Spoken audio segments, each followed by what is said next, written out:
Okay.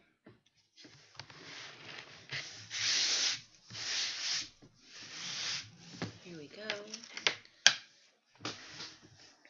Another day, another stream.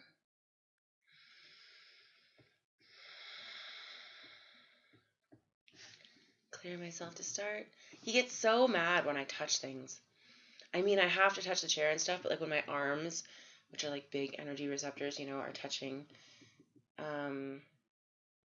the desk and stuff, he gets so mad. He's like, it just sinks all the energy. So much extra work. I'm always getting shit for my pendulum. For those of you who are new, this is Ulrich. He's wonderful. He loves me. He tries to take such good care of me. And I feel like he feels like I'm a naughty child sometimes. I don't listen. I put myself in danger accidentally. Hi, Remedy. Thank you. Could use some love and light today. It's cloudy and snowy here, which I don't really care because I'll leave the house. So, like, whatevs. The lighting's better for my stream, so, But today is like a crying day. Today I'm having a hard time not feeling the humans today. And I think a lot of people are realizing that this is going to be a longer haul than they thought. Like, it's kind of like news to everyone that, like, oh, at least another 30 days, and now we're talking about like a year. And I think people are freaking out, and it's really big. Like, it's hard for me today. And I mean, I have my own things happening, my own life, obviously everyone does. And I have things happening there that I'm just like, you have those days and just things upset you, and you just feel the weight of things a little harder. And I have cat hair stuck on my mouth, which is disgusting and weird.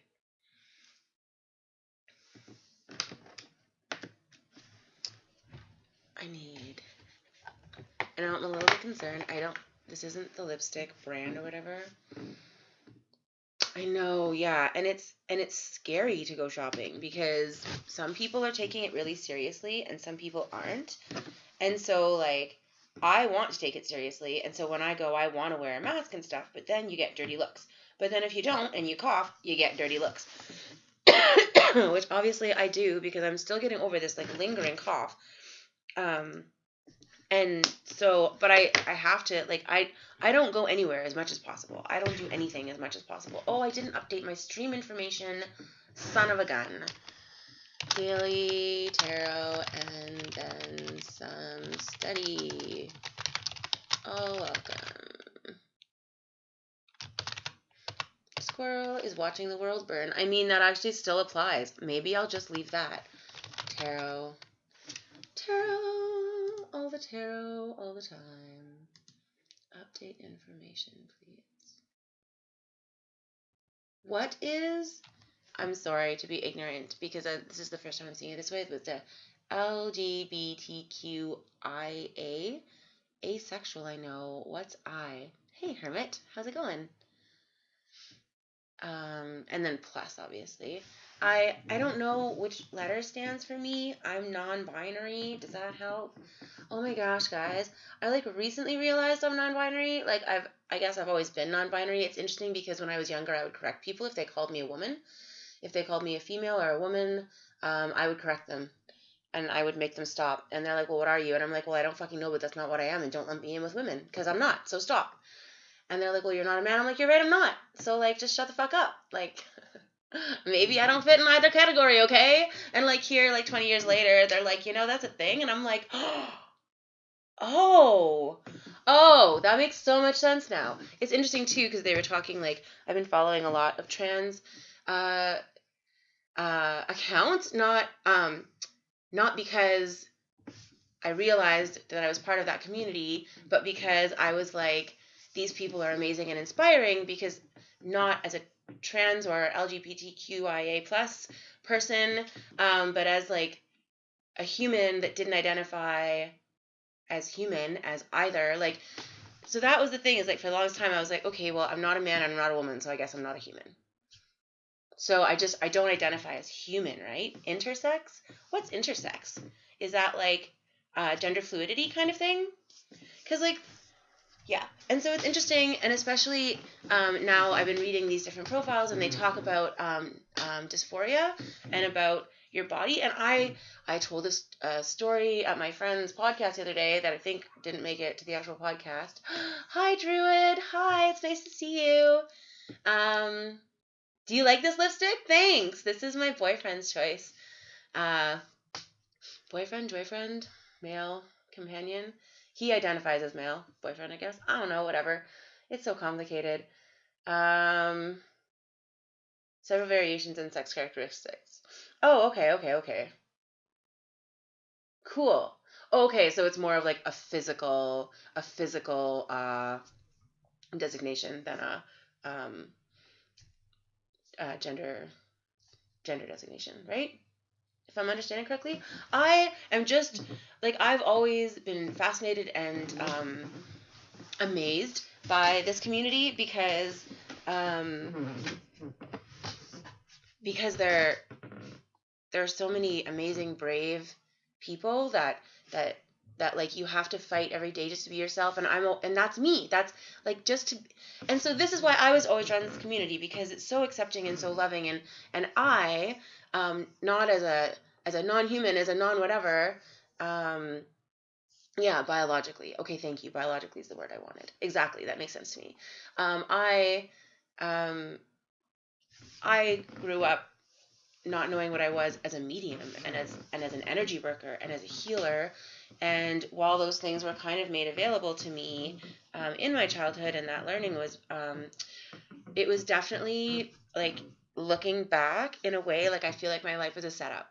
Like, not in a bad way, but like I can see what the universe was doing there. Ha ha. Well played. Because I was brought up in a very interesting household that I'm maybe only now as an adult realizing the full extent of, because when you grow up there, you think that this is just normal, and you think that this is what the world is like, and then you find out that's not what the world is like at all. Because my family is like so loving and accepting and creative and intellectual, and I never realized this growing up, because I was just like, oh my God, like, you guys are so. And here's the weird part of this, is that I was the black sheep in this like crazy black sheep family. Like, I was the weird one in the weird family.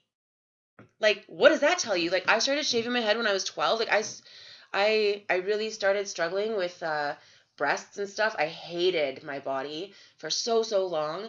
And I'm now like at peace with it, and I'm grateful that like I've had this understanding of myself come into my life later, because it gave me a chance to just love myself where I'm at. Do you know what I mean? And not like to focus more on my inner stuff than my outer stuff, because that's where I thought where my differences were.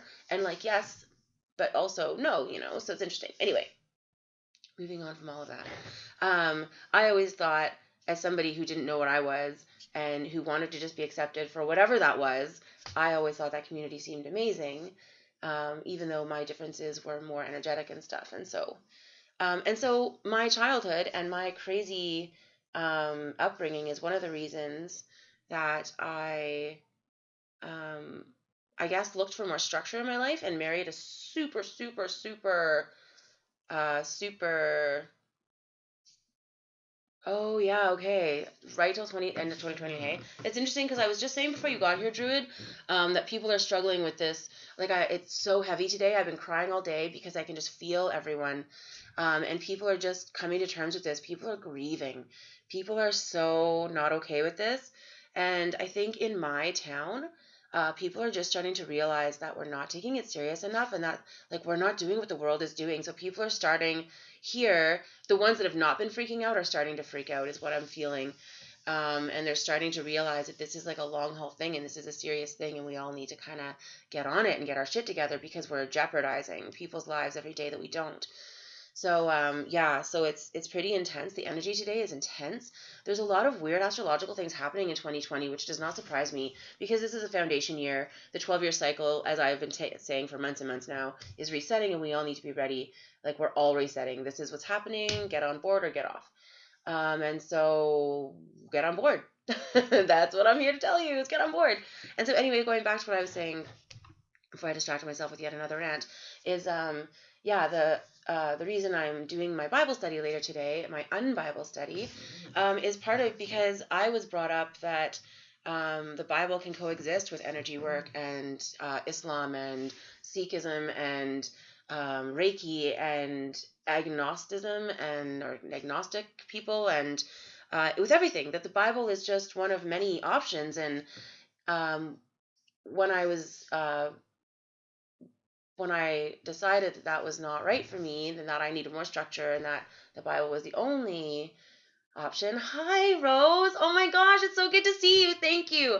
This is welcome to me. This is what I'm supposed to look like. I'm not done, obviously. There's still lots of artwork to go, but yeah, this is the real me. This is me 4 years out of a very controlling relationship. Yes. Hermit. Yes. All the crying, because you know what? Those of us, but you know what, sweetheart? You know what? It's better. Like, I hate to say this, but for those of us that are like the crazy empaths, it's better for us that this is happening this way, because like, oh my gosh, like if everyone was grieving at once and everyone was freaking out at once, then there would be this we would just be overrun. Like we wouldn't even be able to process. We wouldn't even be able to handle it. So you know what? As much as it sucks to cry for 3 weeks straight, because like all of us, all the empaths, sweetheart, it's okay. It's not just you. We should have like an empath like virtual hug circle. Like, can I host that once a week? Like everybody just come and we're just gonna like sit in our jammies and like hug and like, virtually hug and share energy and just have like a love circle, like a cuddle puddle virtually once a week. Who's in? I'm in. Doesn't matter who you are. Doesn't matter where you are. We're all just going to like eat comforting food and do comforting things and like, yes. We're going to do an online cuddle puddle once a week. I'm making a note. It's official. Online cuddle puddle. Cuddle puddle. What's a good day for cuddle puddles, guys? Ooh, Sundays? Sundays are a good day. Oh, it was too fast. Sorry. I was saying we should just have a great big stream once a week after the collective reading. The day should be like snuggle day. We should do like Sunday snuggles. And yes, Sunday snuggles, that's what we're going to call it. Sunday snuggles. And you're not allowed to cuss. Oh. Sunday snuggles, and we're all just gonna like have a PJ party. Oh my gosh, okay, you guys, this is so immature, but okay, for those of you that don't know, I'm a massage therapist. Sunday snuggles. So that's tomorrow. We'll do snuggles tomorrow. Yes, Sunday snuggle day. The reason I'm having the Bible study on Saturday, not Sunday, is because I believe that Saturday is the true Sabbath. Oh my goodness. Okay, so what we're going to do is, I'm a massage therapist, so I can't massage anyone right now. So I have like 24 twin sheets sitting clean and folded in my room. And so I've been like, what the fuck am I going to do with these sheets? I'm not allowed to touch anyone for like a year. And then the other day I was like, could I just like make a fort and like stream from my fort for a day? Like, can I do that? Would you guys show up and like hang out in my fort with me tomorrow? Like, I could totally do it by tomorrow. I mean, I'm gonna have to orchestrate some shit. But like, yeah, tomorrow, snuggle puddle, we're gonna have like a fort, and we're gonna like watch movies, and we're like, I don't know, maybe not watch movies. I don't know if that like is against protocol, but like we're gonna like do tarot readings, and ooh, you know what we're gonna do tomorrow? We're gonna do oracle card readings. Yes, all the beautiful oracle cards, and all of the like beautiful like, yeah, everyone can watch their own thing, and we'll just chat and do oracle cards, and everyone's going to bring snacks. If you can have a fort, have a fort. Oh my God. Can we have forts? Oh my gosh, Hermit, can we have like an Instagram pillow fort party? Can we like tag everyone and get pillow forts happening? Like International Day of Pillow Forts. Can it be tomorrow? Every Sunday, man. Pillow forts and snuggles. Woohoo! Yes, in a different time zone. Okay, so Oracle, this is when I normally start my stream. 25 minutes ago. This is my normal time. So, okay, so Hermit's Heart, since you have a bigger following on Instagram than me, I expect you, and because I'm streaming right now and I can't put it out there, I need you to start. I need you to spread the word. Get on Instagram while you're watching me, and like, here we go. Tomorrow, we're going to have like pillow forts and snuggles on the Skwyrl stream. Everyone be here. Collective reading to start, snuggles to follow. Yes, it's happening here. Fucking yes, right here on this channel. Tomorrow at 3 Central Standard Time, or Mountain Time is even better because then it doesn't move. People will know what the fuck we're talking about. That we're doing it. We're having a snuggle party on Twitch. And we want people to please tag the forts. Can we please? Yeah, we're stuck in our houses anyway. Take all your shit, whatever. We're gonna have fucking pillow forts. We're gonna have our stuffed animals. Like, dude, oh my god, finally an excuse to have all my stuffies on stream. This is gonna be great. We're gonna have a huge snuggle party. Everyone that wants to is gonna show up every Sunday. Forts and stuffies. We're gonna do oracle card readings all day because they're so bright and beautiful and hopeful. And we're just gonna like, woo! We're just gonna like have a snuggle party, okay? That's what's happening. Anyone that has social media, you come. If you don't have anyone that has social media, put it out. We're all going to do it. Anyone can do it on any stream. I don't care. People don't have to come here. People can do their own, but like let's have like snuggle Sundays and let's just like love the world. Like fucking yes. This is what's happening. This is what we're doing. It started here, folks. Snuggle Sundays. It's going to be a global event, just like the fucking pandemic. We're going to make this happen. And so we're going to like tag everyone and we're going to get pillow forts. And if you can't make a pillow fort, that's cool. You can hang out in my fort with me, or you can like grab your stuffies or your pajamas and hang out in bed or whatever. Just there's going to be like all the love and all the wonderfulness and we're all just going to like snuggle all day. That's going to be great. Okay?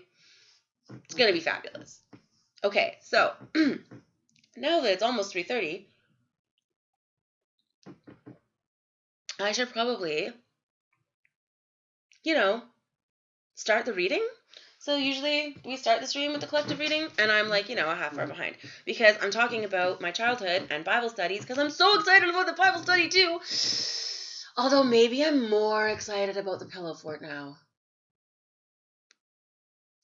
Hard to say. Anyway. Oh, guys, okay. And this is ridiculous. I bought this giant pet bed because I have this very old diabetic cat and he's very skinny and his bones hit on the floor and I didn't have a big bed here for him.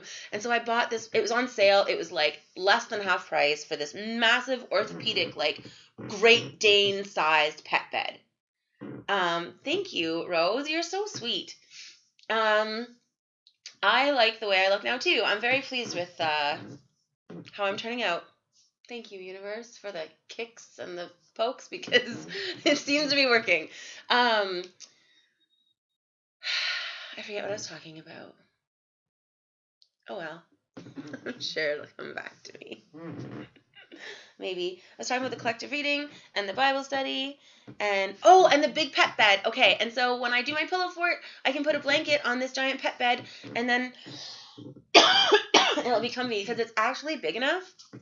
I'm so sorry for the coughing. It's actually big enough for me to sit in. Like, it's actually, like, it's okay. And, like, my name is Kat with a K, so it's actually a cat bed. Ha, ha, ha. Like, it's huge. It's ridiculous. And so my cat is a giant cat. He's, like, when he's big and healthy, he's, like, a 20-pound cat. Well, right now, he's, like, 8 pounds, and it's very alarming. We're working on it. But, yes. Oh, my goodness. Black Angel Rose, sweetheart. The autocorrect is getting you. I get where you're coming from. So anyway, yes. So we're going to do that and the Bible study today. And I'm like, oh my goodness, weekends are going to be finally something to look forward to again. Because what's interesting is, like, I'm always a chick that's like, that was one of the words I would use for myself. I'm like, I'm not a woman. I'm not a girl. I'm a chick. Okay, just call me a chick. Like, whatever. That's like it's a fairly generic term to me. And people could handle it, But I was always like, that chick that didn't like weekends, and so I would always work weekends. It was great for getting work because I don't want to wake up early, so I would go like as a pharmacy assistant I would go in and I'd be like, hey, I want a job, but I want full-time hours and I only want to work evenings and weekends. And they're like, where do we sign? Because no one wants to work evenings or weekends. That's why people have those like normal jobs so that they can work 9 to 5 and go home to their kids. And I don't want to do that. And my family, like we were just kind of more free flowing than that. And yeah, seriously, totally be a chick. Come on over. It's fun. See, because it's not like a completely gender term, but it's kind of like, yeah, like clearly I have like a feminine body, but like I'm just really not what you think I am, right? But you are looking just Jesus. Oh, like Jesus, you said. Right. You were telling me you have like the long hair and the beard and everything. Oh my goodness, that reminds me. There's this, because you say how you look. There's this guy I follow on Instagram, and he is like, so sorry, I think he prefers male pronouns. And he is just like amazing and beautiful, and he also has like the beard and the hair, and I of course will not be able to find him now that I'm in a hurry because I want to show you guys or tell you who he is. If you follow me on Instagram, I'll put something of his in my story later. And you can check it out because he's just amazing. Sorry, again, I think he's preferring he. I really need to start. It's not that I can't remember someone's pronouns. It's that I haven't checked. Because most people don't put it in their everyday stuff. You have to go look at their profile, and I haven't, Ooh, level 1 autistic. That's super, super interesting. I have so many people in my life. I'm sorry, guys. I'm falling as usual down the table. I have so many people in my life that have told me that they think I'm autistic. So I feel ya. They always say that my sensory things are evidence of my probability that I'm on the spectrum. Are we using these cards today? Ooh, can we use the other king cards today? Because they're so pretty, and I feel like they're just more like a little bit escapist. Can I reach them from here? That's the real question. Ooh. Ah! Okay, so I reached them, but I also almost like spilled everything. And there we go. You guys, look! The sun. Why won't it go properly? There we go. The sun is the most positive card in the whole tarot. It's gonna be okay. It's gonna be okay.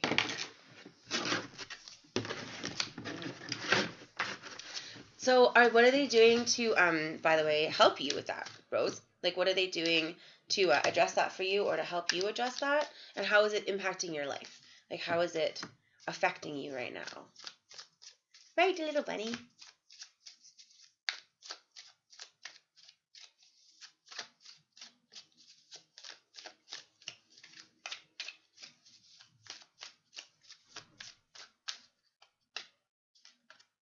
Oh my goodness.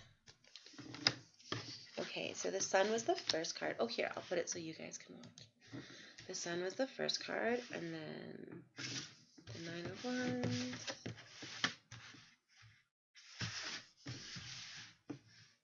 Okay, so who all is here that also like reads tarot or has empathic or psychic abilities?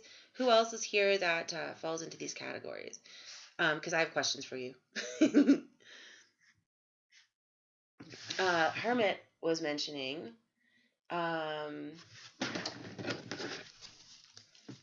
You guys are. Hermit was mentioning that she's also crying lots lately, and I think both of us have quite a lot of the energy reading, energy sensitivity is the word I want. And we're both crying for the collective because we can just feel everyone hurting. It's kind of like, in Star Wars, they talk about the Force. And they're like, oh, I sensed a disturbance in the Force. Oh! Druid, do you use the closed captioning? I'm sorry, I had it off.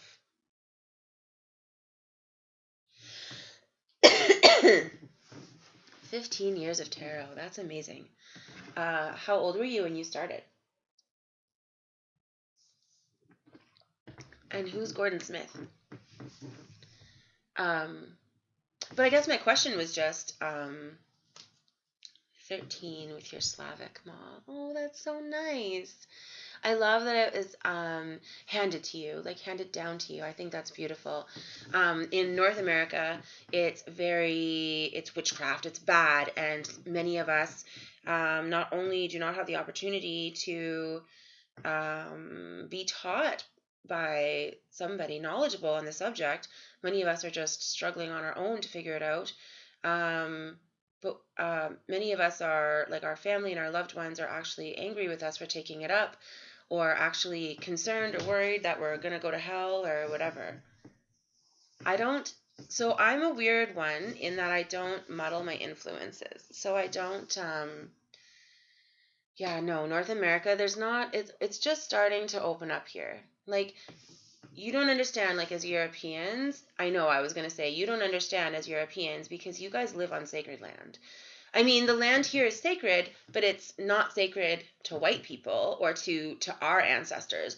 And so we're not directly connected. We can choose to connect here. We can choose to be part of the land here on an individual level. We can choose to be part of the spirit here. But you guys live on your magic land. You guys live on your magic place. And so that's very so that's something else that you need to be aware of. Yes, it is very powerful to move to another place. There is magic here if you want to access it. But just be aware that you're breaking those ties. You're moving away from your own holy land, so to speak, your own magical place, where you're very connected probably all the time. And so there's not only a disconnection, there's I think people often refer to this as culture shock and don't realize, but it's kind of energetic shock. Our body and our spirit is used to having access to certain elements and certain magical entities or things or spirits that live in our own natural environment, so to speak. But then we moved somewhere very different. Like when I moved, I lived in the Arctic for quite a while, and so moving up and down from the Arctic is very hard. It's not only a huge psychological adjustment, moving from seeing people that look very different. Everybody looks very different in the South every day, to moving up north. Everyone looks very similar. It's very, there's 25 or 250,000 people in the city I live in now, and we're a small town by many standards, a small city by many standards. But in the Arctic, the entire community was 1,500 people, and that was the big town that I lived in. The smaller town was under 500. And so it's really important to note that there's not only these psychological differences, but this energetic shift, right? People act differently in different places because the energy is different. It becomes this self-fulfilling thing, right? I mean, people from North America go to Europe and speak about how laid back it feels and how natural it feels and how organic it feels, how everything just is so easy and flowing there, because the magic is still there, because our ancient, like, most white people are of European descent, and you go there and you're back in connection with your genetic, energetic DNA, right? Yeah. To show your people it's not as bad as everybody believed. Hi, Julianne. Thank you so much for the tip. Thank you, thank you, thank you. You don't know how much that means to me. I appreciate that from the bottom of my heart. This stream and my endeavors online are the only way that I am paying my bills right now, because I lost my business when the pandemic started. So hi, and thank you so much for coming to the stream and for the tip. I appreciate it so much. I appreciate that you're enjoying what I'm doing here. And so there's huge merits to going and living in new places, not only because of the cultural and psychological effects, but also because of the energetic effects, also to step out of that and to step into other energy and other interest, right?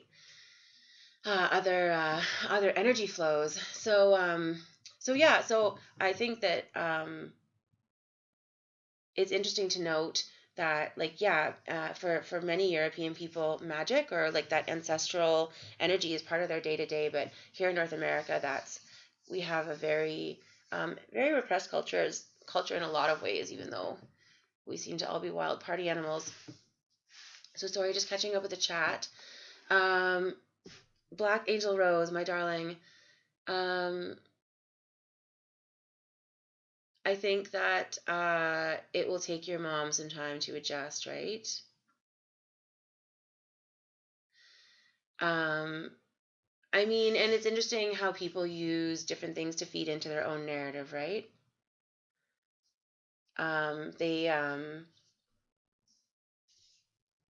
She wants to believe you're her baby forever, and so she takes that and uses that as an excuse to keep you as her baby forever, right? You're never going to be any older than 15. It's official. So, just give her some time maybe, and just show her as as you grow and progress. Autism level 1 is even more severe autism is not going to prevent you from moving forward and being who you're going to be, and she's going to see that. So just give her some time to get over it. I wish they were doing more for you to help you adjust, and maybe something for her, but I guess in the middle of a pandemic, there's a whole bunch of like really interesting online therapists and stuff like that coming up now. So, so I don't know. Maybe something like that would be useful for her. So sorry again, catching up the chat. Julianne, it's great that you have an essential business. I hope you're still able to be safe while you're doing your job. I hope that you're getting the supplies that you need in the midst of all this insanity. Thank you for being somebody that's still doing their job so the rest of us can self-isolate as much as possible. And I, again, super appreciate it so much that you're trying to help others out, even though I'm sure you're needing to keep tabs on your own resources, as we never know. None of us know right now how long this is going to go, right? None of us know what's going to happen. So, and that's okay. It's a good lesson for all of us in not having attachment to the outcome. It's important for all of us to learn to be in step with the universe rather than being angry or frustrated. As much as that sounds like a fortune cookie, it's not serving any of us to be struggling. We were talking about that yesterday. We can't see which way is up. If you fall into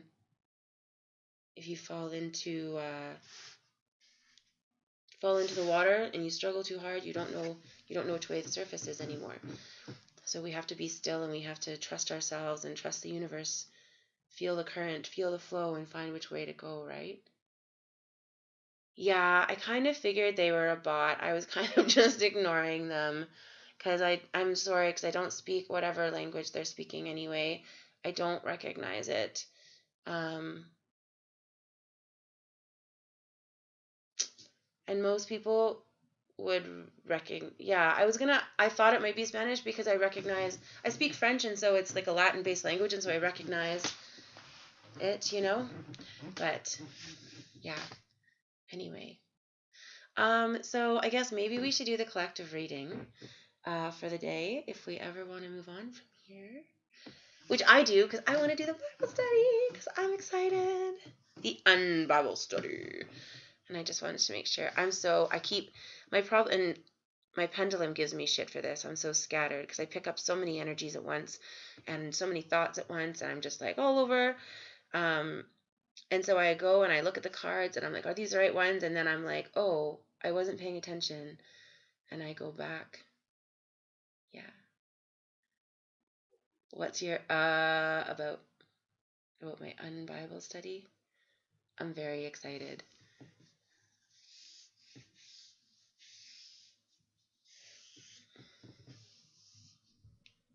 There were some questions about the first.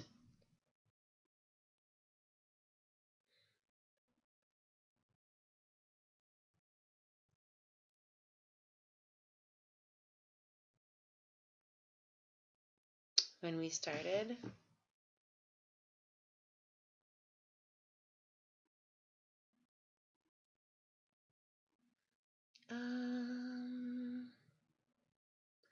Well, maybe you're not wrong, but I'm a squirrel. And so maybe I'm just not remembering. But hopefully it'll come back up.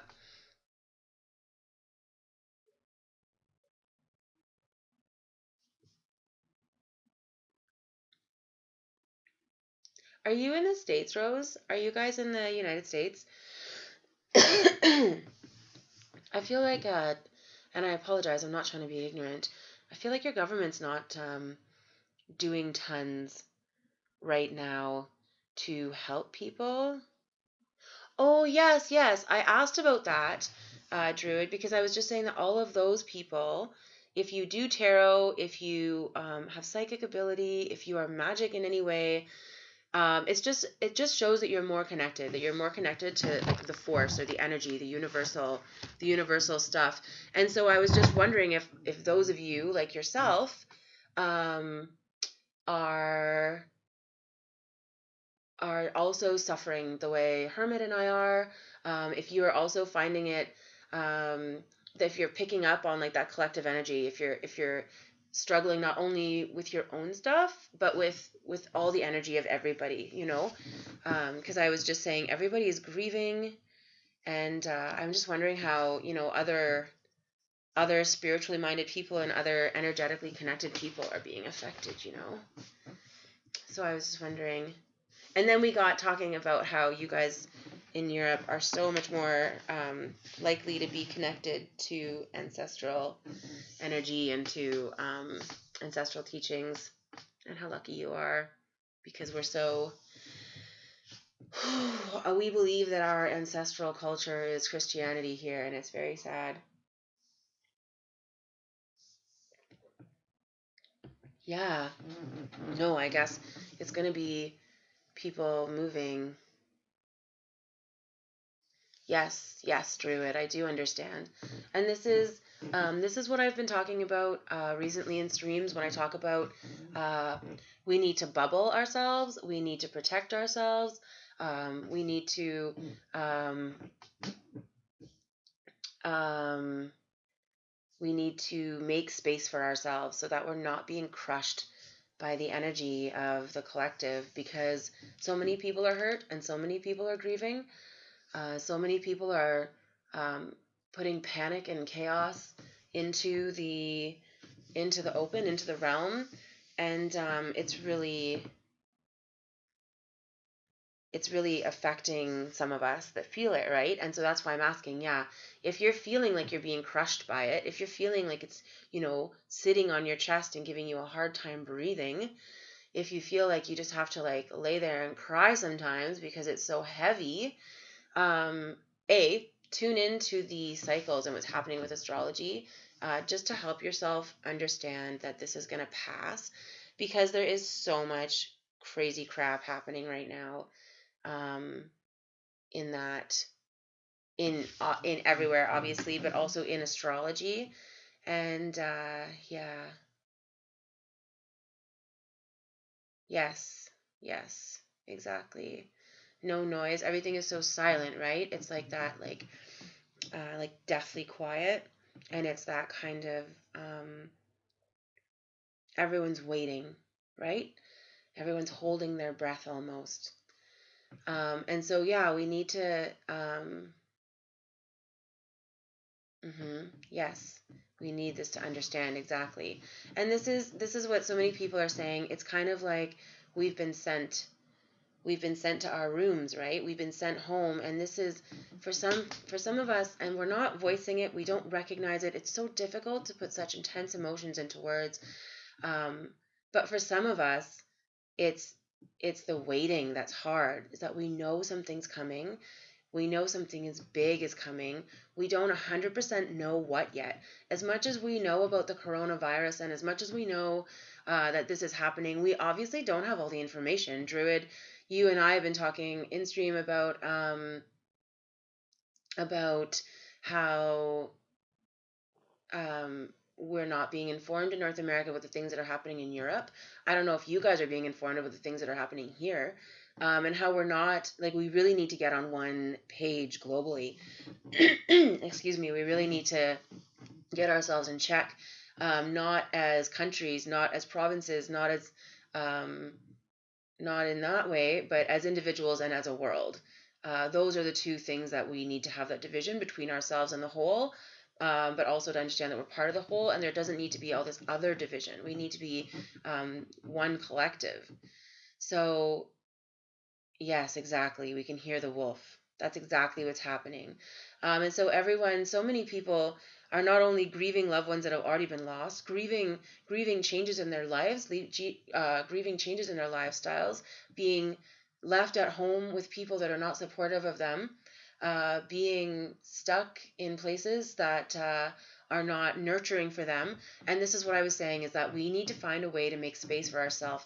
This stream, I was hoping, would be one of those ways that people could do that people would be able to come here and have safe space, someone to talk to, would be able to have advice on what to focus on. How can we focus on bettering ourselves right now, and being our full selves, so that we can better the collective, so that we can be there when it's our turn, when it's time for us to do something. Then we have to be ready to do it. And so if we're not doing the work now, we're not going to be ready later, right? This is like training for a big event. And you're right, none of us know what that event is. It's training for a battle that we can't understand, that we can't see. And so people are afraid. People are dealing with their fear in different ways. Some people are putting their heads in the sand and going about normal business. Some people are ignoring social media. Some people are diving into social media. Some people are, all of these different things. And so, yes, exactly. I wanted this stream to be a place of light and peace, a place of focus where people could come and be here for each other, and hear what we can do. What can we do? Each of us needs direction right now, and that's what people like me are here for. This is where I have to do my work here in the hospital. This is what I have to do. Sorry, and this is I'm like a hospital worker for the world. I need to be the emergency worker. When it's chaos and when it's crashing, that's when I need to be doing my best work. And that's why the universe took me out of my work so early in this. I need to be here, and I need to be holding this space for all of you guys, and for myself, and for the world. And people need to know what they can do right now. And so that's what we're doing. Obviously I have certain things that are precious for me on the stream, like my Bible study and things like that, because I want people to be able to, from all different places, come and not necessarily here, but come together and be accepting of each other and be loving toward each other. And that means understanding each other better. So let's start by learning about each other. So yeah, it is scary, and you should be nervous, Rose, and Druid. It's so great that we have you to kind of keep us up on what's going on there. But it is scary. No one knows the full extent of any of it. The frontline workers are putting things out on social media and stuff, which is great. At least we have this underground network now, so to speak. People don't think of it that way, but that's really what it is. We have this built-in underground network that we can spread information, and that we can do these things. We don't need to wait for the media. We don't need to listen to them. And we need to start connecting with people that are like-minded all over the world via social media, via internet. It's the age of Aquarius. Aquarius is all about technology and about moving forward. And if we're going to move forward together, we need to be holding hands. We need to be connected in some way. We need to find our people. We need to find our tribe. Guys, we are able to have this space right now because of technology. This is what Aquarius is all about bringing people together and yet we're being individuals as we're all being connected. This is literally the definition of Aquarius. Sit in your place, use technology to be connected. It's so funny, actually, that this is, if you stop and just giggle at the astrology of it for a second, that this is how the age of Aquarius comes in. With technology, individuality, and understanding that the collective exists. Because so many of us wanted to pretend before this that wasn't the case. And now we're being forced to realize that it's not about just us. It's not about just our family. It's not about just our community. It's about the world. The whole fucking world. And we need to start recognizing that and start acknowledging our place in that as individuals. And we need to start recognizing the responsibility we have for shining our own light. If you want the world to be a bright place, stop hiding your light. Stop hiding your skills. Stop hiding your gifts. Stop hiding your true self. Stop hiding your talents, your light under a bush, as it says in the Bible. And yeah, what about a Scorpio? We can talk about Scorpios. You know what, Rose? You haven't been here in a while. Why don't we can do a reading for you later if you want? I've been doing tarot readings for everyone lately. And we can do like a personal reading for you after the collective reading if you'd like. And then you don't have to ask about Scorpio. You can just ask about yourself. Scorpios are probably feeling things pretty deep right now. Scorpios probably mostly burying their head in their existing obsessions because that's what Scorpios do. Because they do feel things really deeply, and when they do come out of that space, and when they do allow themselves out of that space, they're gonna be hit pretty hard. So if you're one of those Scorpios, like it sounds like you already are very aware of what's happening with your family and what's happening, how this is impacting those around you and your loved ones, you are going to feel things fairly deeply. And you're probably going to be having some, you have to be careful not to feel powerless. It's important for Scorpios not to feel powerless. You need to be able to feel like you can do something, like there's something that you can obsess or focus about, obsess about or focus on that's going to be productive and helpful for you right now, rather than focusing on the bad things and focusing on the yucky things, focusing on the fear, right? And so you really need to work on being able to spread some of that out and to mitigate some of that stress, right? Yeah. So there's exactly what you need to not focus on. You need to not focus on that. You need to focus on how you can feel like you're contributing or how you can feel like you're doing something useful or productive for somebody. Even if, and I keep saying to everyone, even if that's like making people smile, start like a Instagram memes. Like start collecting memes about autism and help your parents understand, or make your own memes about living with your parents, or you know what I mean, something to make people giggle, something to make people smile. Start putting out like a daily Facebook thing to all your loved ones, a daily update, a daily puppet show. Reach out to people in some other way, give yourself something else to focus on, and give everyone else something else to focus on. Like we all need to be here for each other, and if you're feeling like you're a burden, then the best way to not feel like a burden is to feel like you're carrying someone's burden, or like to help someone else with theirs, right? This is supposed to be a two-way street, a 7 billion way street, and we're all supposed to be supporting and helping, right? There you go. Perfect. That's perfect.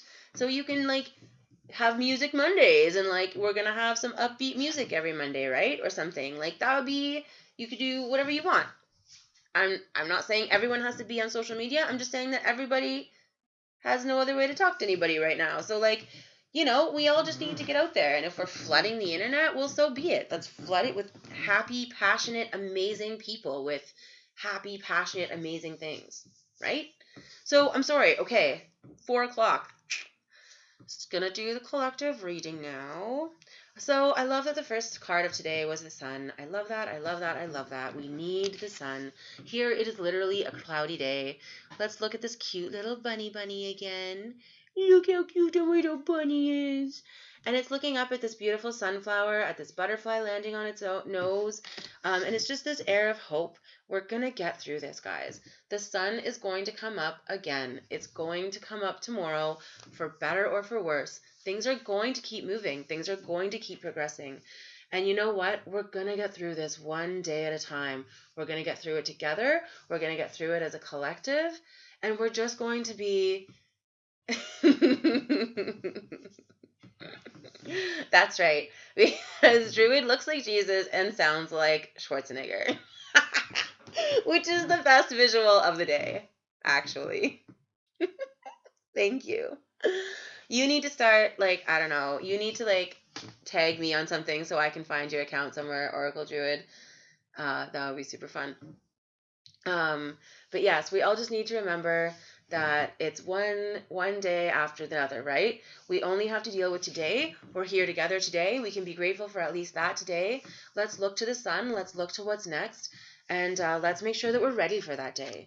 The Two of Pentacles, here we go. Back to the balancing of the resources. We were talking about this earlier in the week, and this is obviously more forefront in our minds today. That's good that we're all turning our focus there. The moon is in Virgo right now, so emotionally, we are wanting to have a plan. We are wanting to know what's coming next. We're wanting to be able to put something constructive into play. Virgo's very grounded, and so after the fiery burning of Leo, where we had some of our deeper desires being brought up and our deeper passions, being reminded of those things, now we have Virgo. It's like, okay, so what are you going to do about that? Like, let's be very grounded about that. Let's make some plans. Let's do some research. Let's figure out how we're going to put those passions into our day-to-day life, because those passions are our resources right now. But it's German. That doesn't help me. See, I requested you as a friend, but I don't know how to, like, oh wait, maybe I just have to open the whole thing separate. Wait. Did I do it? Did it work? Why must you stream in German? You look really different without your Jesus beard. I believe you. I would look really different with a Jesus beard. Also, I look really different with hair. Oh my goodness, who wants to... Well, those of you who used to come here when I streamed when I was married to James, I'll show up someday, and if you can say a few things in English just to me, I will be so pleased. You don't have to do your whole stream in English just because one white girl is being entitled. Like, come on, that's ridiculous. But if you say something to me in English when I come visit you someday, that would be fabulous.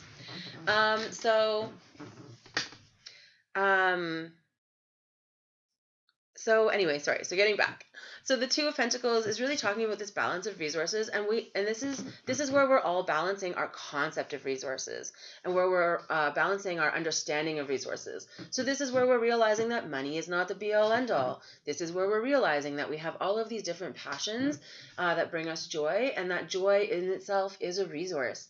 And that we need to make sure that we are getting all of the resources that we need, not just the ones society tells us we need, such as food, money, and shelter. We also need love, acceptance, self-actualization, and those are all resources, and the only way that we can gain those resources is self-work, is by doing the work for ourselves, and by working and striving to be our true selves every day. So many people who speak English that you would love to read their cards. Yay, we're friends now! And thank you. I feel like I'm rocking the shaved look too. I started, honestly, right around the time I hit puberty, I really started distancing myself from looking like a girl. I started shaving my head by the time I was 12. It wasn't this short then. I was still trying to be more, I guess, socially acceptable. But yeah, this is what I look like in my world. You know what I mean? And you didn't see me when I had the mohawk or the super long dreads. I had a mohawk for a while, like a rainbow mohawk, and then I made wool dreads and I braided them in. In fact, I'll show you because it's epic. I'll go to the just chatting so you can see. I'll have to show you on my phone, but at least I can show you.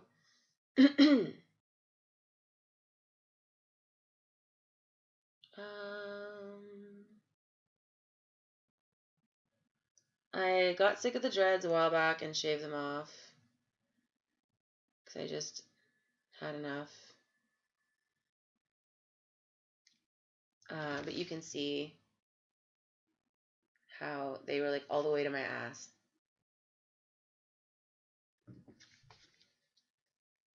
And it was super enjoyable. They were great. Trying to find when I first did it, I had this like massive braid down my ass. Let me see if I can find you guys a good picture. The dreads. The dreads were like their whole own thing. It was crazy. Here you go.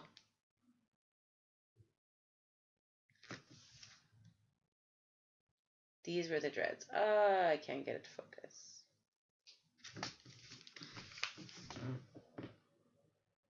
Some of these are on Instagram. There we go. This is also when I have my fake lashes, which I freaking love my fake lashes, and I will have them again. Aren't they amazing? I made them all by hand. I made all my dreads by myself.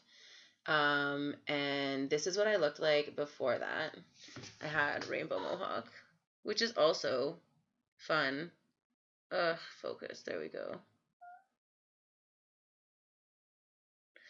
My door didn't open itself. My cat opened it. Don't you dare, kitten.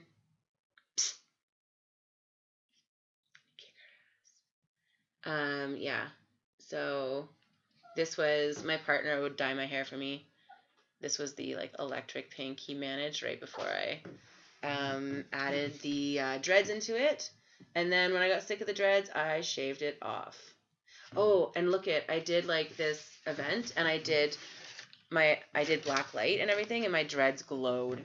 It was the best shit ever. It made me so happy. Look at that, a furry friend. Here you are, love. Ouch. Oh, that's why she's pissed. Hold on. Because her chair is on the wrong side of the room. There you go, sweetness. Because she, because she can get up into her chair and then visit the lizard, or she can sit on her chair and stare at the guinea pig. Yeah. So yes. Timing. What did I do? So yeah, the kitten. She's fun. So yeah, so those were the dreads. But then obviously you can't have dreads forever. Yes. No, you can't right now. I'm gonna have to lock you out again. Even though you're so cute. Oh my god. Oh. Hi. Look, she hugs me and kisses me. But mom.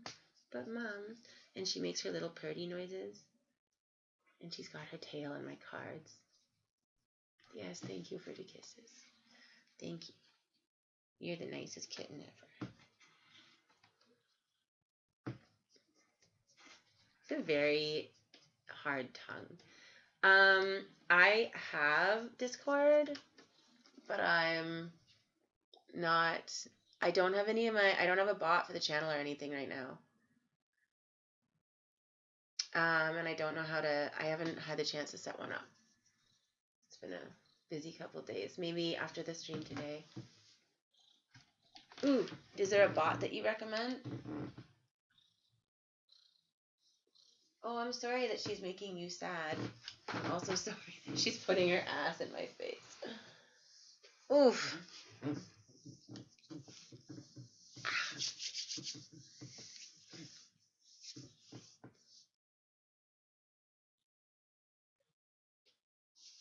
You know, I have to say that one of the wonderful things that is coming out of this insanity is that all of our pets are getting more attention.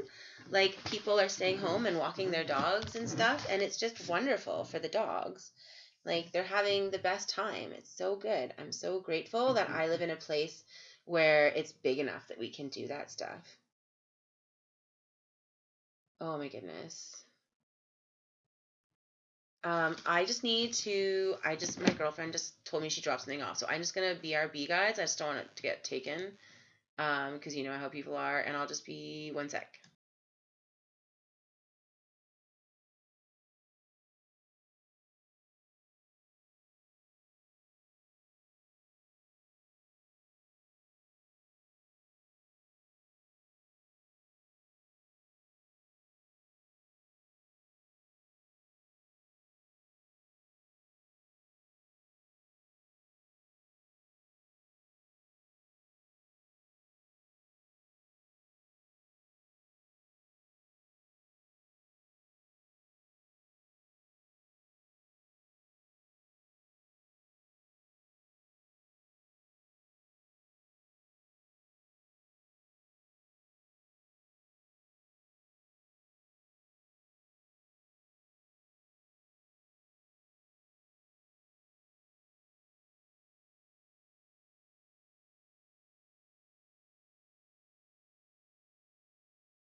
So, for those of you who don't know, my one vice is like the whole like smoking the weeds.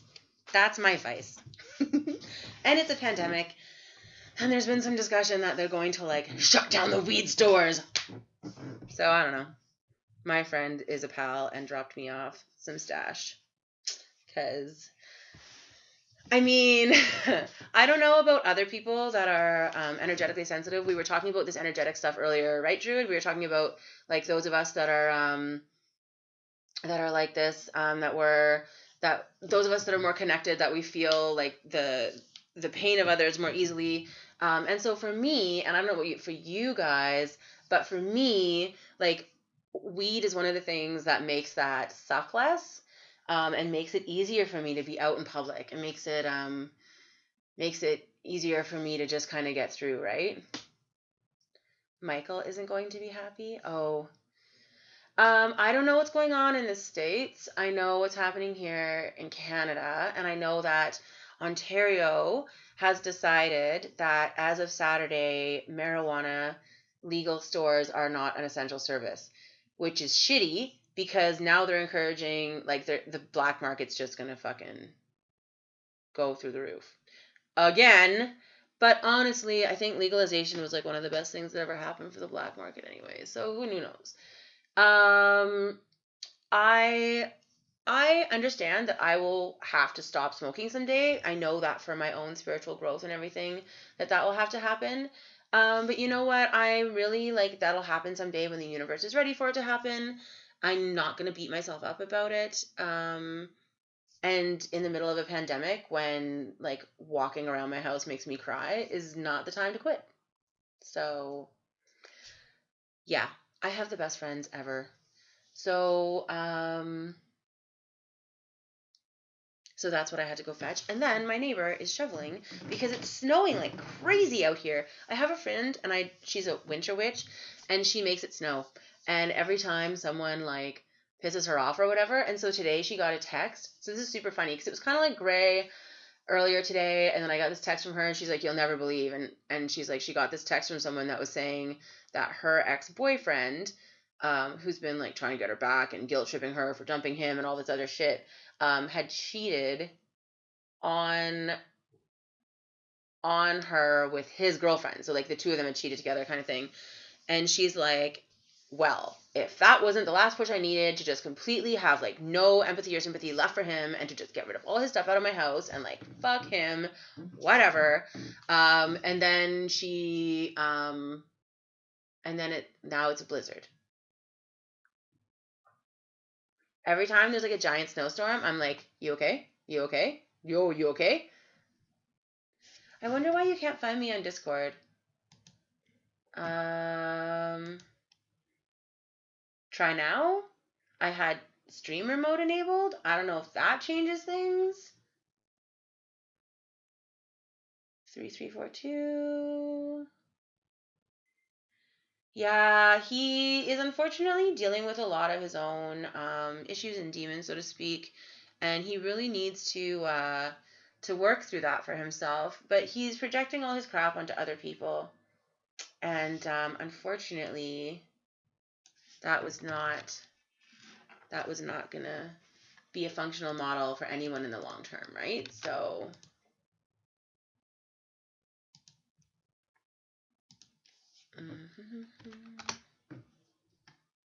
try that. Did it work? I sent a friend request. Ooh, there we go. Maybe I should be searchable and stuff. I don't know. I'll have to look at my settings later. I haven't used Discord in like 80 million years. My friend who runs Pagan Pizza Party, woohoo! Yes, it worked. My friend who runs Pagan Pizza Party with their partner, they're the ones that got me back into Discord, and they got me chatting that way again. And I didn't realize that I'm still in like 100, well, okay, no, like 5 chat groups, or info from before, from when I used to stream 4 years ago. And as I said, I looked very different then. Just if you can ever afford to, you should visit me one day. Absolutely. Everybody should come to Canada. You know what we should do? When all of this insanity is over and all of this is said and done, we should have like a squirrel meetup. We should just have like everyone can come to, like, we'll have like I'll rent a hall or something, and we'll just all show up like in Saskatoon. And Saskatoon will be like, what the hell? I wanted to show you guys. Some of you have seen this because you knew me when I looked like this, but for those of you who haven't, I can show you what I used to look like if I can find it.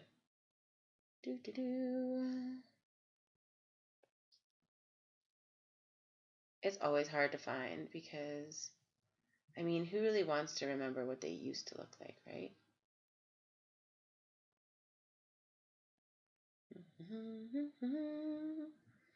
Or maybe, oh, here.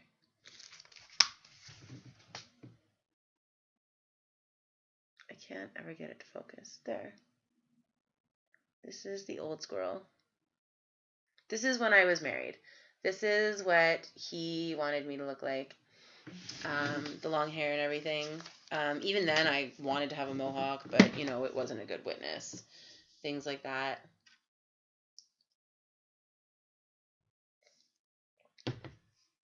I personally think I look better now. But I mean, maybe I'm just being an arrogant prick. Okay, so maybe we should go back to talking about today's reading, since it's only taken me like an hour to do it. Oops. It is really different. I'm really different, and my lifestyle is really different, and the person that I portray to the world is really different. And I think that it's a really positive change. Not everyone would agree with you, ex-husband, but I don't care what everyone thinks. So we talked about the Two of Pentacles, and we talked about how each of us is needing to learn how to balance our resources right now. And we're needing to start putting more stock in other resources, not just money, not just that focus. We need to start looking at what our other skills and talents are and what's going to get us through this. The High Priestess is the next card in the reading. She's coming up a lot lately. So beautiful in this deck. Holding the crab.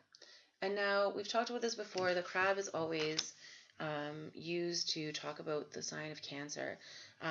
Cancer is one of the water signs in the zodiac, and it is one of the most it's one of the deepest signs, one of the most emotionally deep signs. It's a sign of great depth. There's also, in this picture, you can see, I'm going to hold it up again because this camera's crap, but there's also this moon in the background. There's also, right, like, and this is also, again, about the feminine energy, about the power that we have in our shadow selves, the part of ourselves that we don't acknowledge. There's power there, and so we need to be able to look at the dark side of the moon. We need to be able to look at our shadow selves. We need to really go deep with ourselves right now, as I've been saying, in order to find where we're going to get those resources. What resources do we really need? What do we really value? And where are we going to get that for ourselves? And so the High Priestess is interesting that she's she's been coming up so much lately, because there's so much about this, not so much about soul searching, but about self-acceptance, about self-actualization, self-realization, about realizing what we really are, and realizing that being our true selves is more powerful than being what we've been pretending to be. Even if we've been pretending to be things because other people tell us it'll make us powerful, or it makes other people comfortable because of the things other people have taught us, or because of their expectations, regardless, we need to release all of those things, and we need to just be the person we know that we are. So the Nine of Wands is the next here. Now, the Nine of Wands shows a victory after a long fight. You can see kind of bashed up. Nines are often about the endings of cycles, and so this is the ending of a path for us. We've been talking a lot on the stream lately about how the wands are about our spirituality, about our life path, about our souls. And so the Nine of Wands is talking about, we're at this place now, and we've fought hard to be here. We've fought hard to get as far as we've gotten. We've fought hard for the learning that we have gained so far, and we need to continue with that. We are a little bashed up, but we still made it. We are a little hurt, but we're still whole. And now is a time for recuperation and healing. Now is a time for, tending to those wounds that we've sustained, as well as acknowledging where we've been and deciding what we need to bring forward from here, what path is going to be best. But we can't do that until we fully accepted and acknowledged and completed the learning and processing from the current path. So the Nine of Wands is about this cycle ending, and about not beating yourself up. You've been beat up enough. Everyone else has done enough beating of you. You don't need to add to that.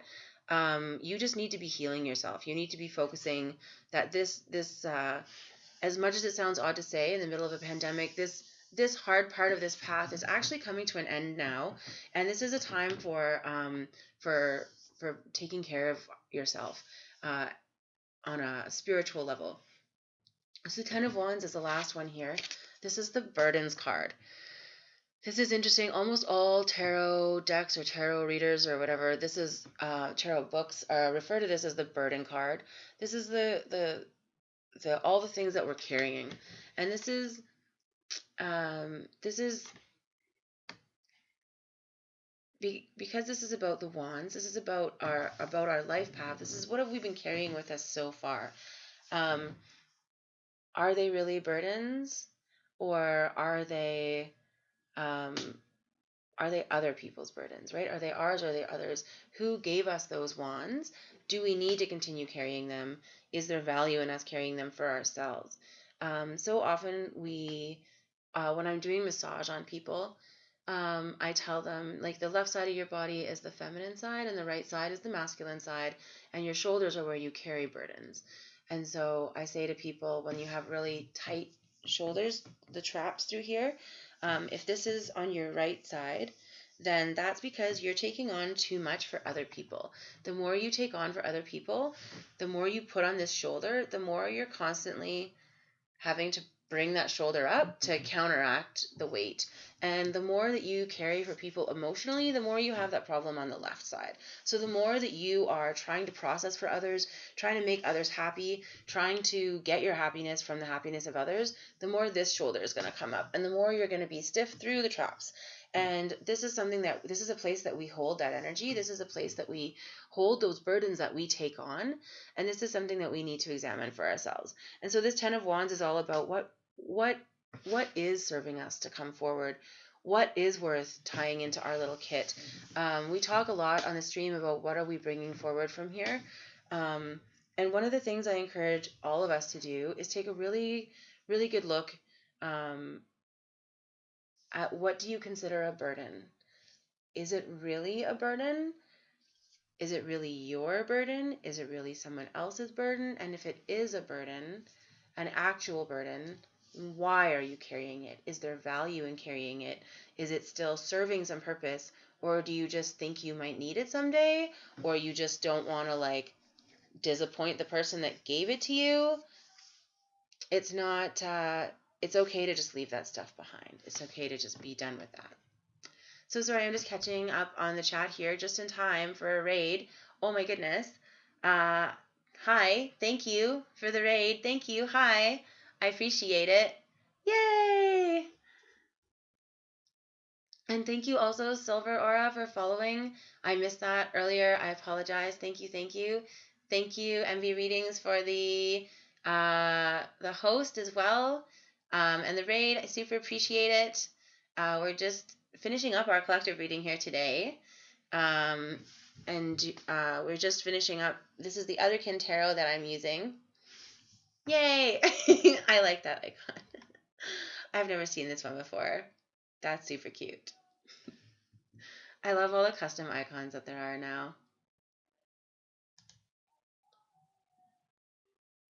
Oh my gosh, guys. My neighbor's singing again. And she's not good at it. Oh my goodness. Yes, there are some burdens that are worth it. And that's what we need to assess. We need to stop thinking that every burden needs to be shed. Yes, it did work. It told me that it was rating and everything. I think so.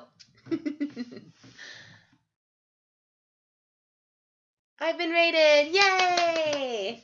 I appreciate it so much. Very, very much. Thank you very, very much. Thank you for following, Ms. Sin. You come in just in time to hear about the burdens you need to release and how we need to decide if the burdens that we've been carrying are worth it and if we're carrying too many for other people. You also have a fabulous night. Thank you again for the raid. I super appreciate it, and the host. You have a good one. Sweet dreams if you're heading to bed. Bye. Hi. All the things. I'm so grateful that I have been rated twice now. Aw, thank you, Forest Fairy. Sorry. My cat was here earlier, guys, and was brushing her very long-haired tail against my nose. And I'm certain that I've got a cat hair somewhere. And I'm trying not to, pick my nose on stream and stuff. Yes. You know what? There's lots of cards that get a bad reputation. And I feel like the cards are deciphered by the reader at the level that the reader is able to attain, right? I should open the door and let her back in now that I'm done the reading, actually, because she's very sweet and fuzzy. Let's see if I open the door if she'll come in. I have to move her chair back over here. You guys, I'm wearing my ghost leggings today. I'm very excited. They're some of my favorite leggings. I don't like to leave it too wide open. But, see, but I don't want to blow my nose on stream either. That's weird. Oof. I really wanted this chair because it's nice and big and you can sit cross-legged in it.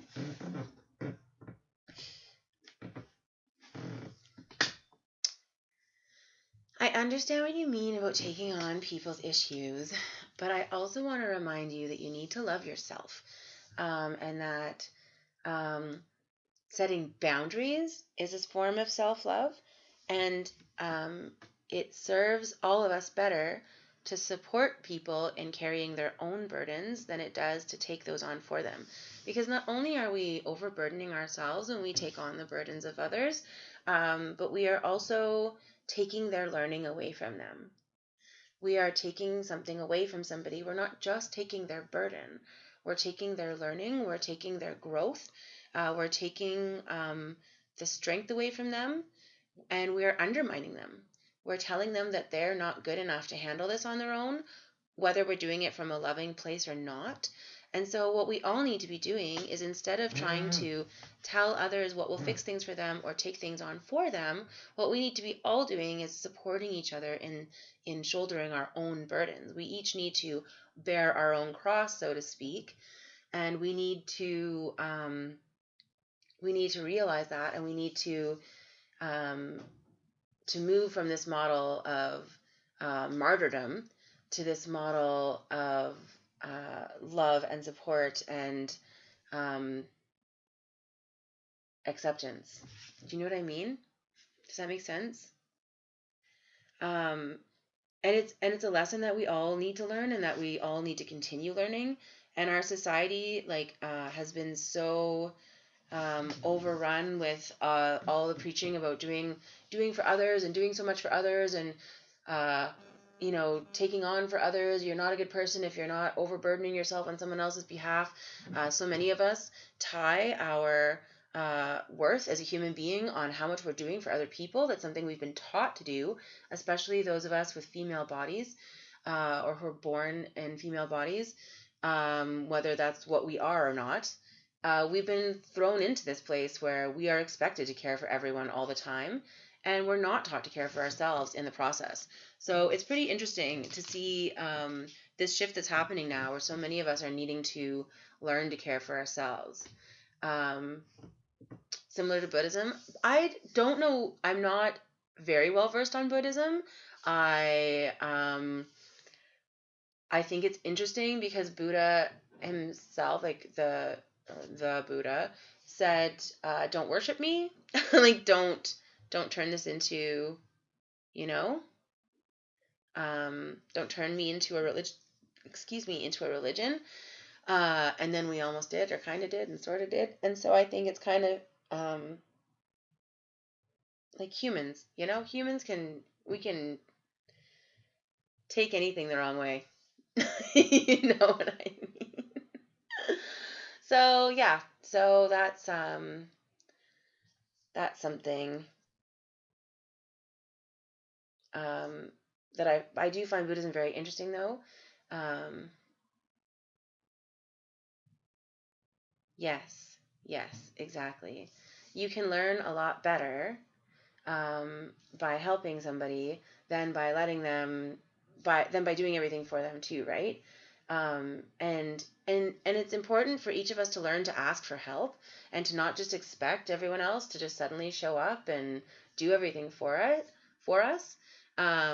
There's so many people that are passive aggressive instead of asking for their help because we've been taught not to ask for help. We've been taught do everything for everyone else and never ask for anything from anyone. Well, that's unrealistic. You know what I'm saying? You really need to be more legitimate. We need to be more realistic. We need to be more. We need to be thinking. I more of ourselves in a self-care way and less of ourselves in an ego and I deserve more way. Like we really need like some humility and also some reality and also some like it's so weird because it seems like, ego and confidence is a resource just like all the other stuff. And it's okay to ask for help. We should ask for help. You should not we should not be expecting other people to fulfill our needs if we are not even willing to ask. And we shouldn't be asking necessarily humans all the time either. Maybe we should ask the universe. Maybe we, help ourselves is of course super important. But if we don't tell the universe and others what we need, how are they going to know? And you know what? If you won't tell anyone what you need, you're going to take what you get because that's all you're going to get. So anyway, you have the most sweetest stuff on Discord. I can see I have it on my other screen. And it's been popping up behind some other things I have up, and so I'm kind of like distracted. You have really long hair. You have way more hair than me. That's what I can see from here. Yes. Oh, and this is you're gonna get me started on this whole like awakening of the divine feminine and like the repression of the divine masculine that's happening, and seriously, it's gonna end up being a reaction stream if we're not careful. But this is so much what I'm talking about. The divine feminine is awakening right now, and that's where we're trying to move away from the patriarchy. And people think that moving away from the patriarchy means moving towards feminism, but feminism is the repression of the divine masculine, just like patriarchy is the repression of the divine feminism, or feminist, feminine. And so this is what we need to really worry about, is that we're repressing each other. We're repressing those energies. People that have those energies in multiple parts in their body or have more of one or more of another, people are judging all on that, right? It's so crazy that we tell men they have to be this way and women they have to be this way and everyone you have to pick. You have to be a man or you have to be a woman and you have to be what that means, right? And it's ridiculous. This is what we're doing. We're just totally constantly repressing. Feminism and patriarchy are just the gender equivalent of power struggles. And this is exactly totally energetic constipation. This is exactly what's happening. And so we're running into this place where this is why we're so uncomfortable with the LGBTQ plus community, is because we can't accept it. everything has to fit in a box. Patriarchy, the power behind feminism and the power behind patriarchy is everything fitting in a box, and our box being better and bigger and prettier than your box. And that is not what's working for anyone anymore. And so you're going to find in the days coming that feminism as well as patriarchy is going to have to fall in order for us to welcome and support the awakening of the divine feminine and the divine masculine together. We cannot have an awakening of the divine feminine without supporting the awakening of the divine masculine. We cannot. We cannot leave the men behind. We cannot leave the male behind. Each of us is both parts. Each of us has, maybe you're predominantly feminine energy or maybe you're predominantly masculine energy. That is irrelevant. The point is that you have both. Everyone has both. Yin and yang is a thing for a reason. And this is what we need to realize, and this is what we need to think about. We cannot, just as we cannot elevate one part of society because they own most of the wealth in the whole world, we cannot elevate one part of society because they biologically were born with dicks. Or, conversely, biologically born with pussies. It's ridiculous. Like, it's crazy. And the places that are fighting it the hardest are the places with the most culture based around power and gender.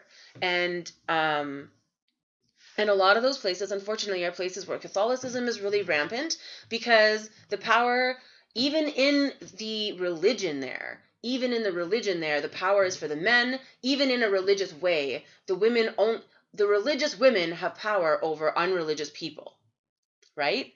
But the men have the power in the religion.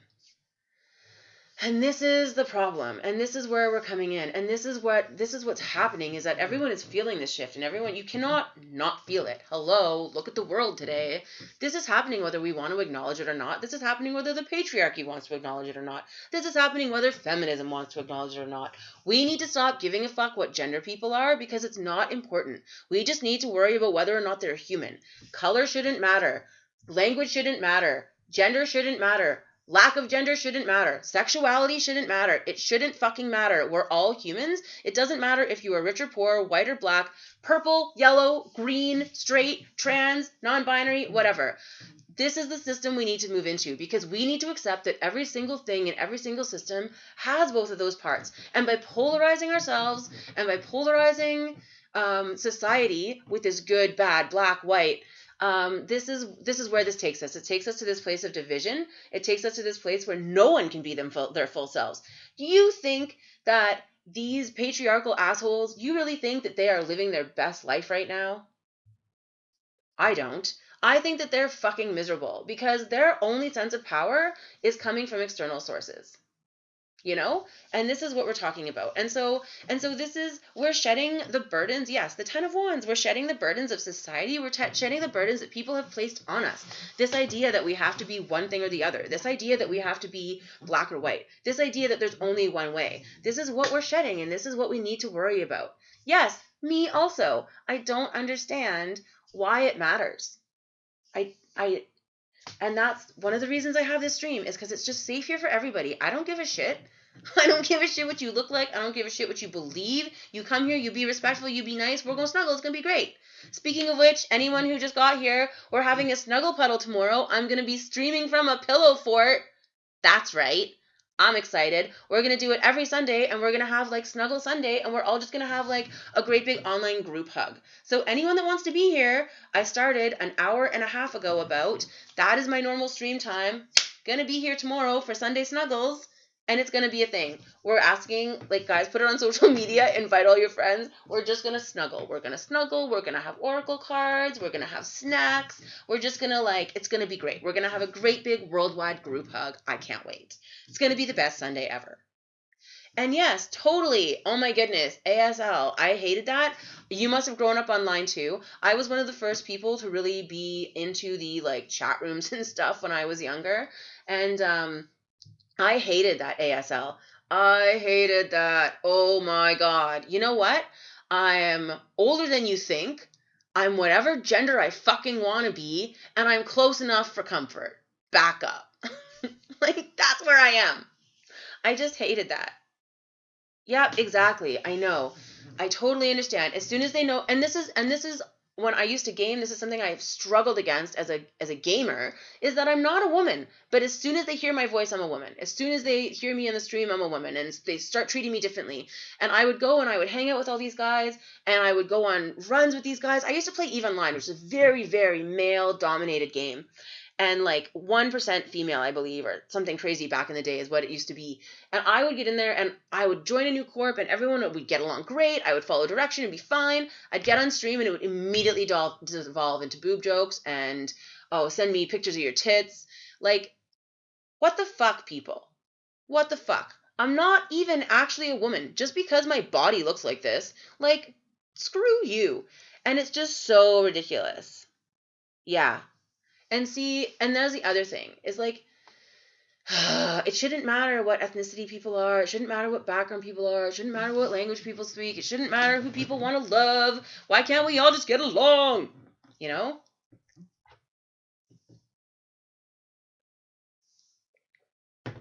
See, I think that would actually be super fun, Druid, because I think that that would be like a great way to just like test people. Just like, you know what? And you know, that's one of the things that I've kind of enjoyed in my life is that I'm always pushing people. Whether I mean to or not, whether I want to or not, just by being myself, I force others to question. Just by walking around, when I was younger, I used to self-harm. I'm not proud of it. I'm not bragging. I'm just commenting. It's a fact. I used to self-harm, and I never hid it. I never wore long-sleeve shirts. I'm not comfortable in long-sleeve shirts. I never did any of that stuff. Yeah, I would walk around, you know, I am what I am, and I'm here for what I'm here for, and if you don't like it, go fuck yourself. And that's one of the things that we all need to get more in that direction, because what does it matter? Why are likes on Facebook so important? Why are likes on Instagram so important? What do we care if other people like us or not?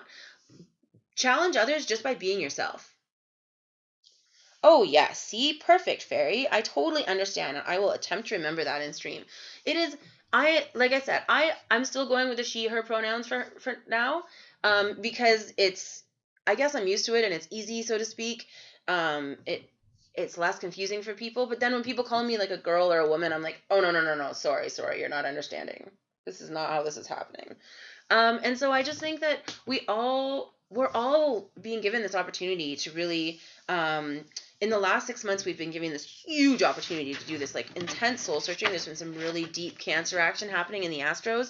And it's really important for us to realize that that was all intentional, and that was all to bring us to where we are now, so that we could know what we are and we know where we're going in this big transition. We all know where we were hoping to go. Now the whole world has been reset. And is in the process of being reset. So decide where you want it to go, and decide if you're still going to go there. Decide where you're going when this is all over, and how are you going to get there. That's what I keep telling everyone. And so this is the last card that popped out today. The Ace of Cups. This is back to, I guess, the collective reading. And so this is Ace of Cups is all about the end of this emotional cycle. The end of this crap. And so this is the Ace of Cups, the Ace of everything, the Ace of anything is always a good omen, a good blessing. It's always a promise of good things to come, and it's a beautiful thing to get at the end of the reading when we're here talking about all these changes that are happening. But it's a promise that, you know, we're gonna feel better. We're gonna have more positive emotions. We're gonna have better understanding of our emotions. And this cycle, we need to recognize that this is a cycle, right? We can see here all the elements flowing up. This is all just about the flow, about being in the flow, and about blessings on the new cycle as we come, right? As we come into this new cycle. I know it doesn't feel like blessings right now, guys. I totally understand that. Don't be upset with me when I talk about blessings. We all need to take the idea that things can only be good or bad and throw it away. We need to understand that good and bad were just terms that were invented to describe opposite ends of the same thing, and no one was ever meant to use them as standalone things. Everything has good and bad in it. Everything has black and white in it. Everything has love and hate. I mean, anyone who's in a long-term relationship knows that. So, you know, I mean, it's just it's important to just to step away from the polarization, to step away from the division. It's important for us to stop imposing that on each other, to stop hurting each other with that. Stop being jerks. So I was actually going to do Bible study today. I might take a quick break first, actually. But then I was also going, but if there's, I don't know if you guys are more interested, I often do readings on stream too, or usually. If you guys want, if anyone wanted to be put on the list for the readings, Rose was first in line. Yeah, they're just supposed to be descriptive terms, not a way of life. They're just supposed to talk, right? Exactly. We're just talking about like the light side of the moon or the dark side of the moon. It's still the moon. You don't cut the moon in half. It's just the other side of the same thing, right? And so we really need to stop that idea of division. We need to stop thinking that everything is completely separate. Just, and we're going to go there, just like spirituality and religion, it's a huge topic, but we're going to start on it today because we need to stop this division. No one should be forced to be just one thing. And that should be including an energetic, beautiful, spiritual entity and or a Christian. You shouldn't have to, right? You need some advice, my dear. Well, and that's perfect. You can ask for any advice you want in your reading, but you should wait till you're reading so that I don't forget what your question is. Sorry, my pendulum's just like hanging out. Right. The moon is not a pie. Exactly. We don't divide it up just because we have the dark side of the moon and the light side of the moon. And the moon is actually a really interesting example because the dark side of the moon is always the dark side of the moon. And yet it's always part of the whole. It's not the bad side of the moon. It's not the unwanted side of the moon. It's just the dark side of the moon. And it's very important for us to realize this. By the way, Psycho Pete, if Psycho Pete is still here, thank you for the follow. Thank you. I'm sorry that I did not say something sooner. Thank you for the follow. I was not paying attention because I was busy ranting about something because that's what I do. And it's just, this is so many synchronicities. I'm so glad to hear that. And this is all what we need to talk about. This is what we need to start. You're just lurking about. That is totally fine. I don't mind the lurking. Thank you for being here. The gratitude is well earned. I appreciate your presence. And this is, like I said, this is just a safe place for everybody. And the more people we can have in here giving out that like loving collective vibe, lurker or not, the more wonderful the world is going to be, the more that we're going to be able to overcome this as a collective and as individuals. So that's great. Lurk it up. We love our lurkers. It's all good. I hope you will come back tomorrow for the Sunday snuggle, and I'm going to have a pillow fort, a blanket fort, a sheet fort, whatever you want to call it, and it's going to be amazing. Yes, very exciting. Very exciting. So I think I really want to do the Bible study. So I think if it's okay, if you guys are not in a big rush, I think what I'm going to do, I'm going to take my break.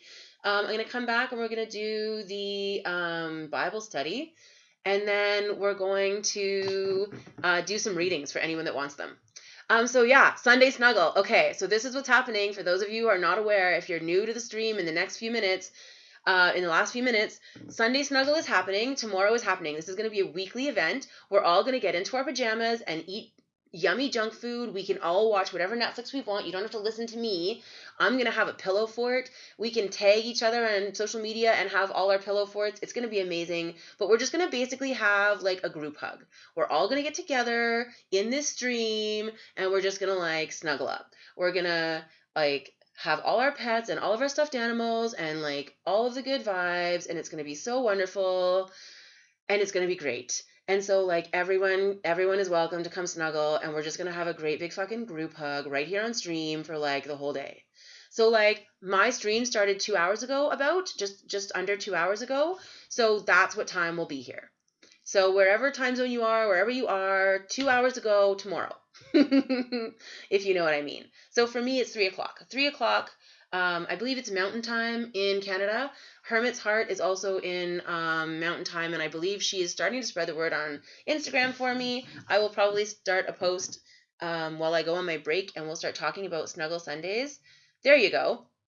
So at 1 p.m., you've got to be here for Snuggles. And thank you for saying I have awesome energy. This is what I am here for, is to show other people that they have awesome energy. That's my job. You know what? The brighter that we glow, the more we tempt others to glow. The other people see us doing it, and they're like, hey, I could do that. Maybe it's not so scary. And the more of us glowing, the brighter the world is, and it's just going to be wonderful and amazing, and we're just going to share all of our great, big, wonderful, beautiful light with each other, and it's going to be wonderful. And thank you. Yes, my tattoos are a reflection of me. My left arm is all 80s comics, 80s cartoons. I have like Thundercats and Yoda. I have Lego Star Wars all in the lower arm, as well as a joystick and a hummingbird from a Commodore 64. And then I have the... So it's 6:54 for you right now, and it's 4:54 for me. So I start at 5 o'clock your time, Rose. This is my twin flame tattoo. This is all going to be like capped. This will all be like a big tree behind, and then this is all going to be flame up, and this is all going to be colored in multicolored flames, and then this is all going to be blue and green flames, and it's just going to be like all the way up to here. It's going to be beautiful. I'm excited. I can't wait. When I have money again and I can continue getting tattooed, because as of right now, my tattoos are all on hiatus, just like the rest of my life, which is fine with me, because then I get to be here for you guys, and I get to hold this space for you guys, and I get to be here serving the collective. And yes, Thundercats, the girl that I go to is like the most amazing artist.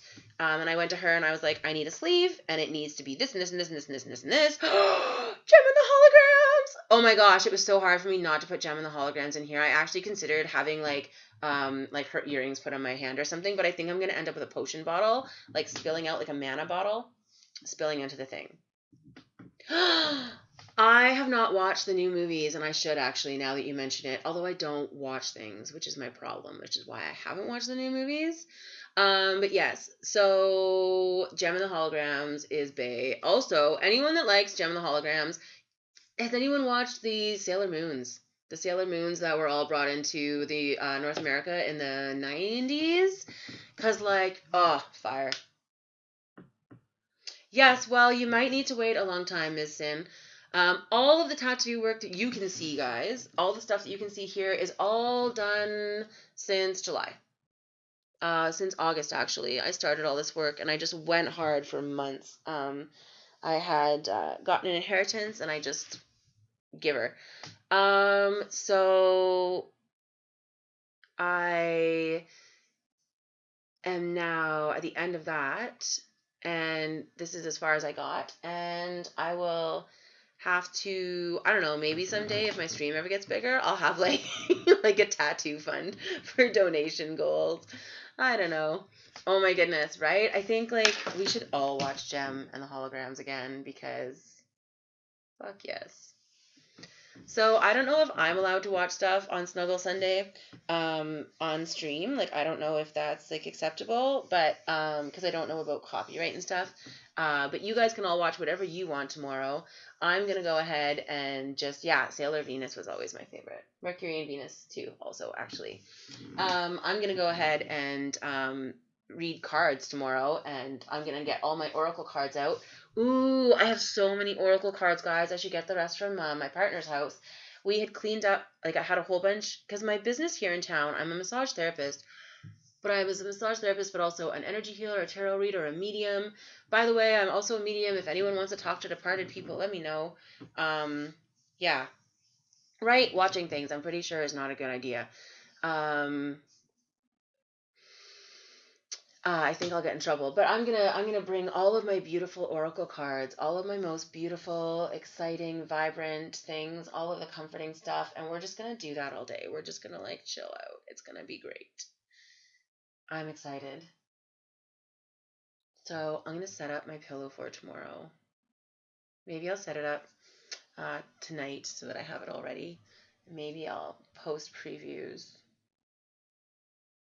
Oh, YouTube's, I see. See? Well, I guess we'll think about it, I guess. I don't watch tons of stuff anyway, and I certainly can't, like, watch a whole stream. I can't watch for an entire stream, because I usually stream for, like, 4 hours, and that's a lot of watching. It's a lot of watching. So anyway, yes, Snuggle Sunday, tomorrow. Be there or be lonely. I can definitely answer questions about anything that you would like when I come back. I am going to take my break now because otherwise I'm just going to keep talking to you guys forever, which is wonderful. I love you guys. Thank you for being here.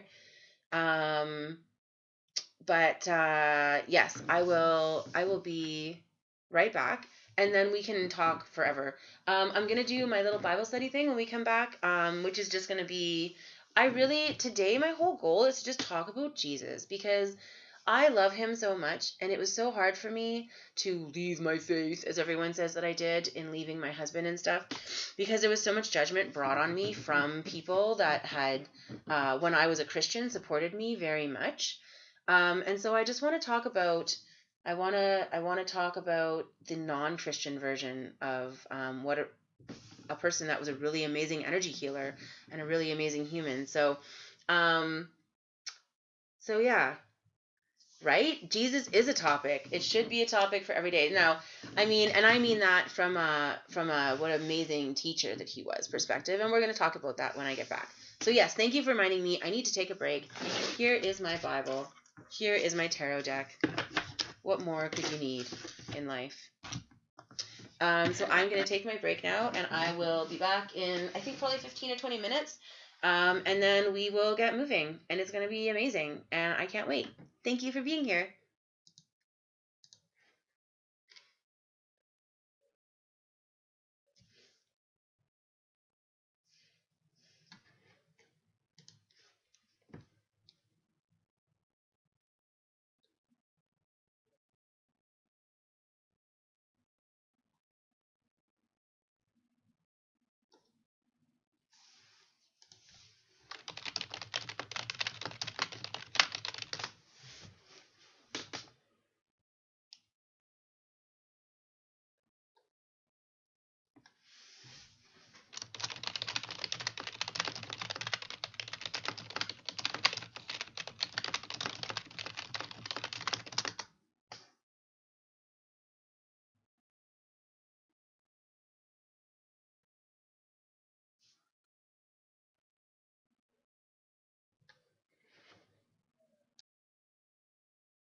Okay, wow, that was ungraceful.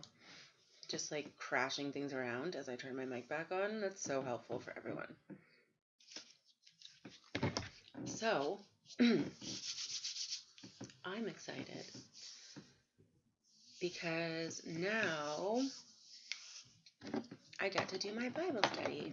Thank you. I appreciate that. I know this is an odd thing for somebody that looks like me to do because people don't associate the Bible with people like me. And that's probably because most people that subscribe to mainstream Christianity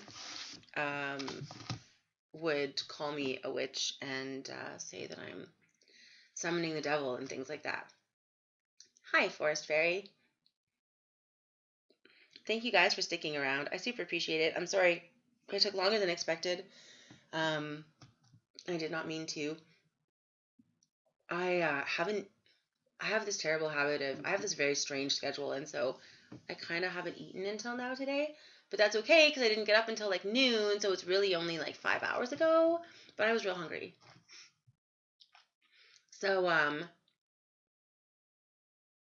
we're not supposed to be talking about my food. We're supposed to be talking about the Bible. So I spent about 15 years of my life as a very strict, very vocal Christian.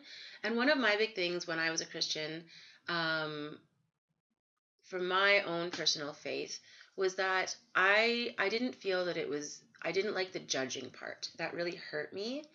I did need fuel. I needed lots of fuel. Did you see how much energy I put into this stream? And so I felt it was so frustrating for me because I felt like I couldn't be who I was because the people that loved me in my Christian life wouldn't love me if I was who I was. And so I wanted everyone else to feel like they were loved, right?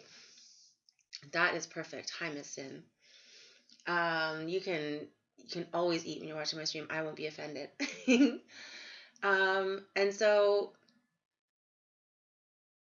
being a Christian was very difficult for me because I wasn't allowed to be what I am. My abilities and my gifts had definitely awakened by then.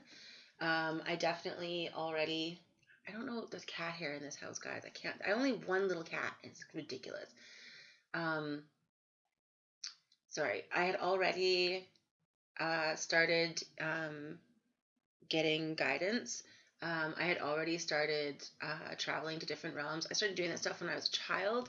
I don't remember a time in my life where I didn't have other voices in my head, where I didn't have somebody else in my ear, so to speak. But you're not allowed to say that in our society. You can't talk about that. And so this is one of the things about this stream that I want to talk about is I want other mediums and other people that have these psychic abilities to be able to talk about this stuff. And Miss Sin, you said you have questions about that. We can totally talk about that whenever, because this is totally something that a lot of people do not realize they have medium abilities. A lot of people do not realize they have psychic abilities.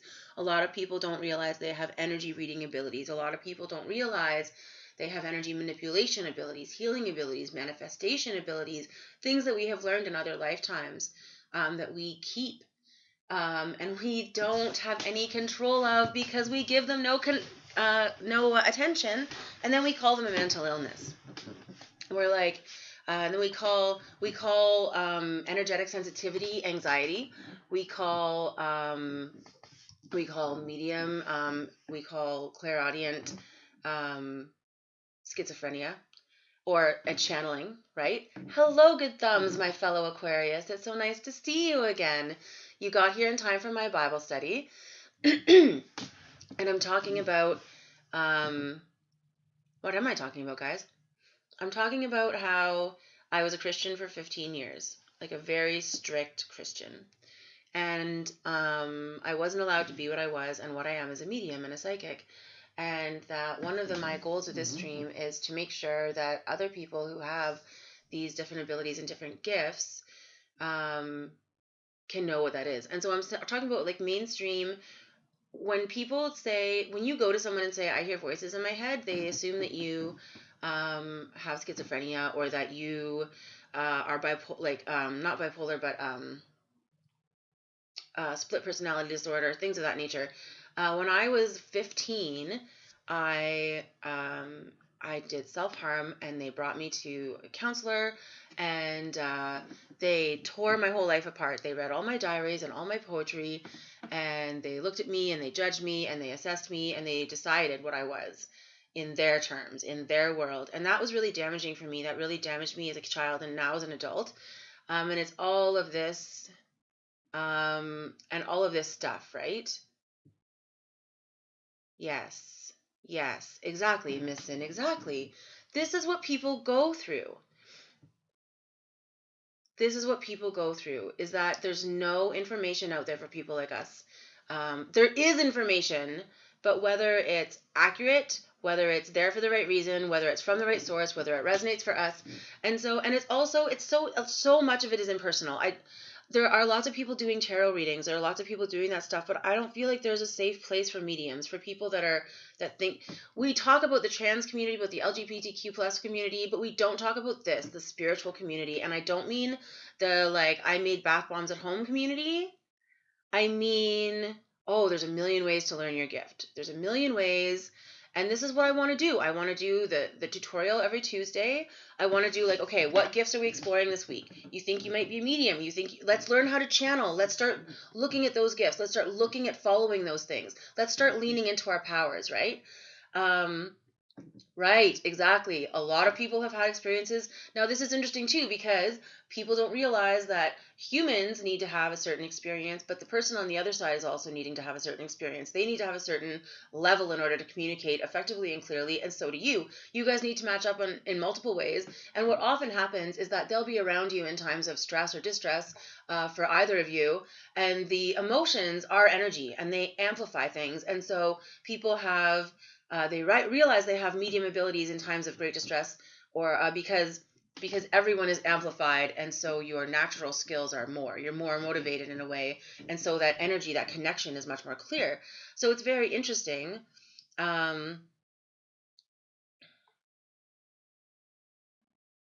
And yes, and your spirits, your people will take care of you. Now, this is very interesting because we don't talk about this in the modern world. This is one of the reasons I want to have this. I want this safe place where we can talk about these things openly. We're not crack jobs. We're not crazy people. I mean, I'm a little bit crazy, but I'm not a crazy person. I don't belong in a psychiatric ward. I am not a split personality. I am not schizophrenic. I am not manic depressive. And honestly, I have anxiety, but so much of my anxiety is because I am not accurately able to interpret what is coming in psychically. And now that I very rarely have anxiety, or when I can trace it to a specific spirit, a specific emotion, a specific entity, a specific somebody trying to help me even from the other side. So often people tell me they have anxiety at bedtime, and I'm like, okay, but this is what happens, is that when we know we're going out in the world, we put up our own little energetic force field, and whether we do it intentionally or not, consciously or not, some of us are better at it than others, we put this out there. All of us, whether we're good at this or not, we take our little shield down at the end. That's amazing, Fairy. That's so beautiful. That's just amazing. And so I'm so glad that you've had that experience, and that you're able to have these experiences, and you're able to talk about it here, because I just think that's so beautiful, and so nice for you to know that someone's coming to take care of him, that someone's coming to guide him. That's if we would just lean into the spiritual world, there's so much more for us. There's so much more comfort. There's so much more love. There's so much more communication, connection, understanding, learning, growth. And if we heal it here now, we can heal our whole lineage. We can heal, right? Look at how beautiful that was for you to know that they're still coming for him, right? There's someone there for you. There's someone there for all of us. Whether it's who we expect or not, that remains to be seen. But whatever, who cares? Someone's always there to greet us, right? And it's so beautiful and so powerful. And maybe we would not, as a society, be so terrified of death and so terrified of transition if we could accept it, if we could understand it, if we could lead into it. My father drank his whole life. My father drank himself to death a year and a half ago in November. My father finally got what he wanted, and he finally killed himself without having to actually kill himself, which is what he'd been working up to for years. and he was a chronic alcoholic. And I spoke to him right before he passed, about a month before he passed away, and I said to him, Dad, I'm a medium and I understand these things. I'm a psychic, and I realize that I have these abilities now, and I'm really leaning into that. And I had opened my own business, and I was offering tarot readings and other things in order to get people used to the idea. Like, I really just want to normalize spirituality. That's like my whole goal, right? Oh my goodness, Pete, that's so amazing. Right, they're not lost, they're not gone. And right, my father, so this is what I'm saying, is my father, he drank himself to death. I was not able to be there. I was not able to be present with him. But I said to him before he passed, that I was a medium, and he got really upset with me, and he called me by my dead name, and he said, do you really believe that? Do you really believe that you can do that, and that you can feel them, and that you can talk to them? And I said, yeah, I do, Dad. Like, I stopped and I thought about it. I said, but I do. I stood there, and it was a test for me from the universe, and it was a test for him. And I'm so glad that I answered the way I did, because the next thing he said was, me too. I've always been able to feel them. And he said, oh, thank you, Miss Sin. He said, I've always been able to feel them. But I can't control it, he says, and it's one of the reasons that I drink. Because drinking is one of the ways that we kill it. Drinking is one of the things that we get rid of spirituality with. Spirituality is deadened, and our energetic and spiritual abilities are deadened by drugs and alcohol. We are in a spiritual awakening, and we have never had more alcoholics and drug addicts. We are all repressing that shit the best we can. We're scared. And there's nowhere to turn. There's no information about this. I don't hear, there's few people starting to talk about self-care and I'm a witch and things like that. And that's great. That's amazing. But there are still not any major safe places for mediums for us to be able to talk about it. And the places that there are like the old boys club of the spiritual world, where they have their new agey ideas, and they're them, and they're wonderful, and they're amazing, and they've been doing this forever, and no one is welcome in that circle. And that is not a place of inclusivity. That is not a place that we can learn from. It's not a place that we can move forward from. It's not a place that we are being able to empower others from. That is not what we're doing. And so what's happening is that we're just becoming spiritually repressed, and we're becoming spiritually divided, and we're limiting ourselves. We're setting roadblocks up for ourselves. And so this is what I'm trying to do here, is I want there to be more information available to people, right? Yes, we repress our abilities, and we don't know how to handle it, and we don't know what it's called. We don't know what it is. We think that something scary is happening. It's amazing, actually. There are cultures where they embrace this. There was articles that I was reading, and there's people that they have these abilities, and one of the wise people in their village, one of the elders, comes to them when they're young and says, you don't need to be afraid. That you don't need to be afraid.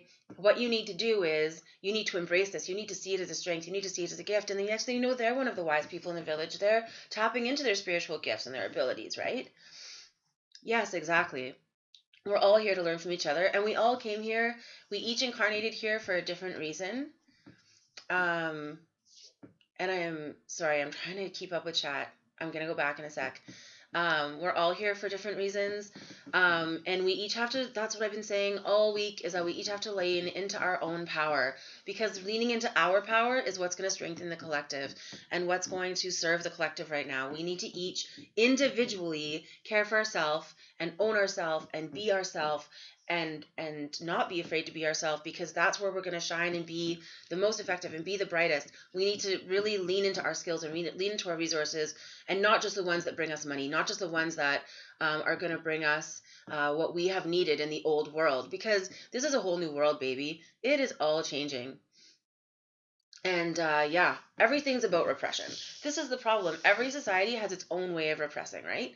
And this is exactly what's going to happen here. So this is one of the reasons I want to do the Bible study, and this is also one of the reasons I want to do this, because for 15 years of my life, I was forbidden to be what I was. For until I turned, I was 21 or so when I met him. Until then, I was free to be what I wanted, but I had no idea what I was. Or I was free to be what I wanted within the constraints of my parents' judgments, as we all are. And then I was not free to be what I wanted. I needed to be what the church needed me to be, or what my husband's version of the church was.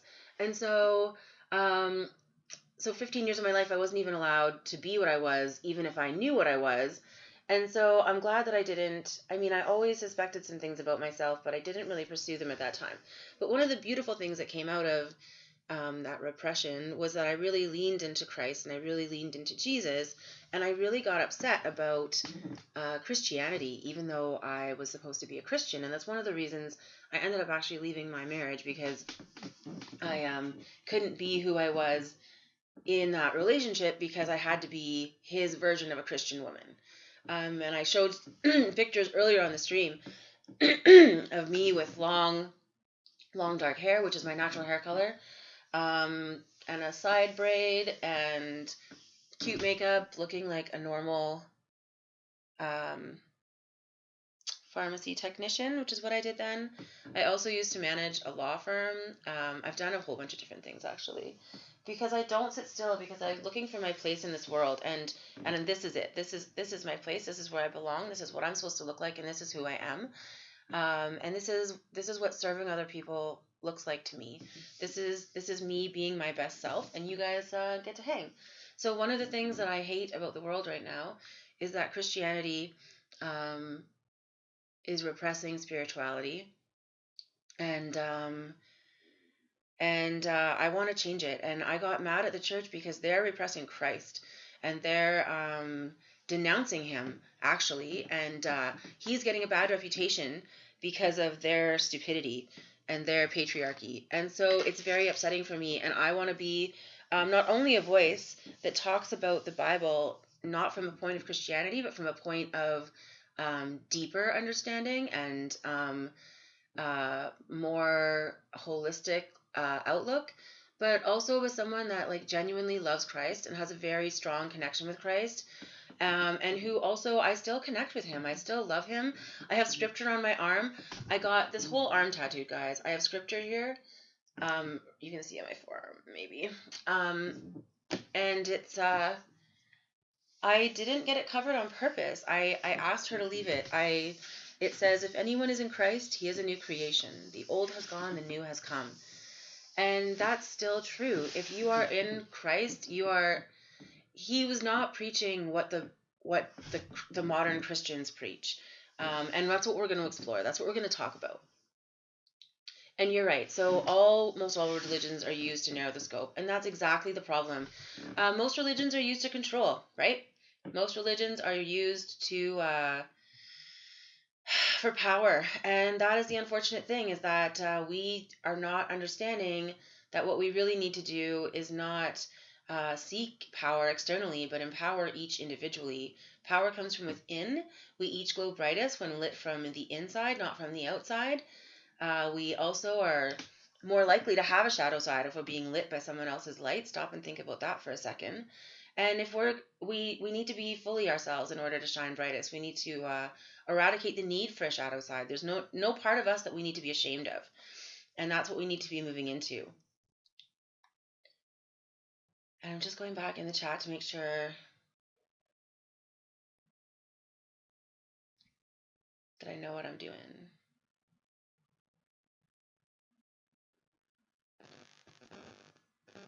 And yes, Fairy, I'm so glad that you're here to hear this.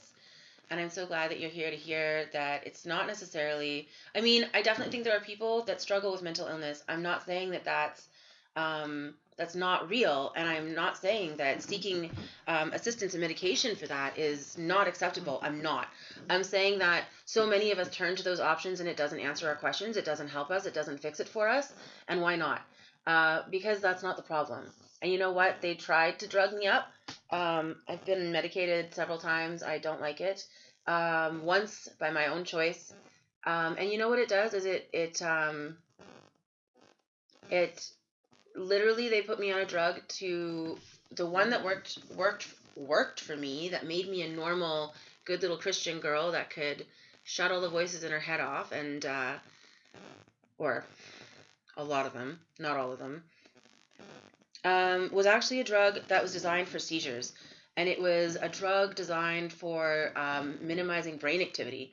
So they actually like made me dumber to make me more like a normal, I don't mean like a normal person, like in a shitty way. I just mean like to make me less of a medium, I guess.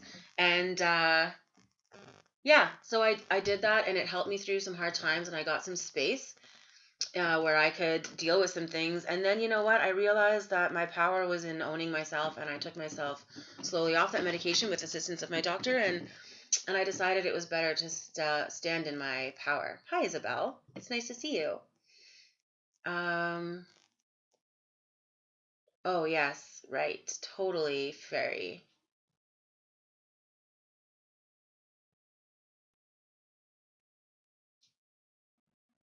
Yes, exactly.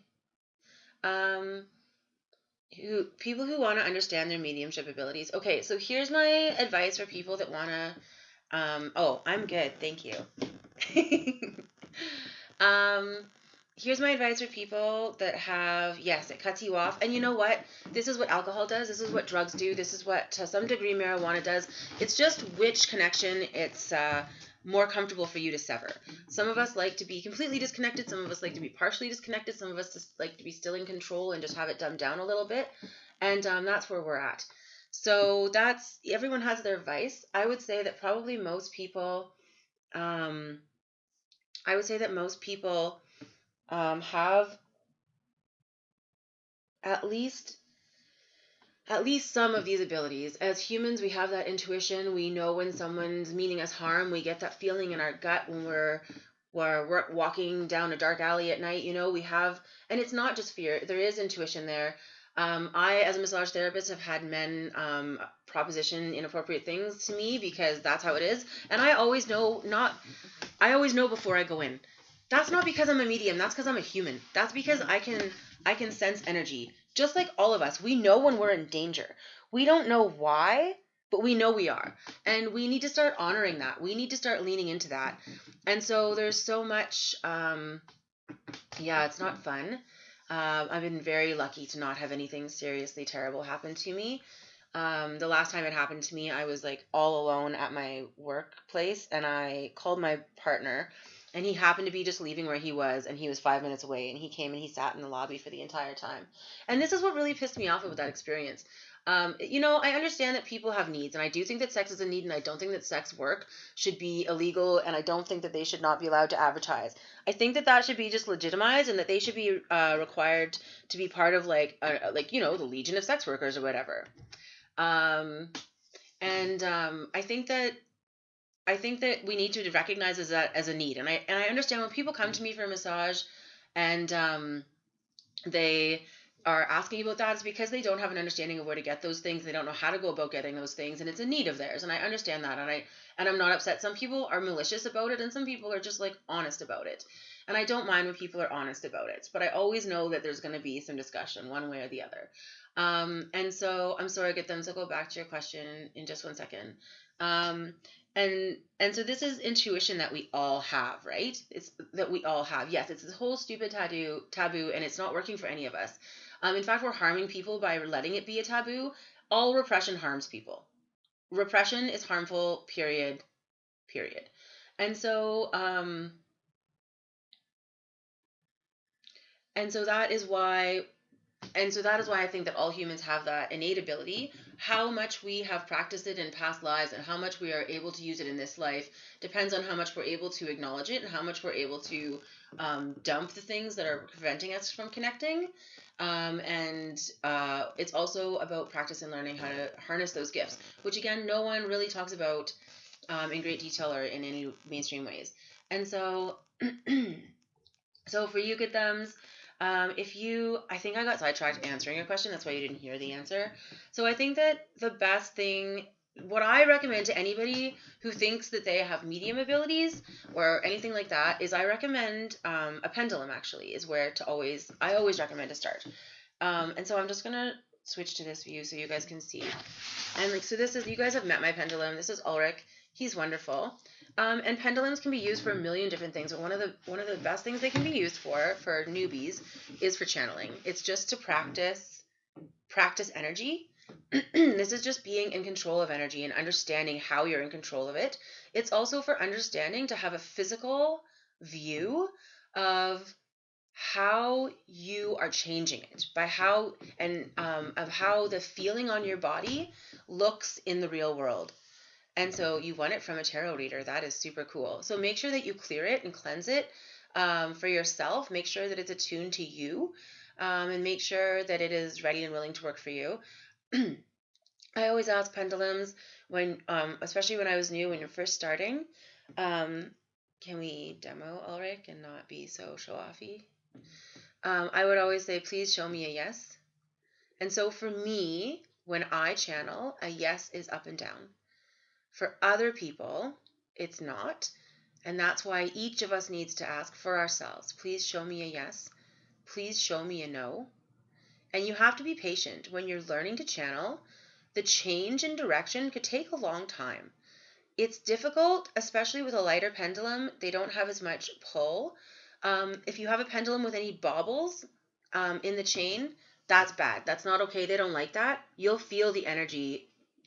Mine is so strong because I've practiced. And this is, you guys, here, Ulrich, please, a demonstration, my love. When I started, this is how much my pendulum would move. And now, if I let him show off,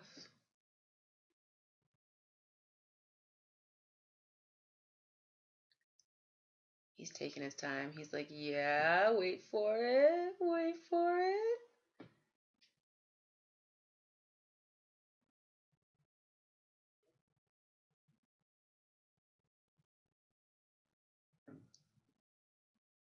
Trying to keep it in the camera. He will actually not only spin like so fast and strong that he's like a helicopter, but he will actually, when he gets really crazy, he can actually, when I'm channeling sometimes for people too, he'll swing so hard it flips up over my hand. Like he just goes in like random. Oh, you're gonna try now? See, look. It just like goes wild. I can't possibly be doing this.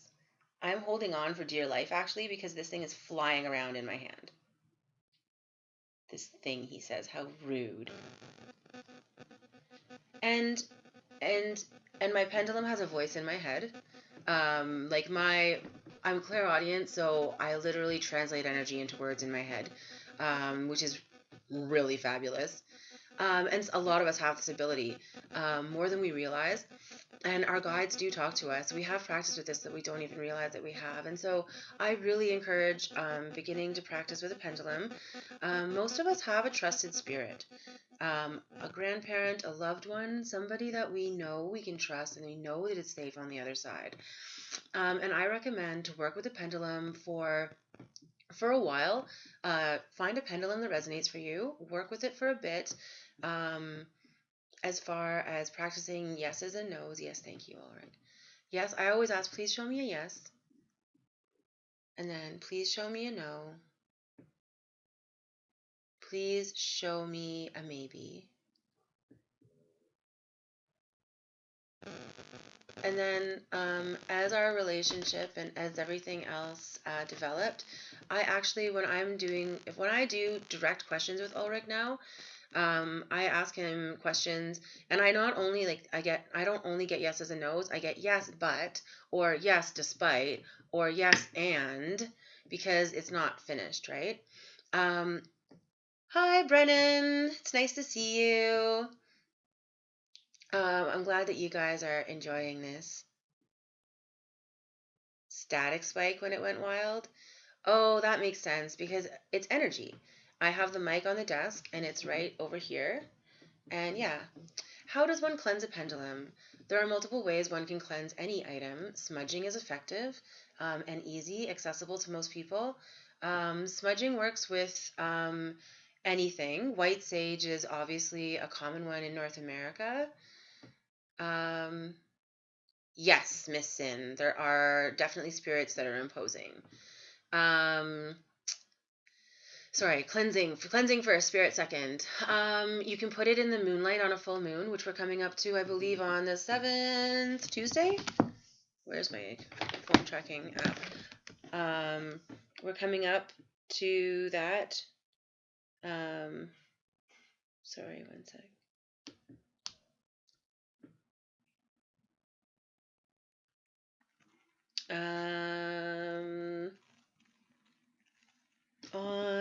For me, it's going to be full April 7th at 8:33 p.m.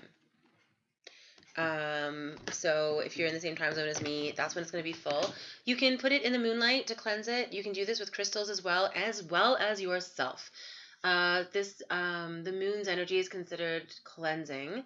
It works for, they usually say 3 days, like the day before and the day after the full moon, as well as the full moon for full moons, and then 5 days for the super moon. Those of us that are energy sensitive will start feeling the effects of the full moon. We're probably feeling it already, actually, usually 3 days ahead of time. That's amazing, Isabel. That sounds so beautiful. Please send us a picture. So that's one way to cleanse. Once you learn energy manipulation, you can actually cleanse them yourself by holding them in your hand and channeling energy for them. You can also sage them, as I said. This is not an effective option at the moment because you want it right now. You can bury items to cleanse them. So there's all different ways, actually. So if none of those was resonating for you, please let me know. You can also, there's lots of different ways.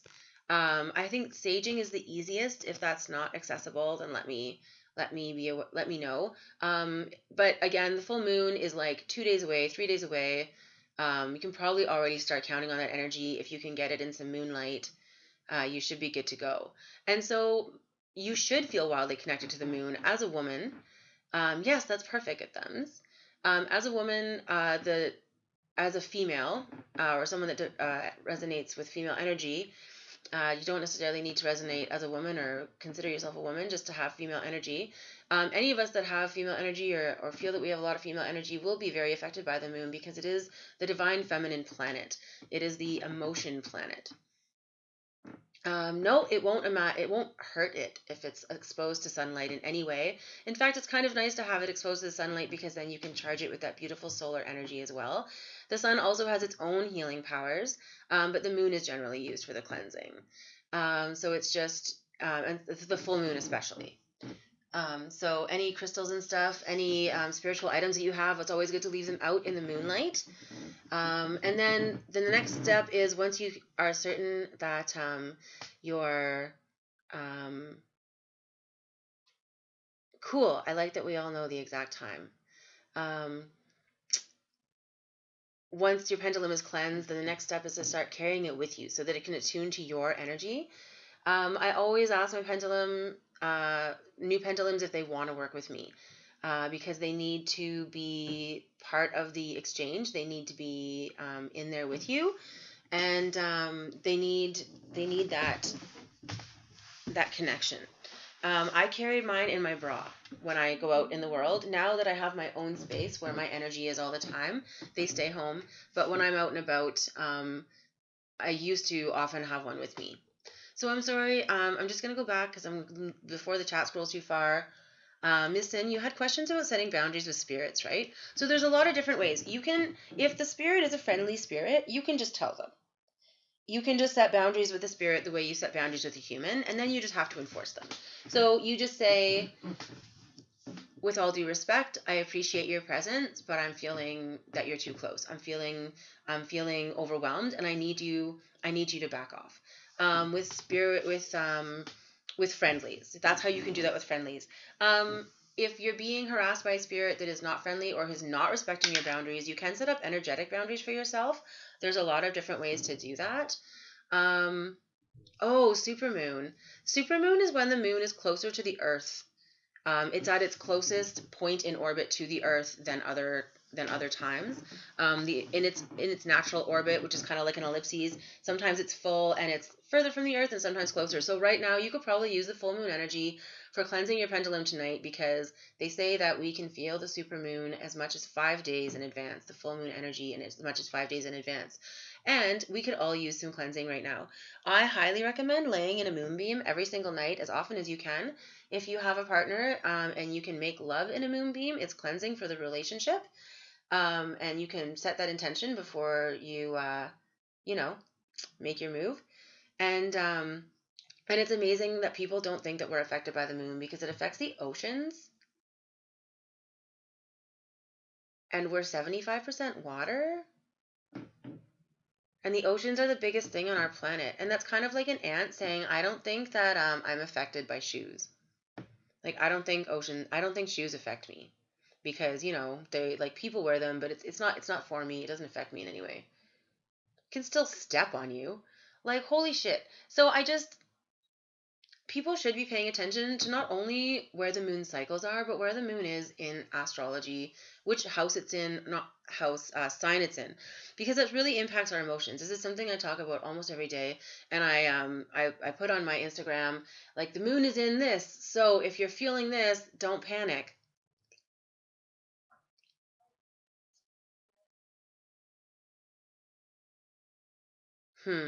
Yeah, setting boundaries. So what I would recommend actually is that things like that often happen, and please don't be offended when I say this, but things like that often happen when we're out of our depth, when we've done something that was kind of like above our level.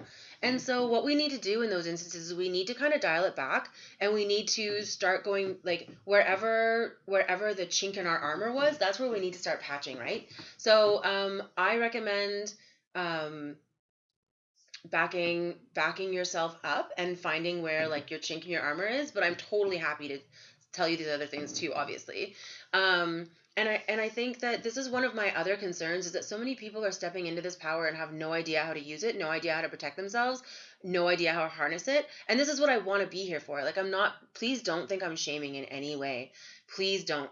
I'm absolutely just saying that people need to know what they're doing before you start meddling with these things. I don't mean meddling, I just mean that we are being brought into this world, and we start playing with things or experimenting with things that we don't fully understand.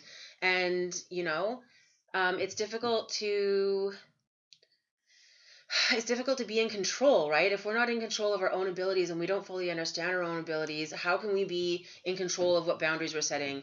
And how can we be in control of what we're allowing into not only our energy, but into, like, the universal energy? And so this is something that I really, again, that I want to talk about on here. And so I'm sorry, I'm going to go back in the chat because I'm obviously missing a bunch of stuff here. Pete, yes. Full moon, birthday, self-isolating, journeying. To actually a message erased in your inbox. I think when things like that happen, Isabel, I think that this is a message from the universe to wake up to your abilities. This is a playful way of them saying, you have more than you tell the world you have. You have these abilities, and you need to start exploring that. So interesting that you would end up in this dream today, after having that kind of dream, right? You dreamt about the person. See, now that is super interesting. And so this is all about, exactly, it's about that knowing, and it's about having that inner look, and about starting to harness those gifts and those powers so that you can put it to work in your life. I really think that that's really beautiful, and it's exciting that you're on the edge of something so nice, right? So now,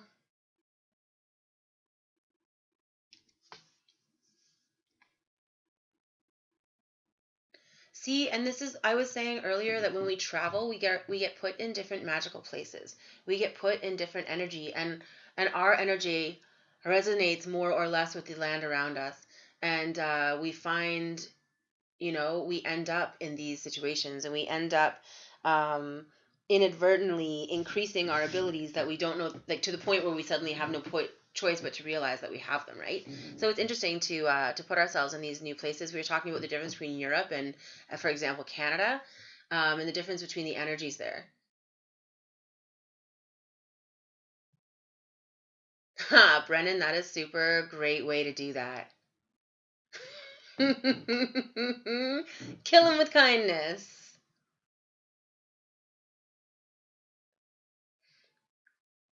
That is super cool that you guys have, like, we have all these connections happening, right? Love is actually, and this is interesting because I keep talking about my Bible study, but this is what Jesus was preaching, was love. Love is really does conquer all. And we have turned it into a joke. We have turned love into this romantic thing. We've turned love into this game that we play. Do you know what I mean? But really, the power of love, the power of somebody that is really standing in full love for the other person, is really something even the patriarchy can't overcome. And this is interesting, and this is one of the things that all of the big powers try to beat out of us. They try to beat our empathy out of us, right? They try to make us not care about other humans. They couldn't make us go to war if they couldn't beat our empathy out of us, right? And this is what they do: is they take away all of our magic, because our magic is where we get our empathy, and they tell us that all of these feelings and that all of this stuff is all bullshit, and that's a way of taking away our individual power. They tell us that our only way to have power is with what they're doing, and to follow what they're doing, and maybe someday we'll be as powerful as they are. And we have no choice but to follow that, right? And so this is where we're coming from. So I'm just going to flip that away for a sec. So I've kind of already been like doing the Bible study just in talking about the Bible. This is my Bible. Isn't it beautiful? I've had this for years. I studied through the majority of the Torah with this, and you can tell where I've studied.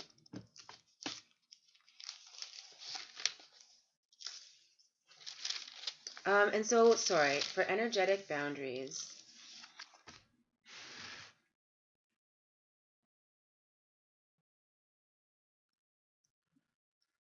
I'm glad that you're in full love for the human that erased his message, and I hope that he erased it out of love. So this is kind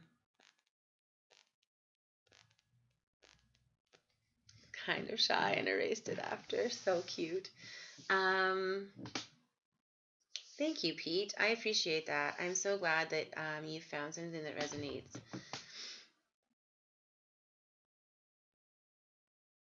Yeah, Miss Sin, totally. And this is the problem, is that they've been, like, in order for them to have power, they're taking our power away from us, right? And we're letting them, we're giving it to them, we're feeding into this shit. And it's damaging to us as individuals, and it's damaging to us as a world.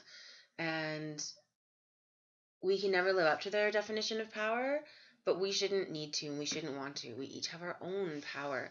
And this is why I want to talk about Jesus. And so we're going to talk about energetic boundaries first, and then we're going to talk about my favorite Jesus moment in the Bible. So the easiest way to set an energetic boundary is the way that I teach. The easiest way is to plant yourself firmly, barefoot preferably, on the floor, or, I mean, if you're somewhere warm and you can be outside in the dirt, then better, because it's a good starting point. It's a good practice place. But anywhere that you feel safe and secure, you can do this. Anywhere that you feel insecure, you can create a safe place for yourself doing this, but it's better to practice somewhere where you already feel safe, so you can take your time in developing your skill. And so what I say is to plant yourself. Picture roots growing into the ground from your feet. And so and sometimes they start really slowly and they're nervous and they're not sure. Picture them going through anything that's under you, right into the earth and right into the elements in the soil. And so dig those roots deep, deep, deep down, and let go of any energy that's not serving you. Feet roots are the best. Let go of any energy that's not serving you. Let that go down into the elements to be cleansed, and for the universe to use it for something different. It's going to be beautiful somewhere. And then when you're done releasing all that old energy, allow the universe to start giving you energy and bring that energy into you. And this creates this energy cycle, and this assists in not allowing stagnant or old energy or beliefs to stagnate on us, which can cause physical pain as well as other things. Hi, Envy, by the way. Hi, it's nice to see you. Um, and it's very important to have this place of energy and have this place of power when we're doing things for ourselves, when we're beginning to visualize and channel. And so we need to let go of what's not serving us and bring in what is serving us. And we need to accept that those things can happen simultaneously. We don't need to be constantly fighting to hold or fighting to let go. We can just let that happen. And then once you have this energy flow happening and you can feel the energy in your body releasing and coming more easily, then you're ready to start, you're in a place to start practicing with yourself. And so what I recommend, one of the ways that was taught to me is picture that you are covered in golden lace, and think of that as like your energetic shell. And just know that this lace, intend that this lace is the purest gold, and it will only allow the purest energy into you, and that you can see through it. And no one will see this shield, obviously, but nothing can come back to you except what you choose.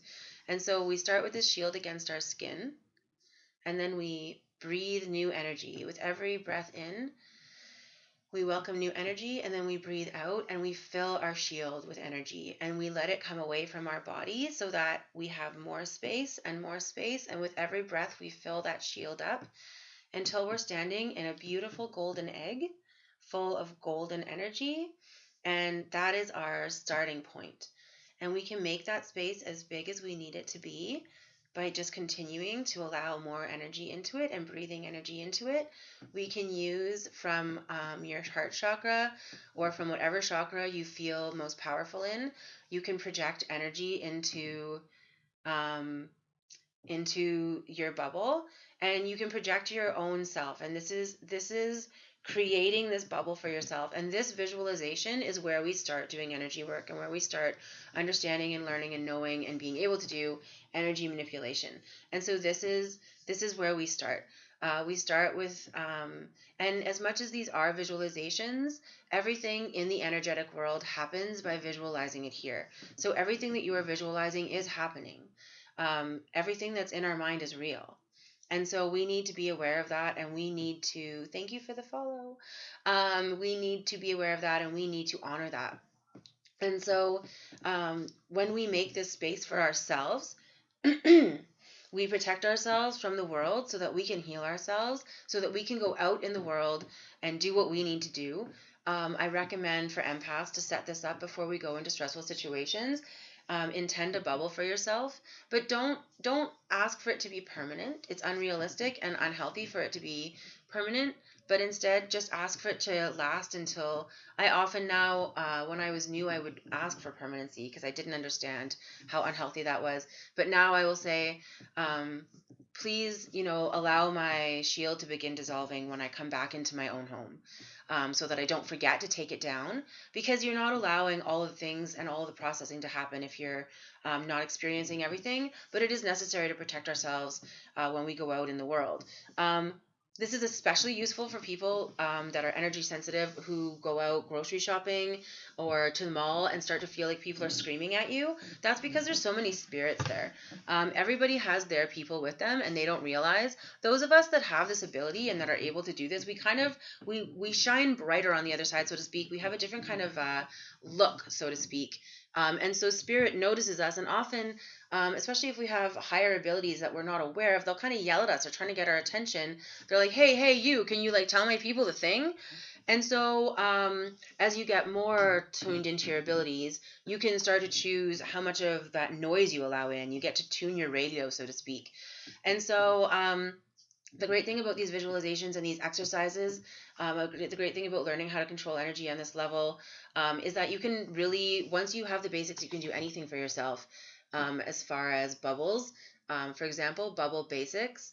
And so what we do, we can use, if golden lace doesn't resonate with you, some people prefer to have that grounding energy. Some people prefer to grow themselves vines all around and have the forest energy with them.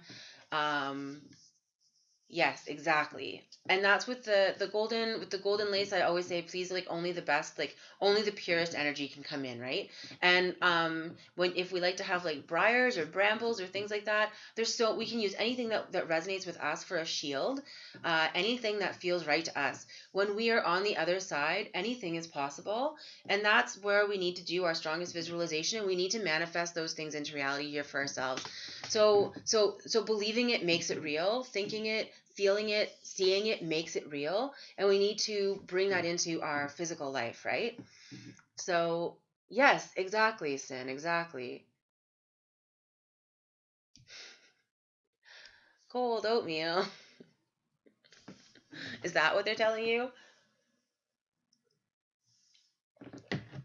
Or you want a shield of cold oatmeal? That would be hilarious, actually. I mean, no one's going to bug you if you're covered in cold oatmeal.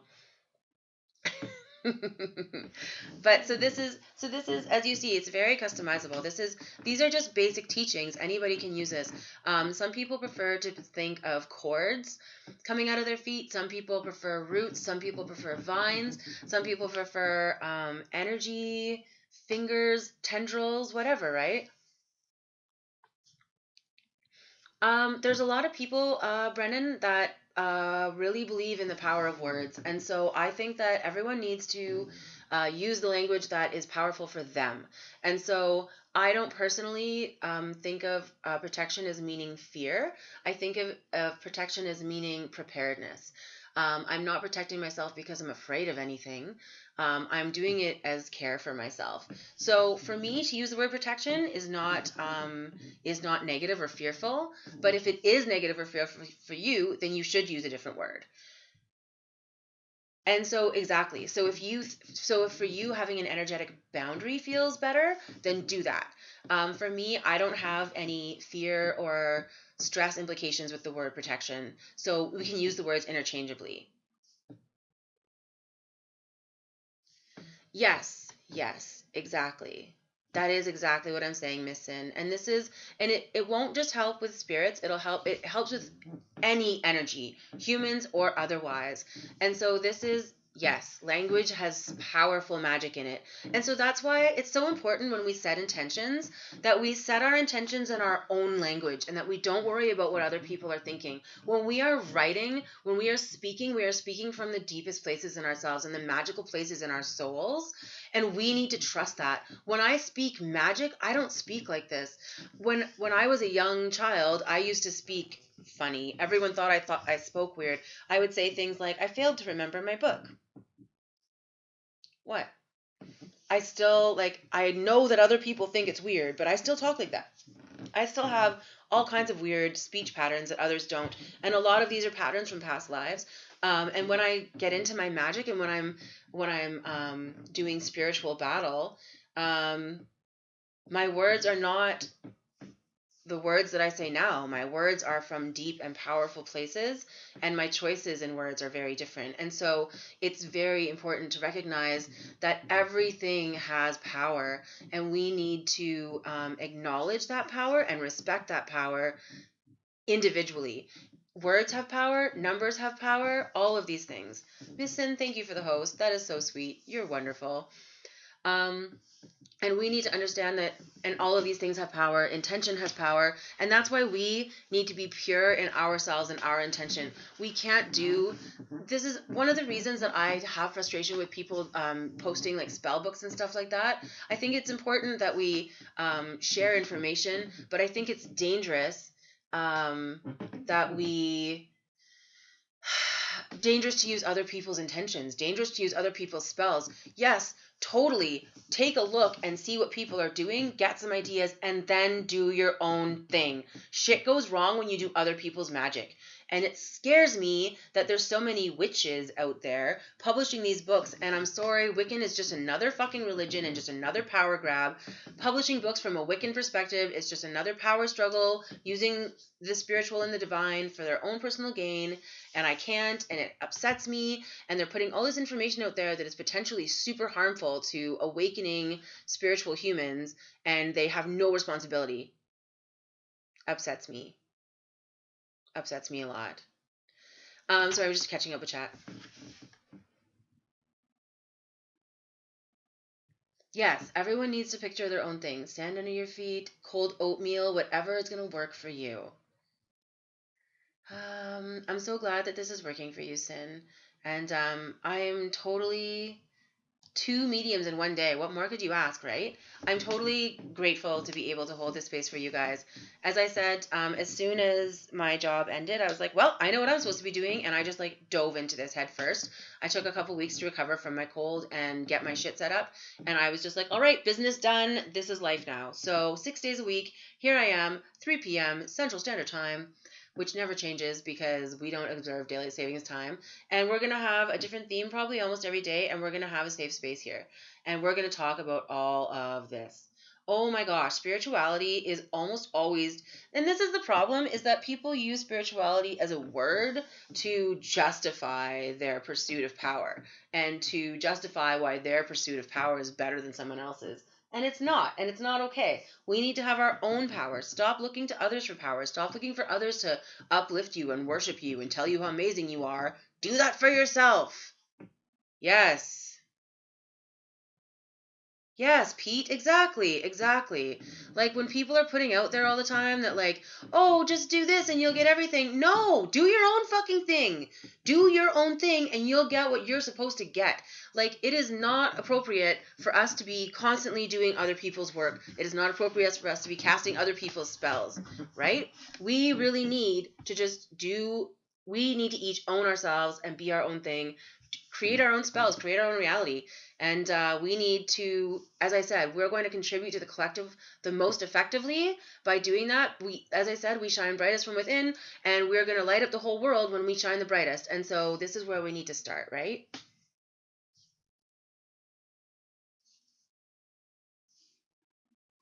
The egos? I'm only half following. I'm only half following the conversation. Okay, so now, yes, finding a teacher. There's been so much about that lately, NB, in the cards. There's been so much about find what resonates for you, find what you align with.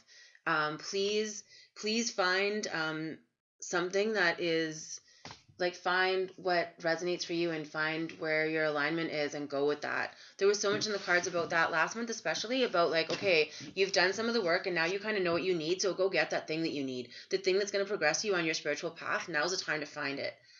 And see,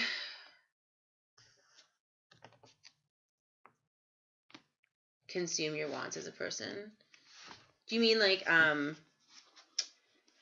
the way the way everything's so repressive? You need to have an open teacher, right? This is the thing. So I want to start this part, right? You can feel the difference. And this is, okay, good. I understand what you mean. I think I understand what you mean. This is what I'm talking about, doing the work of the pendulum and doing this energy work for ourselves with grounding and with making bubbles. This part of that is learning what that physically feels like. Just like we have a certain feeling on our body when we have certain emotions, we have certain feelings on our body when there's certain energy. When our energy is clear, when our energy is being stifled, when our energy is connected to the earth and to the elements, we have different feelings on our physicality, on our physical body. And so we need to be aware of that, and we need to start learning what those are, because so often we have these energetic feelings that we don't understand, and so then we think we call them anxiety, which is completely legitimate. We don't know what's happening, and then we get stressed from there, right? Sorry, I'm just trying to find. So here, this is a great time to start talking about each of us owning our own power and about each of us being in our own power. Because this is where I'm going to go with the Bible today. And so my Bible is very colorful. Also, I don't know if you guys know this. I'm so glad that you think I'm socially responsible. I am an Aquarius. All Aquarians are socially responsible because we are all about the collective. And I promise I will not send anyone that you send me in an errant direction. So these are My Little Pony bookmarks that I made. And these are all littered throughout my Bible. In the Old and New Testament, this is me and my kid. But I don't want to show you because I look awful. Do I normally resonate with Leos? To be honest, I resonate with any respectful humans. I don't have a ton of Leo friends. I think the long smolder of Leo is very fascinating. One of my female friends is very into Leos. Like, very into Leos. So I'm going to show you guys My Little Pony bookmarks. I'm just trying to get to the back of the book and find them all. So this one says, "You are my lamp, O Lord. The Lord turns my darkness into light." Her little pith helmet there. Oh my God. How cute is that? So these are all my little bookmarks. And I have put on the full armor of God so that you can take your stand against the devil's schemes. And see, this is an interesting one. I am very attached to this verse. And it's interesting because now when I'm doing this UnBible study, so to speak, this is what I'm trying to do for people. I'm trying to arm people against those who would use the Bible to preach hate. I want to show that the Bible doesn't actually have any of that in it, in the part that we're supposed to, as Christians, be following. And I want to discuss it more openly.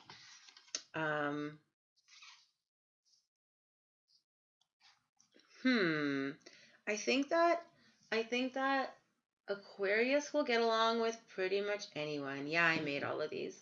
I made these on photo paper. Aquarius can get along with pretty much anyone, but Leo are more, I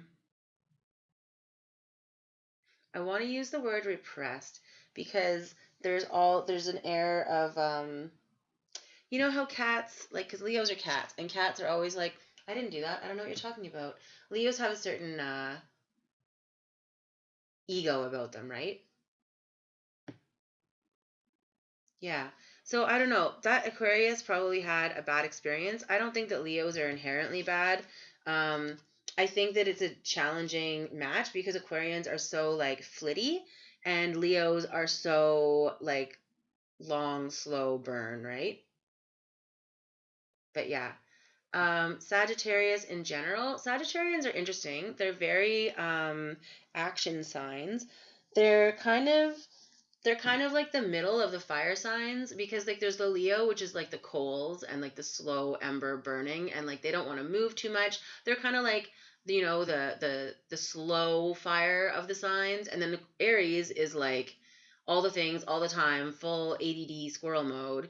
And then Sagittarius is in the middle. And so Sagittarius is interesting because they're very stubborn and strong-headed in a lot of ways. They're very like, I'm doing it and I'm doing it now and I don't care what you think. They're not big on planning or communicating, which gets them into trouble a lot. But they actually have a lot of really good skills. If you want to take a leap of faith, a Sagittarius is the person to do it with. You can convince a Sagittarius to do anything. And they're great for being spontaneous. Sometimes not in ways that people think of. They might put off certain projects that they don't like, and they might, but then they'll run off and do all the things that they do like. So Sagittarians can be kind of a problem sometimes. They're very dismissive of the things that they don't like, and they can come off as a jerk to a lot of people because they're not big on communication. But ultimately, I think that most signs, when they get a bad reputation, are just misunderstood. And I think Sagittarians are one of those signs. I think that they get misunderstood for being like they're so action oriented. They don't think before they speak. They don't think of the consequences of that. are relatively emotional, and so they follow their emotions into these actions without necessarily thinking them through. And so that's really interesting, NB, because a lot of people don't feel that they fit the mold. And I encourage everybody to please pull a birth chart. I recommend AstroSeek, astro/seek.com. And so there's a very few people who seem to be completely unaffected by astrology. And I have a friend like this who seems her full chart is quite telling. But when you look at just her sun, moon, and rising, it makes no sense. When you pull her full chart, she does. But so this is what I encourage you to do, is to pull like a full reading. Because many of us with more feminine energy are controlled more by our moon sign. So for example, I'm an Aries moon, not an Aquarius moon. And so my Aries moon sign makes me different in my emotional situations than in my mental situations, right? The ascendant for me is Scorpio, which is super. Yes, I'm also non-binary. I know. I thought that's what that was referring to. Your gender is all gay. Super happy is your gender. Teasing. Don't be mad at me. I thought that's what you were referring to with NB. And that's why I was curious. Thank you for being here, by the way. It's so nice to have other people around. I've just realized recently that I'm non-binary, and it's been, the word I want to use is enlightening. And so much of my life makes sense now, and it's so good. And I'm grateful that I was in a place of self-acceptance before I got there, so that I didn't have to struggle as much. And like, holy fucking fuck, is it ever nice to make more sense to myself. So much of what I've been struggling with the last few years is all about the spiritual side and spirituality and realizing my gifts and abilities and how to stand in that power, which is now what I'm trying to help you guys do. But now I'm like, okay, but it's still not all making sense. And then I'm like, I've been following all these different like trans things and all of this stuff. And I was like, wait a minute. Oh shit. So like pumped to be here. Non-binary divine. I love that. The divine is non-binary, right? The divine is non-binary. Divinity is non-binary. Every single entity out there has male and female energies in it. Whether one of those is dominant or not is no one's business. And in what way we choose to express that is no one's business. And congratulations on getting to grow out your facial hair. I think that's fucking amazing. And I hope that you are enjoying that fully.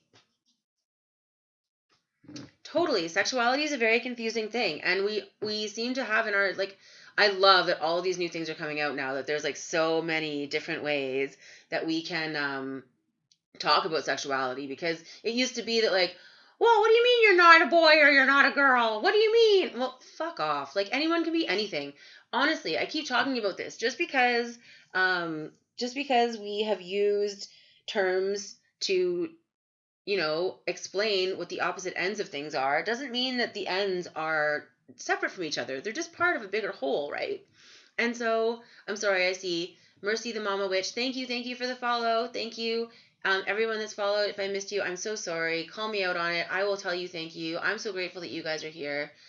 And it's just, yes, pansexual. Right, exactly. And so, isn't it great that we have this ability to form a collective language around sexuality so that we can describe where on the spectrum that we fall, instead of having to choose one polarity.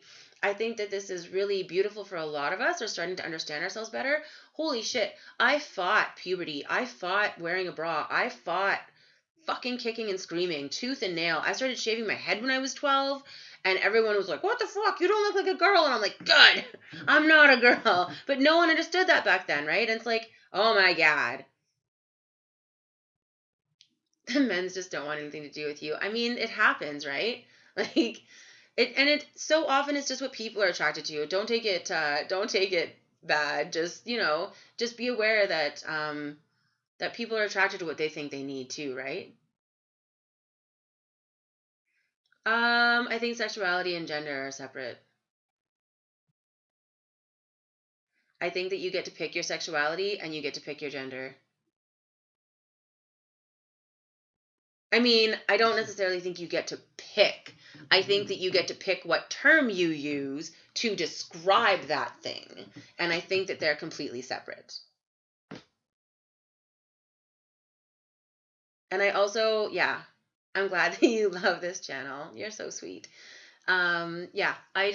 We're just people, and each of us is an individual, and we're each, they're totally separate. They're completely separate, and they should not be, there should not be assumptions made on someone's sexuality based on their preferred gender.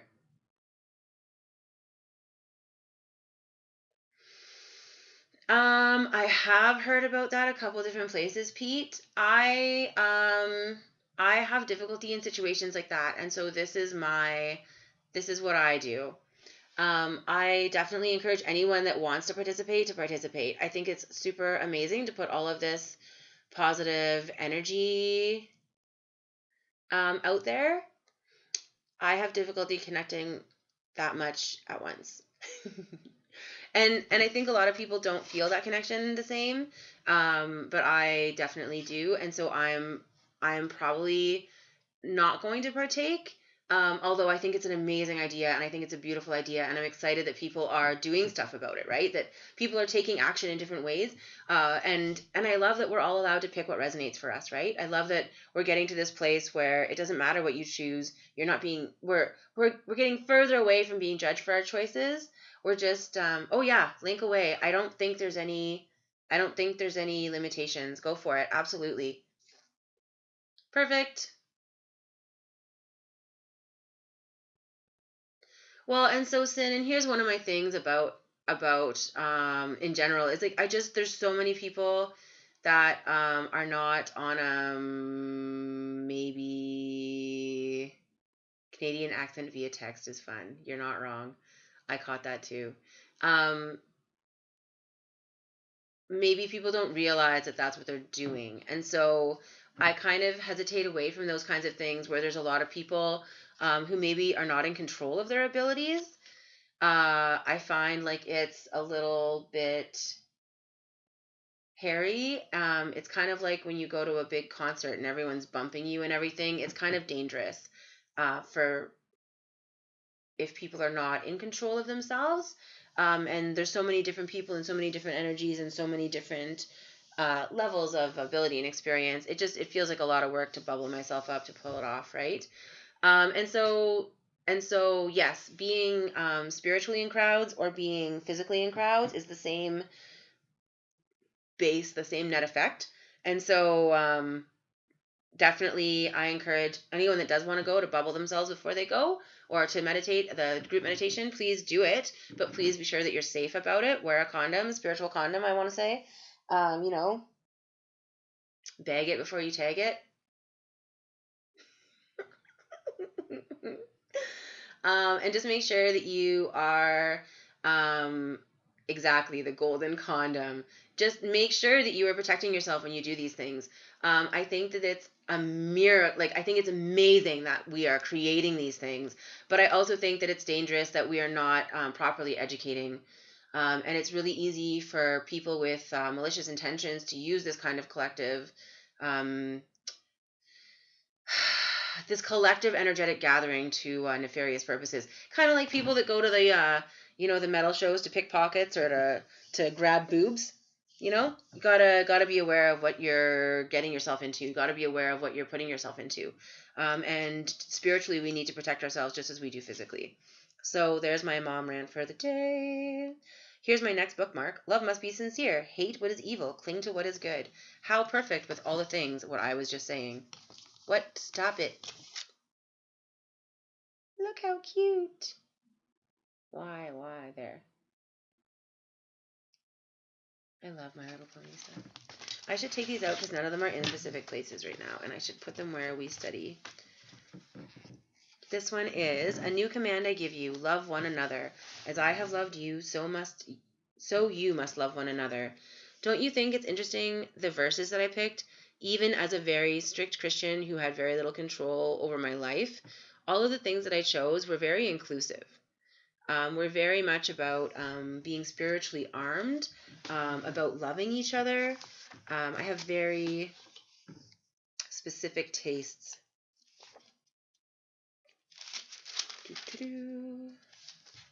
This is what I want to read. But I don't know if I want to read that one. Oh, and then here. I tell you the truth. No servant is greater than his master, nor is a messenger greater than the one who sent him. And this is about those that get all arrogant about having a message. You're just the messenger. The universe is what's doing the magic. Be humble.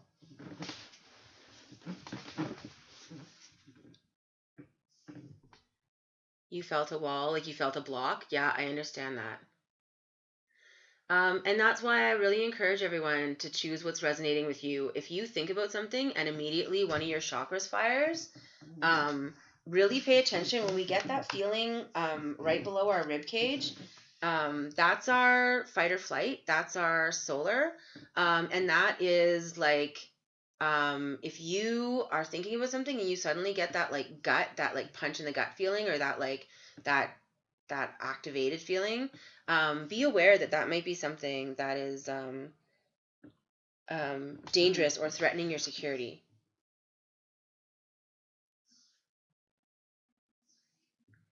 I totally get that, Black Angel Rose. And there's no one answer, right? Like meditating is such an amazing way to help release those energies so that you can heal from them and so that you can let them go. Grounding and practicing letting those things go into the ground is another amazing way to do it. Letting the elements heal you.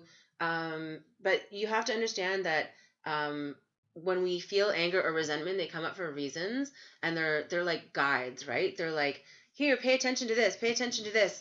We need you to look over here. And those are opportunities for us to see deeper triggers, and those are opportunities for us to see deeper problems, and to highlight those things to us so that we can go and fix them and go and clear them and heal them. Sorry, I'm a little bit of a squirrel today and every day. Now, I think I want to read Matthew, the New Testament. Where is the one I want? So now, I love the passage that I'm looking for.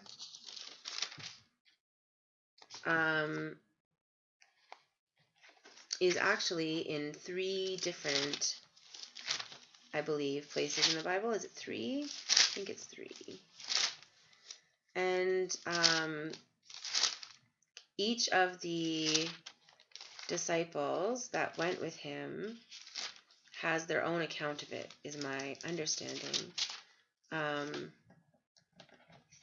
Luke, Matthew, and Mark have the account written, and the reason that I love this so much, oh, maybe John does too, is that it's just so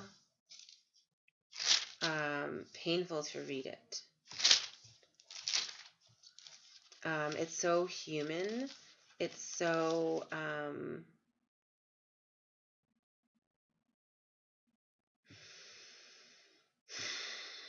it's so much, you know? Hi, Tara. Thank you for the follow. Just as I look up from the Bible.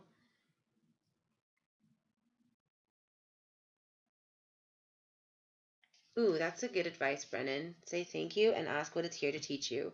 That is amazing advice. And that's exactly what I'm talking about. That's what we need to do, is we need to identify why it's here. What are you here to teach me? What is happening? You know, we have to always try and get to the root of the issue. And so I guess it doesn't matter which of these I read to some degree. Everyone's here. I take it you guys all know each other. That's good. I think it's good.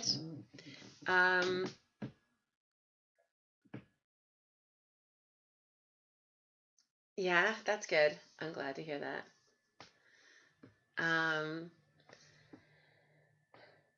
So the reason I feel like I always go back to this passage in the Bible is because it's a glimpse into Christ's humanity, and it's a glimpse into the fact that he was a human the way we're human, and that that he was an amazing energy healer, an amazing teacher, and what he did, what he taught was for the betterment of humanity. It's not being always used that way today, but that's not his fault. And he did his best, and he walked his path, even though it was hard for him, and even though it cost him things, and even though it hurt him. And so I'm just going to read this scripture to you guys really quick. And this is,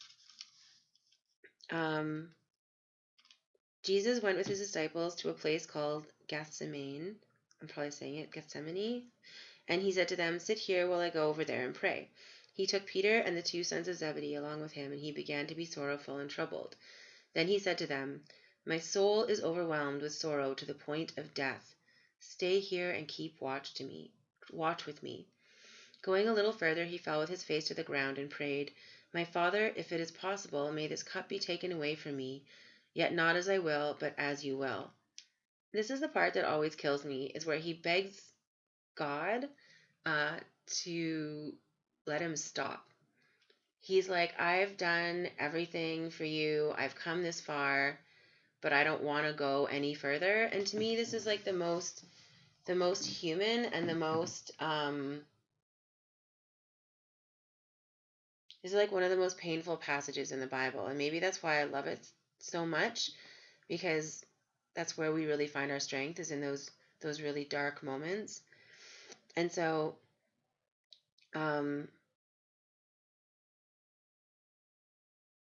I think it's interesting too that even in this moment, in his darkest moment, he was like so alone. He said to his friends, his disciples, the ones that had traveled with him, "Come and be with me while I'm sorrowful, like be with me while I pray." And every time he went back, they'd fallen asleep. They weren't really there for him in that one moment. And this is what it is for each of us. Each of us is only there for ourselves. At the end of the day, we don't have anyone or anything but ourselves. We don't have anyone or anything, even if we ask for support, even if we ask for help. And so we need to be able to provide that support and that help for ourselves. And we can get that from, and I'm talking obviously in a very physical way, because where he looked for support was to spirit, was to the divine.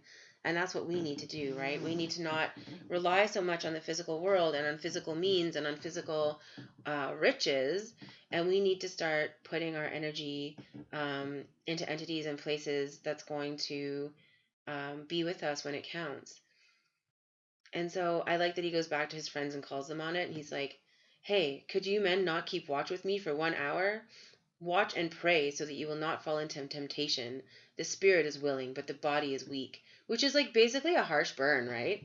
Like, yeah, you say you're my friend, maybe you should be praying. Maybe you should be praying so that you can be a better friend. And so then he went away again and he asked again. It wasn't enough for him to pray once. He had to make sure that his petition was heard. Sometimes you have to ask for support more than once. And he said, "My Father, if it is not possible for this cup to be taken away unless I drink it, may your will be done." And so he walked in his faith, whether we resonate with the God that he was following or not, or the God that is presented in the Bible or by modern Christianity or not. This was a man who was deeply spiritual, was turning to the divine in his hour of need, and was willing to go through with his divine path, even when it meant it was going to cost him his own life, and even when it meant that he was literally there all by himself. And so this has gone over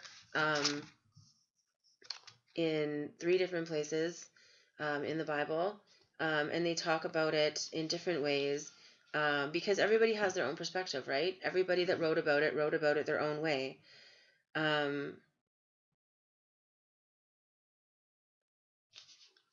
But the thing that remains is that he always says, "My soul is overwhelmed with sorrow to the point of death." My soul is overwhelmed with sorrow to the point of death. And it's just such a, we've all been that sad, right? It's just such a human moment for such a divine figure. And I think that that's when I started to really resonate with Christ and really resonate with the Bible, when I started to see Jesus not as this, God or demigod, which I could never live up to, that I was never going to be as good as, but I started seeing him as another human that was a healer and that was There's so many accounts that talk of him as a lover, as a husband, as a father, and all of that was taken out of the Bible. We've been lied to for years and years. That's all been removed. But this is one of the few places in the Bible where they couldn't strip him of his humanity. They couldn't take this story away and still leave the whole story. And this is one of the clues that we get about his true character. I think there's a couple stories like that in the Bible. The one where he throws a temper tantrum and throws all of the money changers and all of the sellers out of the temple. There's a couple where he has his sharp tongue and he calls his guys out on stuff. And we just get to see him as a human. And this is where all understanding starts. When we take away all the things we think we know about someone else based on their appearance or based on what someone else, the church, has told us about them, and we start to understand them. We start to go down and understand them on an individual, human, having an experience just like us level. That's where we really start to... That's really when we're in a place of acceptance. That's where we're really in a place of power. It's hard to be that vulnerable, but even in the Bible, it talks about, the meek will inherit the earth. Like, to be first, you need to be least, and all of these things. But that really is just about being vulnerable. To be strong, you need to be vulnerable. To be rich, you need to be poor, because you need to realize that riches aren't about money. It sounds so contradictory, but when we put them into proper context and we look at them for the lessons that they're supposed to be and not as trite things to say to further a patriarchal agenda, we start to see that there is real teaching there and there is real learning there. And that's what I'm kind of hoping to reclaim with this. So I don't want to talk any more about it today. I just kind of wanted to do an intro. But you can see where my leanings are as far as resonating with Christ as a teacher, as someone that was there for everyone, as someone that didn't judge people that, dared to hang out with the taxpayers and the hookers because they're such lower people. Fuck you, said Jesus. They're not lower, they're people. And, and the God that he represents is supposedly just as loving to all. And so this is the side that I want people to see of Jesus and of the Bible, and I don't think that it's out there right now. I think that, right, exactly. He is a very comforting place.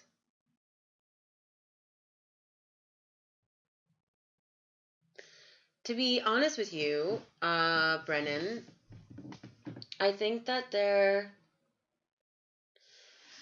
I don't think that they can all be right, but I don't think that they can all be wrong. You're Jesus, bro. That's cool. You should look into the name Jesus. That's something else we can talk about if anyone's interested. Jesus is actually like the Roman name that was given him. It was Lessus. That was deemed too feminine, so they changed it to Jesus. And it was actually kind of offensive to begin with. His real name is Yeshua, or Yeshua. And that would have been his real name at the time. It's fascinating to see the way that he's been whitewashed and the way that spirituality has been, like the story of Christ has been whitewashed and jammed into a box to fit the patriarchy.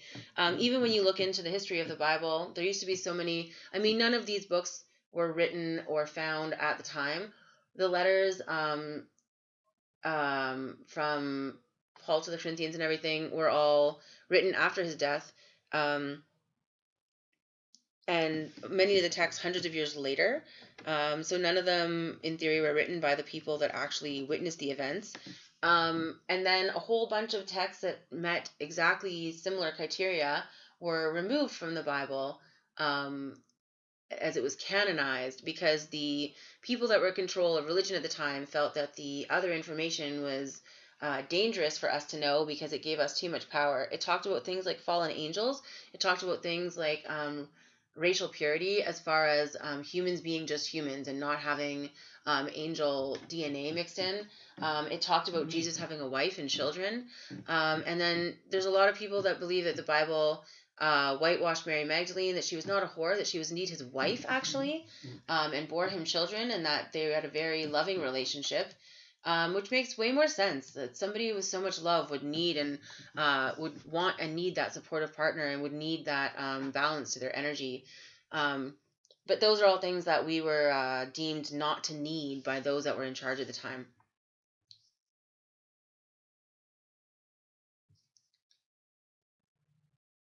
I understand what you're saying, Black Angel Rose. Maybe try connecting on like a more energetic level. Maybe try cutting ties energetically and see if that maybe assists. Hi, Sam.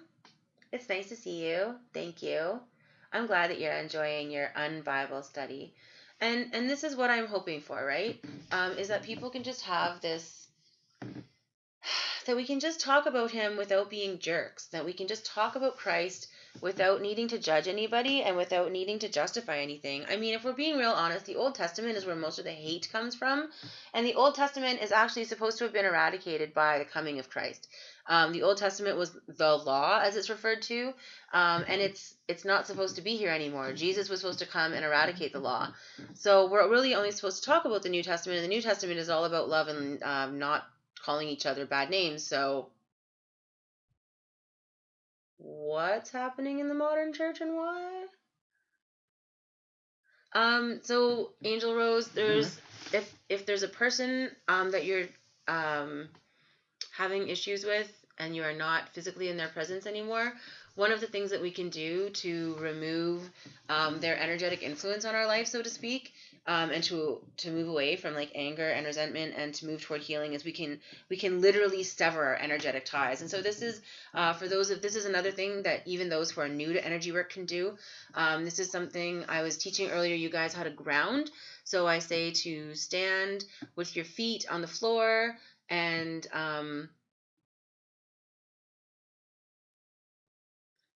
13 fragments of Christ. So do you think it's all of the disciples, out of curiosity? I have a friend who told me I was one of the disciples. So we'll see. That's an interesting concept. Maybe you found one of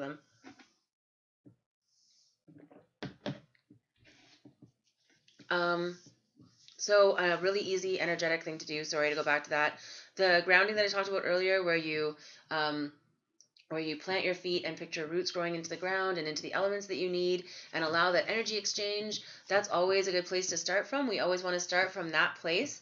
And then once you've attained that place and you have that energetic flow happening and you can feel that, what you want to do is you want to start picturing the energetic cords that exist between you and this other person. And so you can picture them standing before you, or you can just picture the cords on your body where they line up.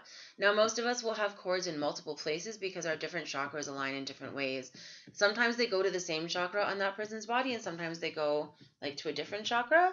And so just be aware that it doesn't always look the way you think it'll look. So these often look like big strings or big cables between us and other people. And so what you need to do then is, once you can see these cables, is you can visualize any way you want: sword, fire, energy. You can visualize giant scissors, whatever resonates for you, whatever tool comes to you, just use that, and you can sever those cords. You can literally energetically cut them away. I like to personally cut them and burn them, cut them up and then burn the end with energy or with fire. I bring element from the earth and purge it from myself, and that's one way that we can remove attachments and remove energy drains that are inadvertently happening between us and other people. By allowing anger and resentment, we're inadvertently giving other people our energy. And so this is one of the ways to cut that.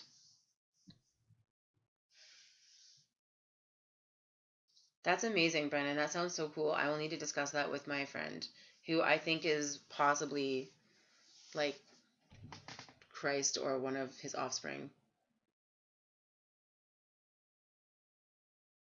Yes, Sam, definitely. All religion is made for power and control. We talked about that earlier. And so when I talk about Jesus, I'm trying to talk about him as an individual and as a very powerful healer. And the Bible, I definitely has been built around that story, but unfortunately, um, the parts that we need have been shrouded in so much shame and guilt and fear and everything that we can't even access them anymore, right? So, yeah. So these are some tools I'm giving you guys today to ground yourself, to bubble yourself, to cut energetic attachments to things that are not serving you. Be aware that those attachments can come back. It's not necessarily always permanent. But yes, you do need to see, and that's exactly religion. And this is the problem, and this is one of the reasons, like, I'm one of those people that can literally defend Hitler, which don't hate me. But what I mean is that everybody's doing their best. Everyone is doing what they think is best for themselves, for their families, for their countries. And so if we can, again, I talk about, if we can understand people at a human level, then we can understand better. Like, it's, people always say those who don't learn from history will be forced to repeat it. Well, we're not learning, guys. We're not learning because we're looking at the macro, not the micro. We're looking at the effect of the individual, not the individual himself, right? Yes, Brennan, totally.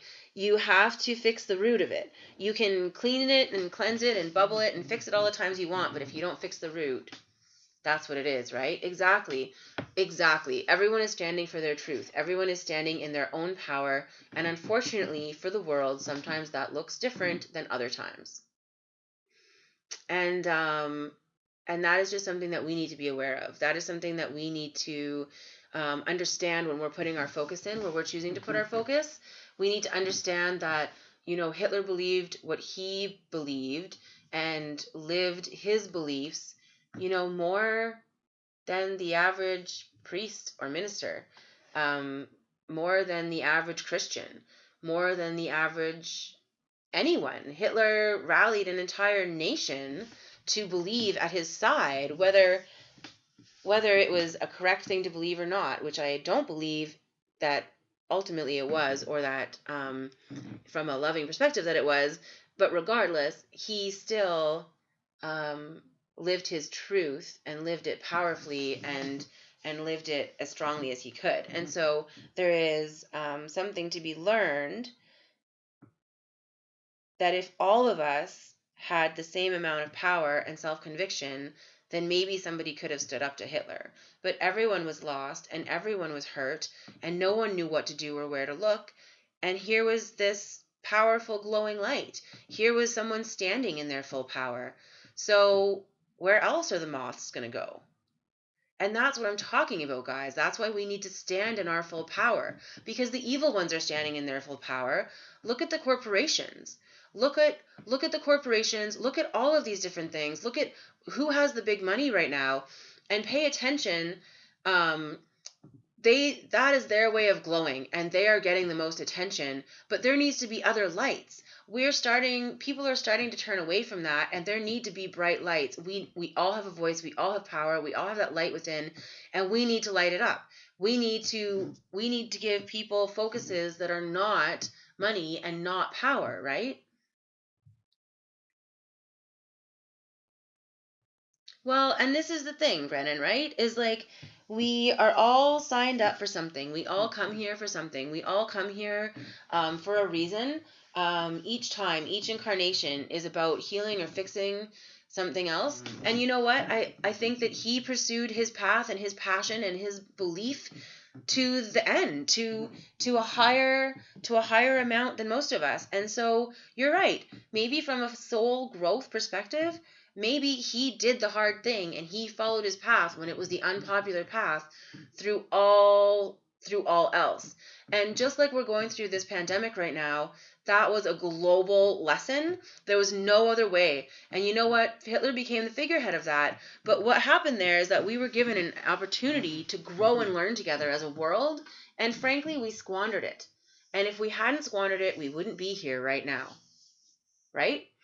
And just like Jesus had a hard end to his walking his path, so did Hitler. And you know what? So did tons and tons of other like the Buddha, and you know what I mean? Like tons of people. And yes, it's a hard path. It's a shitty path. People are going to hate you for walking it. People are going to love you for walking it. But at the end of the day, you're walking your truth to the bitter end. And you know what? Trump is awful and Trump is evil, and that's what we see right now. But if you understand Trump at a human level, Trump really believes that it's Trump against the world, and Trump is really out there doing his best to further his own stuff, his own passions. It's gross what his passions are, but hey, that is what he's doing.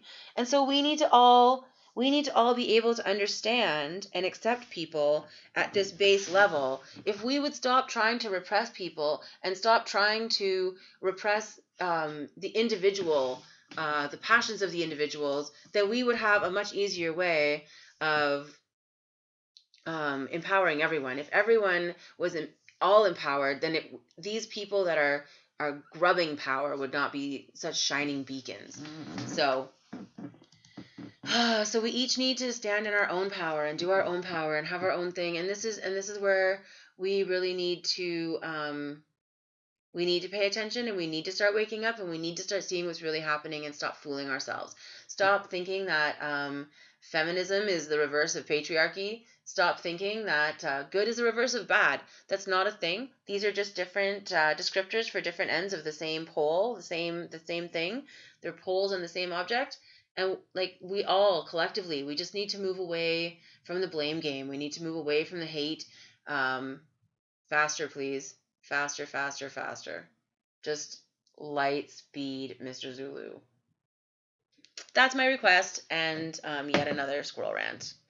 One of these days, I should go and I should just edit out all the times that I stopped and ranted, and I probably wouldn't have any streams left.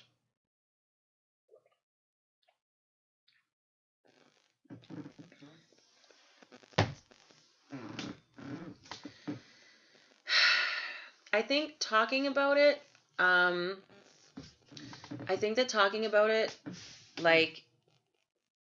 it's not a giant global shift that could have some very positive outcomes is ignorant, but I also think that not talking about it like a terrible transition that is costing many lives and causing much grief is also not correct. So I think that this is a transition, and I think it had to happen. I think that without directly going to war or something else, I think that we were on the verge of a giant shift anyway, and that there were different ways that it could have come out. But I think that that this is one of the least violent ways that this could happen. I think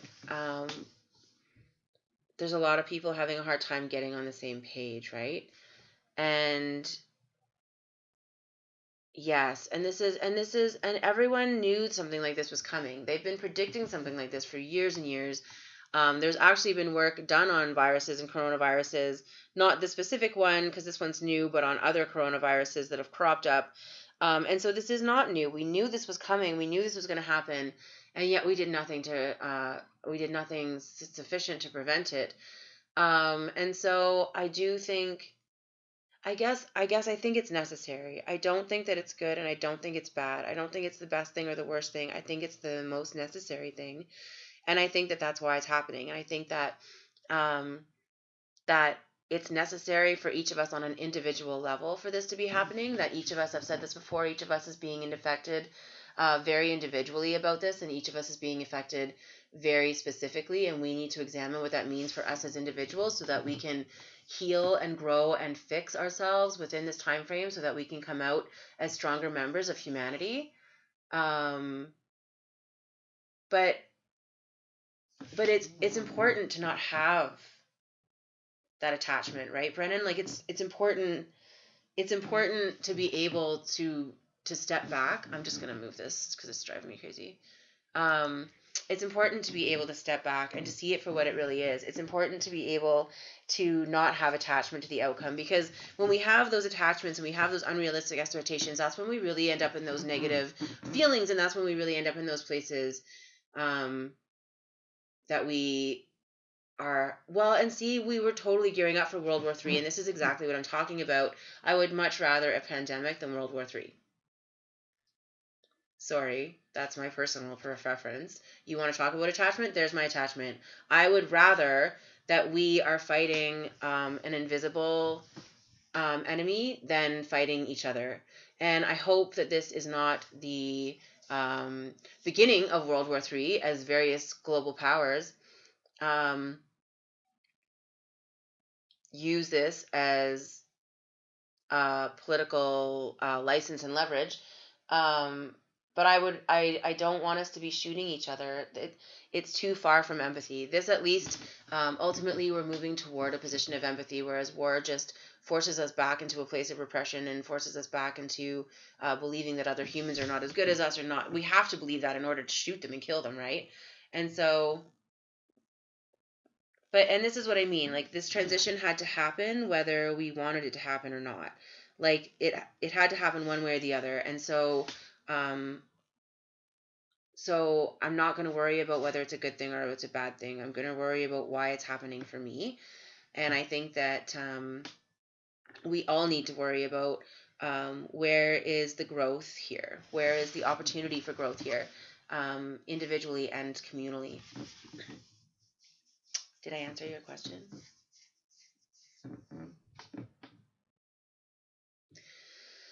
So I'm like one of the disciples, I guess, or one of the prophets, so to speak. I'm one of the ones here to preach the new way. I'm one of the ones here to show you guys, or show people, the way through the transition, to stand in their power, to understand that their power is their own and not something that they need to seek externally. And so I'm really grateful that you guys are here, kind of at the beginning of all of this, as I start this crazy little journey into what I'm supposed to be doing with my life. Or at least this life. And yeah, I'm very grateful for all of you. Thank you for being here.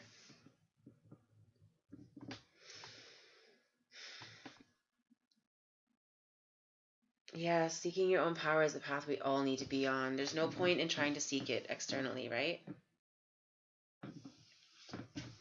Thank you, Pete. Thank you for lurking even. I appreciate that too. I'm actually going to take a break again here right away, now that I've finished ranting for this segment. I'm going to come back, and if Rose is still interested, I can do a reading. If anyone else is interested, we can do some tarot readings today. Otherwise, I'm going to come back and I'm going to play some games or something and just chill, and we're just going to hang out and chat. Because, I mean, that's kind of what I'm doing anyway, so I might as well play a game, right? So, yeah. Sure, you volunteer. What are you volunteering for? A reading? Oh, this? This is one of my favorite tattoos. This tattoo is about, like, my spiritual growth. That's totally okay, Ms. Sin. Ooh, is Good Thumbs here today?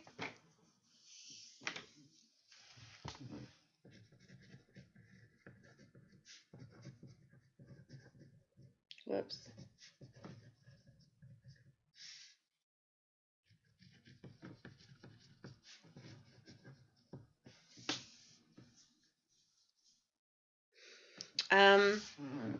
I have a list for readings, and so I don't think Tatiana's here today.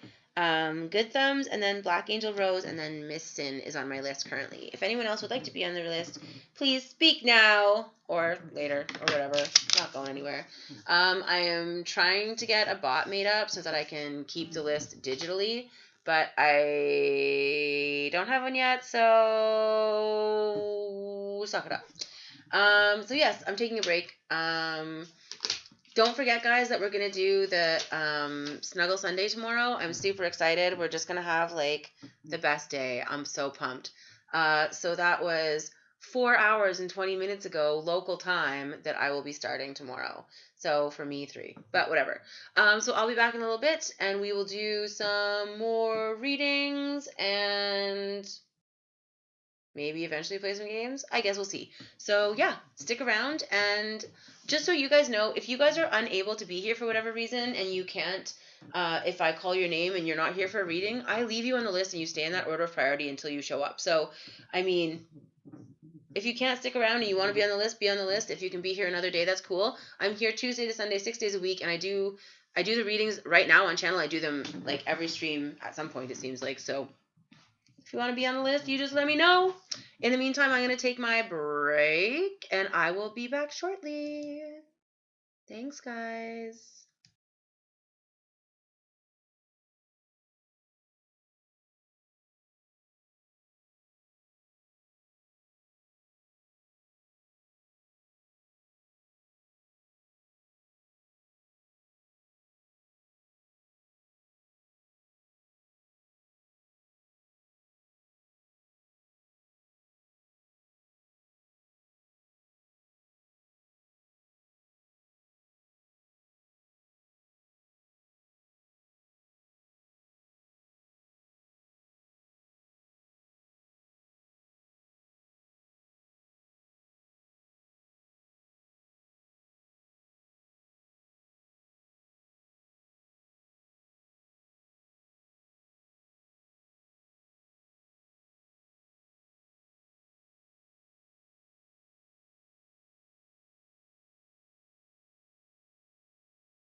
Okay, so I'm back, but my kitten is not being still, and somebody is, I assume, snow blowing outside.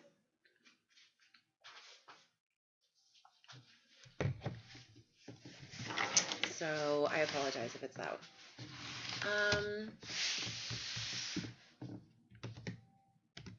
We were gonna do readings, right? Is Good Thumbs here? Poor Good Thumbs.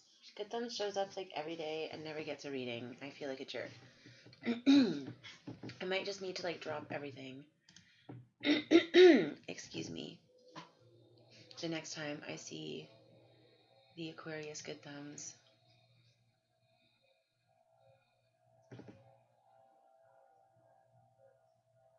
We'll have to see. So you know what I would love is I would love if like in our channel somehow we could have like badges for people so that they had their astrological symbol. That would be the shit. And I think that it would be acceptable for us each to choose whether we wanted to put like our lunar or solar or ascendant sign, like which we most resonated with. But I don't know if that's a realistic thing. I don't know if that's a thing at all, to be honest.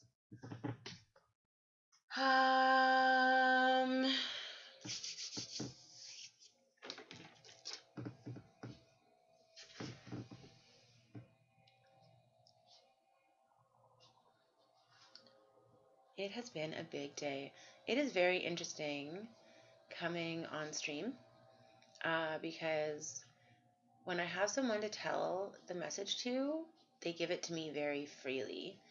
And when I don't, I'm like, I wanted to tell you that I'm not very bright and probably crazy, and you should probably go away now.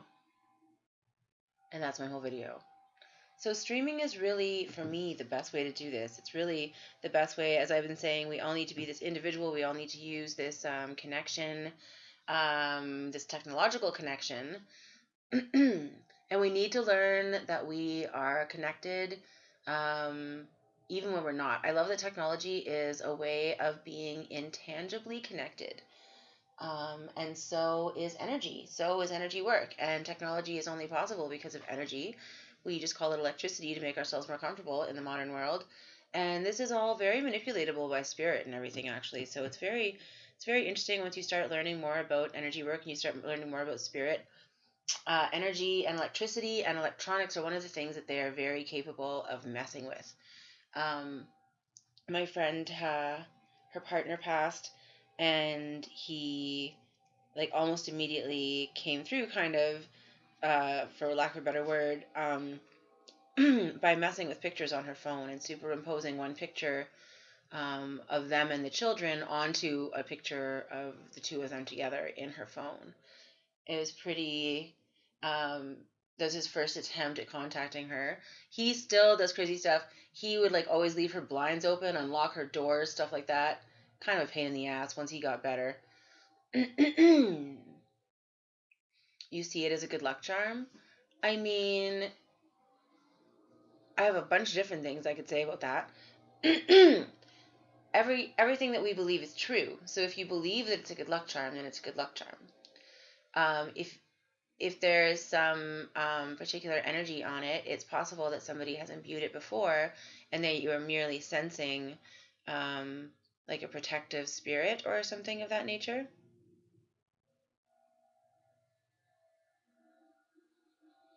No, his spirit was not malicious. He's very loving and kind.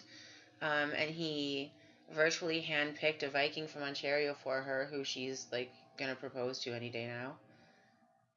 And so it worked out very well for her to have him from the other side. He's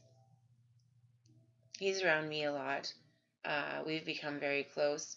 Again, past life connections reveal themselves to you in different ways, and I realized that we all knew each other in a past life, and we had been siblings there, and so he's around me quite often. He has a very like heavy, warm presence, and he likes to pull tricks on me, make me channel sometimes when I'm not thinking about it. So we were driving one day, with his stepchildren in the car, and we were going to his funeral actually.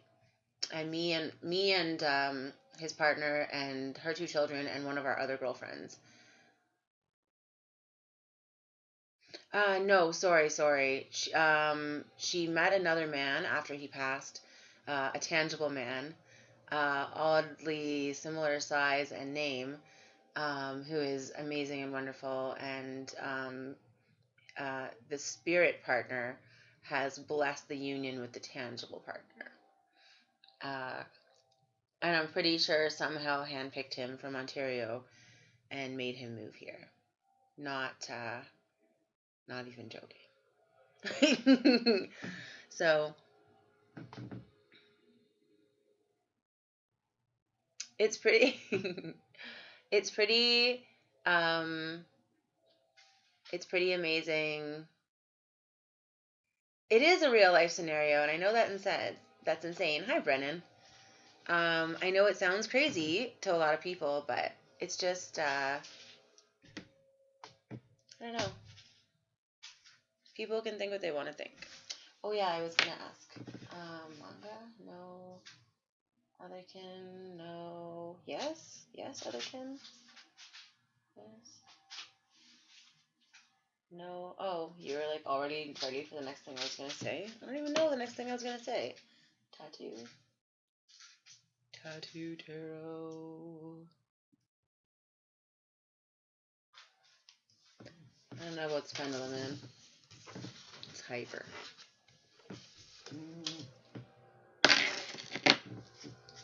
So I actually, I have, now this is going to sound messed up, possibly, but I have several friends that have spiritual partners as well as physical partners. Partners that passed and are still around in some capacity, guiding them and helping them, protecting them, watching over them, whatever words you like. And then we have their real world current partners. And sometimes there are very real conflicts there, and it's interesting to watch it play out. Don't you love how this deck is just like, here, you asked. One of my friends is able to be fairly open about that with her partner, and the other is not. The other one had never had a physical romantic relationship, like a real world romantic relationship with the person that watches over them, but they it was one of those the one that got away situations. And she's not currently with someone. I doubt that she would. She's very private. I doubt that she would tell anyone. To make love to spirits? Oh, sorry. I have a romantic relationship with a god. Does that count? I mean, I have my relationship with my partner, and then I also have a spiritual, sexual relationship with a god. A Norse god, if you want specifics. He's hot. He's got a big dick. Actually, Google him. He's hung. Anyways, we were driving. I totally believe it's possible, and I participate in it willingly. So, I mean, how can I say it's not possible? People don't realize that one of the things you can offer deities is energy in the form of an orgasm. So you can actually offer trade. So the pagan and Norse gods don't work so much about worship me for nothing and hope I don't fuck you over. The pagan gods are so what are you gonna give me? I'll make your crops be good, but what you got? And so if for example Frey and the Norse gods, Frey. I like to say Frey because then it's less confusing. People think I'm saying Freya when I say Freyr because I'm probably saying it wrong. So anyway, so he's the god of fertility and good weather. So if you would like some good weather, you can lay in the sun and masturbate and often offer an orgasm for more good weather. you should give it a shot, Brennan. I mean, it has to be consensual. Like, the energy won't partake if it's not interested in partaking. It's kind of an interesting way to open up your spiritual practice, and an interesting way to open up your mind, because we have, yeah, offering orgasms, not only offering orgasms, but using orgasms as a spiritual release, as an energy release. Not to get too graphic on stream, but a lot of people, a lot of witches that I know, a lot of spiritual people that I know, women specifically, or those with biologically female bodies, will use a shower head. And I think that is perfect, because it's all about cleansing, like that emotional cleansing, because water is emotion and water is so cleansing. And so it's like literally washing all of that energy down. It's just a way of like collecting it all at your root chakra, which is your lowest chakra anyway, and clearing it all off. Yes, Norse is amazing. Norse theology is very intense. And the Norse deities are really wonderful to work with. Thor is my personal Norse deity, but Frey is my whatever consort, my Norse consort. And both relationships have no, he doesn't like that word, not consort. My Norse lover. Oh yeah, he likes that one. The first time I offered Frey an orgasm, I offered to worship him the way he was supposed to be worshipped. And I think that got his attention, and I think that's kind of where our relationship took off. Because you can't offer something to a god and be like, yeah, okay, there you go, good enough. You know what I'm saying? You got to really, like, you got to put your energy into it. You got to put your intent into it. And so I think that's where we kind of got stuck. And so, we're not stuck, but interested. You're welcome. That's a great emote. So anyway, yes. Well, and honestly, and it's such a, if you're faking it, they're gonna know. So it's not something you can fake. It's very pure. It's very vulnerable. And to put yourself in that place for anybody, let alone for a deity, is an act of worship, is an act of self-sacrifice. And so it's very powerful, and it's a good way to connect with ourselves, and it's a good way to connect energetically, to release things energetically. You can do magic. You can gain you can bring energy onto something. Some people will create a spell or make a spell, write it out, and then make love on top of it. And that's like a way of binding, a way of activating it, a way of bringing enough energy into the spell to bring it life. And so there's all different ways that we use orgasms or sex or masturbation in magic and in energy work. Sex magic. Fuck magic is my preference.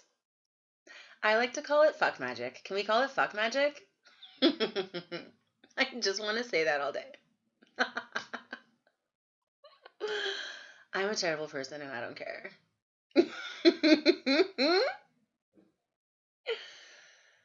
Yeah, bitch.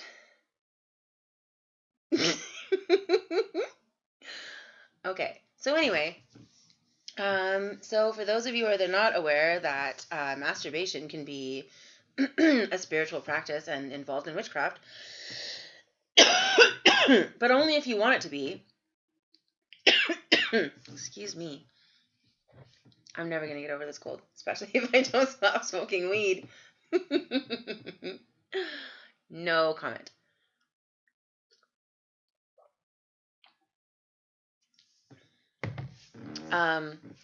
But yeah, food for thought.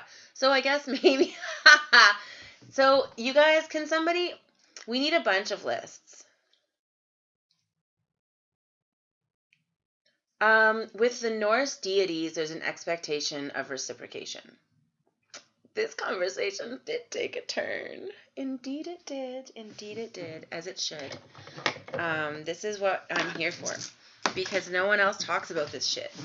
No one else is open about this shit, and we can't move forward in the darkness. It's okay. When I'm around, conversations always go to sexy time too. It's, some of us are just like that. Let's be honest. I'm like ruining my makeup. It's fine. I don't care. Hey, Fairy. Do you mind if I call you Fairy? Is there another word you would like me to call you? Ooh, lurking. Ooh, snacks. This is a very important conversation to have, and people don't have it. And the other thing that we want to talk about here, I mean, if we're going to talk about orgasms and energy work, is what we're putting that energy into. If we're not aware that that is energy work, and we're Fairy is good. Okay, good. Thank you. If we're not aware that that is energy work or that is going somewhere, we are not minding our thoughts while we're in that space and in that process. If we have sex with toxic people, we're giving energy to that, and we're feeding energy into not only that relationship, but into that energy. The more that if we, engage in things that are not good for us, or if we are idle in where we put that energy, we could be putting energy out that we don't need to. People get into this, not addiction, but this cycle where they're just like, it's not doing what it's supposed to do anymore because they've lost connection with it, right? I'm glad that somebody talks about it. But I mean, and it's not just about, it's not just about like sex, but it's about that energy exchange, and about even masturbation is an energy exchange with the universe. Like, what are you putting out there? What are you offering? Do you know what I mean? Well, I'm glad that they're starting to get it. And this is it. And this is all that we can do. And this is all that we can do, is we can be out there telling the truth, and people can hear it or not hear it. And people, but you know what? No seed of truth goes wasted, because sometimes people think back to a conversation that they had like years and years before, and they're like, "Oh my God, remember that lady on the bus?" And then that's when they needed it. And so you were just there to plant the seed. It wasn't your job to grow the tree. It was just your job to plant the seed. You showed up, you planted the seed, you did your part. You fulfilled your karmic obligation in that situation. So you don't need to worry about it. Right? And you know what? Sometimes people are just planters. Sometimes we're the seed planter. Sometimes we're the gardener. Sometimes we're the waterer. Sometimes we're the harvester. Like, everybody has a different job, and we need to accept that and support each other in their work, rather than being jealous or envious of others. I bet you got all them seeds. All them seeds and all those nuts.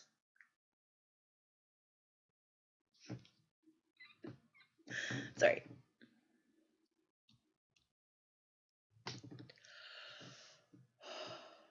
Excuse me.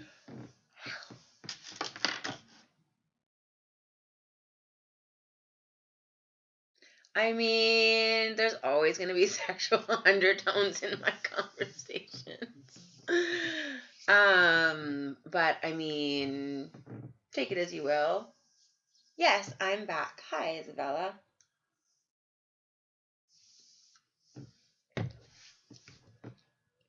Okay, so this is a reading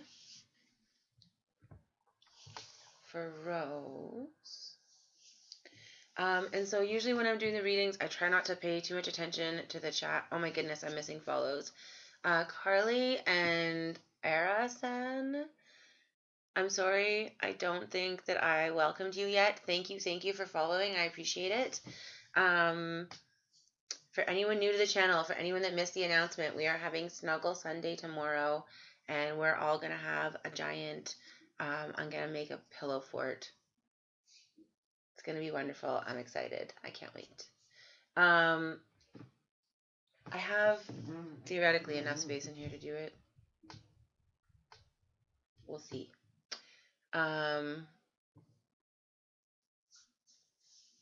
Could you be on the list for a reading? Sure. Excuse my yawning, guys. I don't know I don't know, Isabella, if I will get to you today because I've already got a few people ahead of you, but then I always keep the list into the next stream. So if you're here for the next time, you'll keep your place on the list. You're here for the sexual convos. That's cool.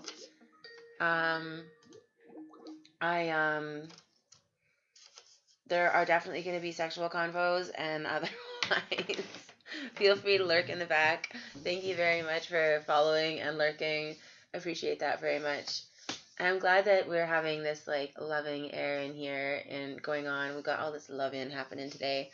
I love this. This is what I wanted. I want this safe space for everyone where we can all just be wonderful and friendly to each other.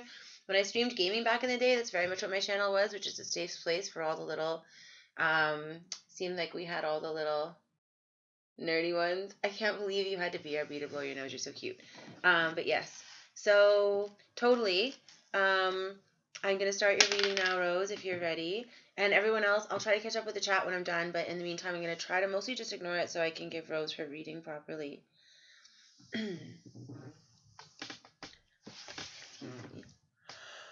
So yummy. I probably need some fresh air. I haven't been outside in like forever. Okay. Why am I using the pendulum? Do you want to see the cards, maybe? Helpfully? Possibly? Okay, here we go. So, I feel like my camera got moved again. Because it should be more like this. And my big head's still in the way. But, there we go.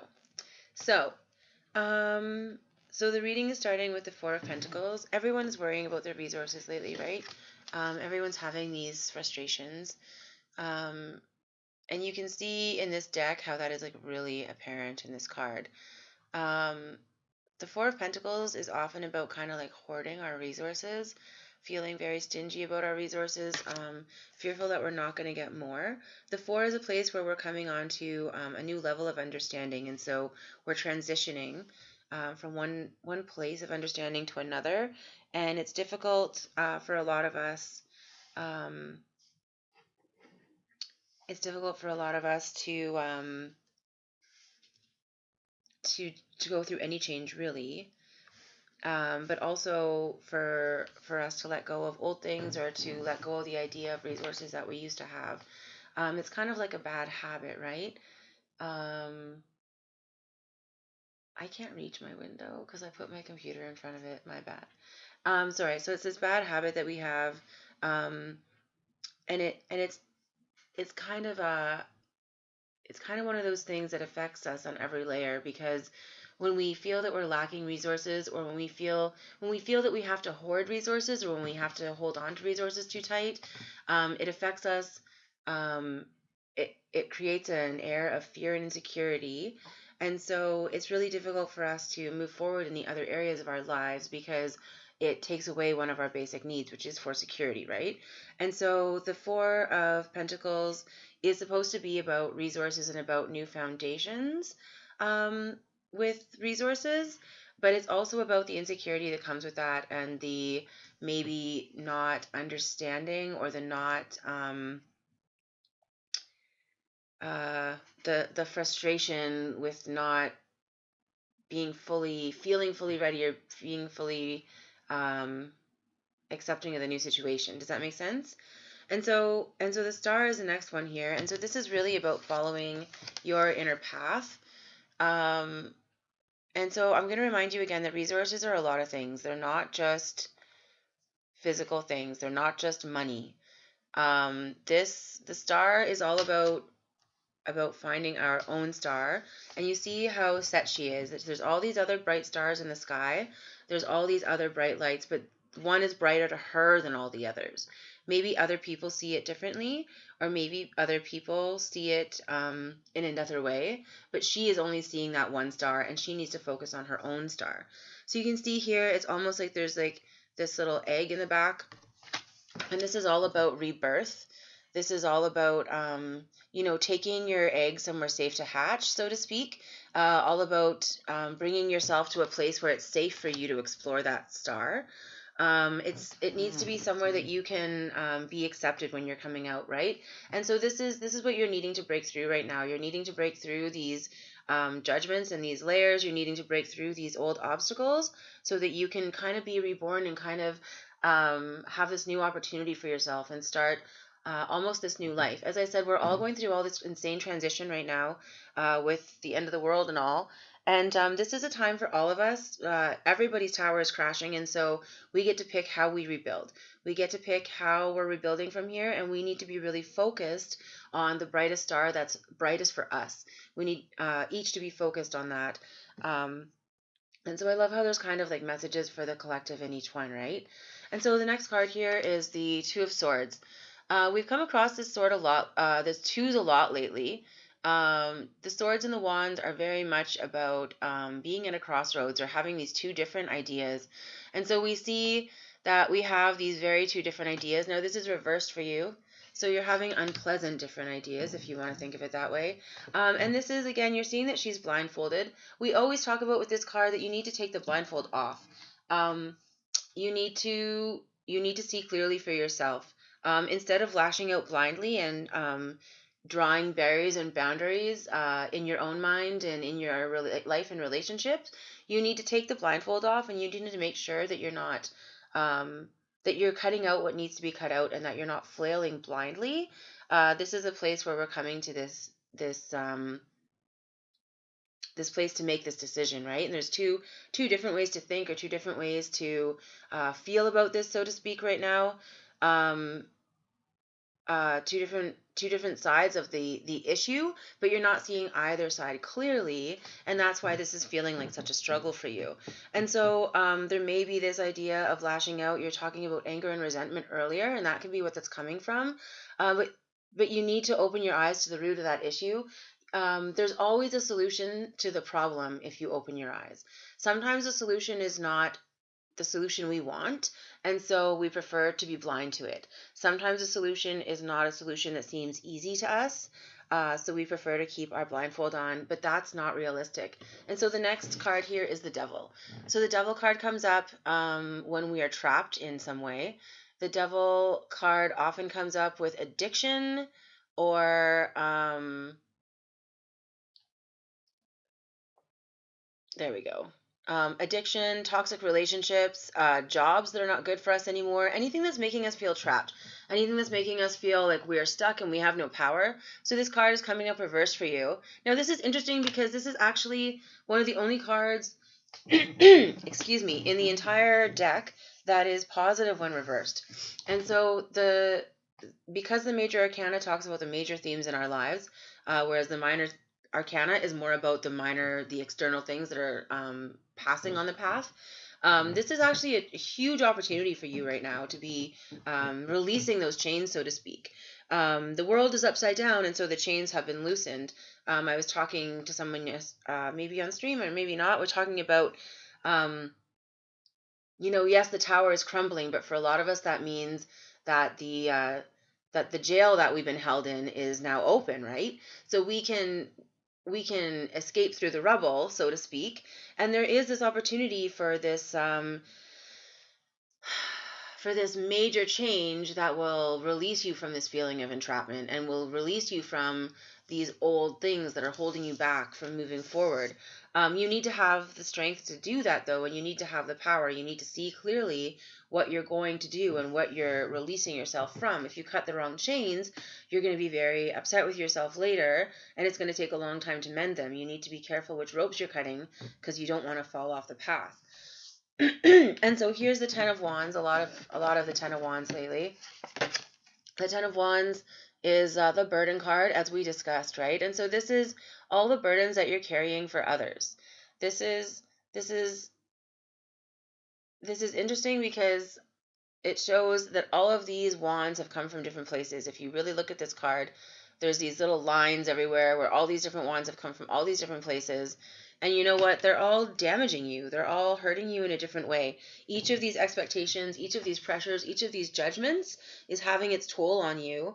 And it's hurting you in ways that that not carrying those burdens would not. And I know that sounds odd because what I'm trying, I don't want to say it in a shitty way, but if you could give fewer fucks, you wouldn't have all these burdens to bear.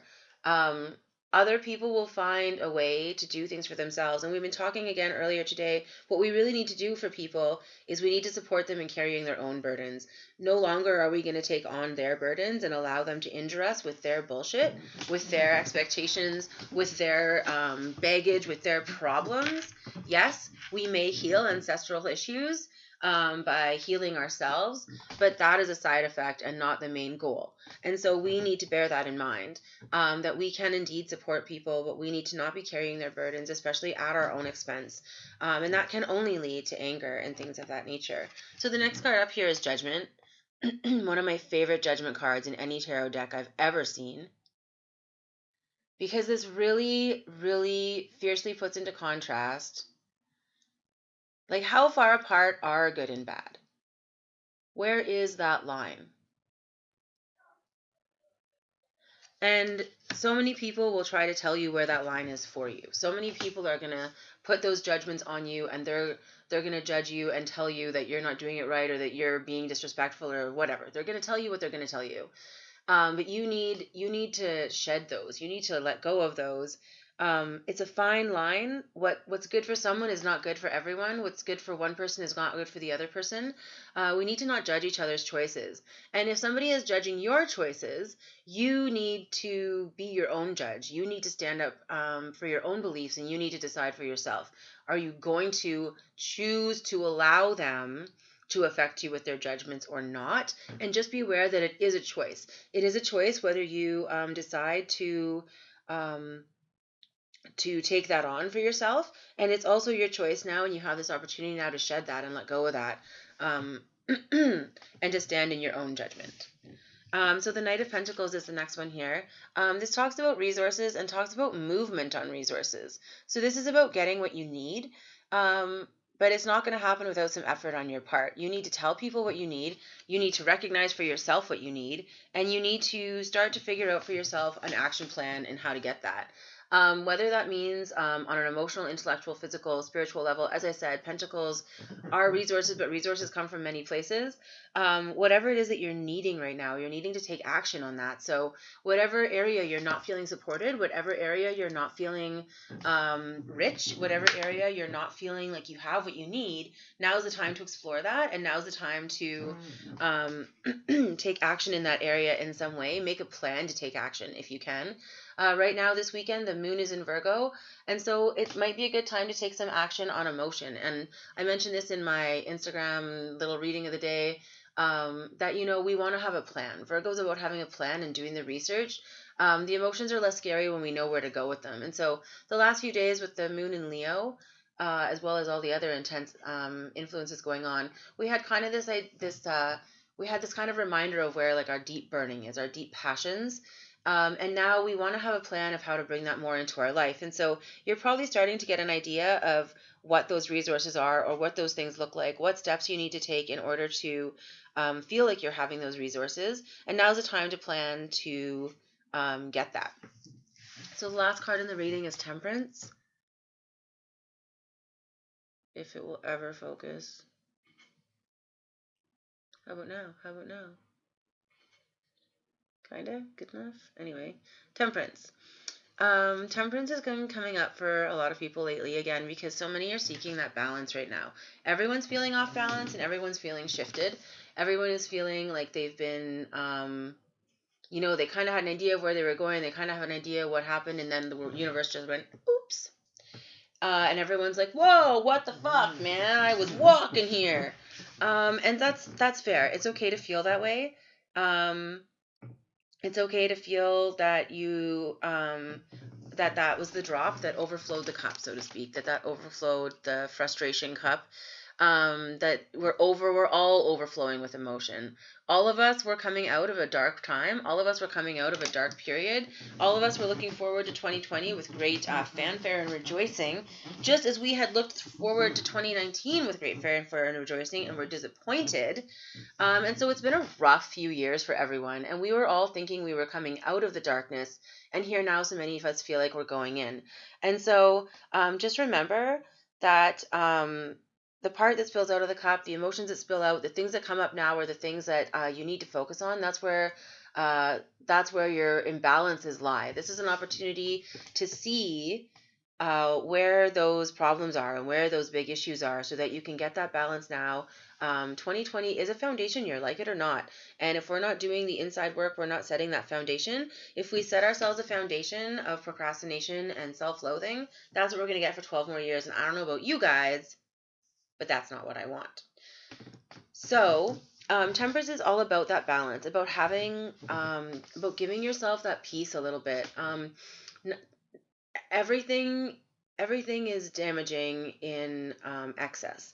So, and that includes humility, and that includes confidence, and that includes religion, and that includes spirituality, and that includes sleep, and that includes food, and that includes sex. There's nothing on this planet that we can't have too much of. And we just need to be aware of that. And we need to be setting those boundaries. We need to be finding our own balance emotionally in the midst of all of this other stuff, because that's what's going to give us that stability. And so this is really where we need to be focusing right now, is in getting those resources for ourselves, so that we can feel supported in the new stability that we're trying to create. With the new moon, the full moon that's coming up, I believe it's the full moon in Virgo. No, am I lying? That can't be correct. Let me see. Full moon. What did we say it was in? It's on the 7th here at 8:33, and it's in Libra. Okay, so Libra is all about balancing anyway. So that's perfect, you guys. You just need to make your plan about how you're going to get your resources and figure out how to be more balanced in where you're receiving your energy and where you're receiving your resources, and also where you're putting that out. Because remember, as much as each of us is suffering right now, and as much as each of us have had that bucket dumped into an already overfull cup, it's going to be difficult for all of us right now. Like we're all spilling over, right? We're all having problems. And so we need to just remember that as much as we are splashing over, we need to be careful not to splash over into someone else and be causing them more grief than necessary during, as I said, what is going to be a very difficult time. So that concludes your reading, Madam Rose. Isabella, I see you, my darling, talking about Libra. So it's going to be a supermoon in Libra. So this is really in your tangible life, like your physical life.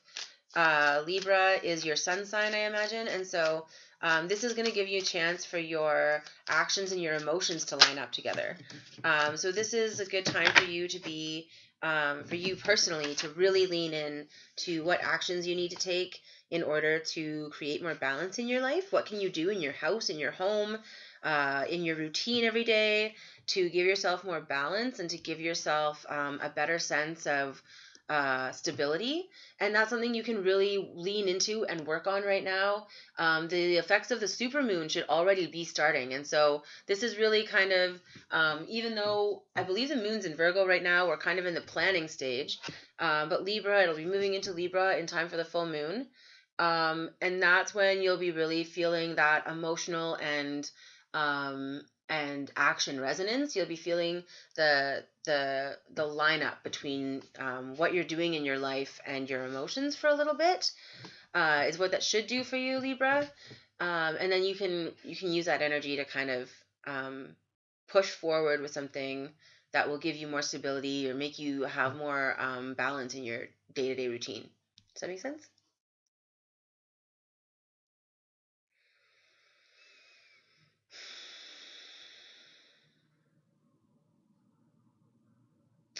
So the Three of Wands is just coming up for everyone, and it's just that this is the end of a cycle, guys. Like, we're looking back, but we're also looking forward.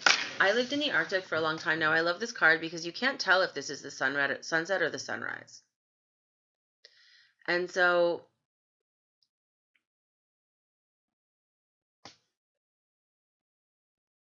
the threes are about these endings, and about, for some of us, very big endings in a life path spiritual way.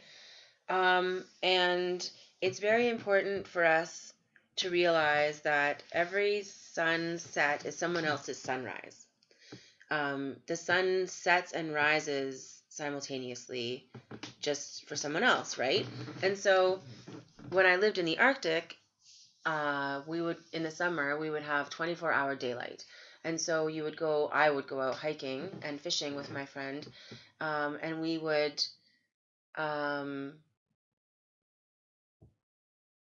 hike around the tundra and around the cliffs and around the lakes away from the ocean, like in island, because it was such a giant island we lived on. We would hike around and go fishing, and the sun would never set.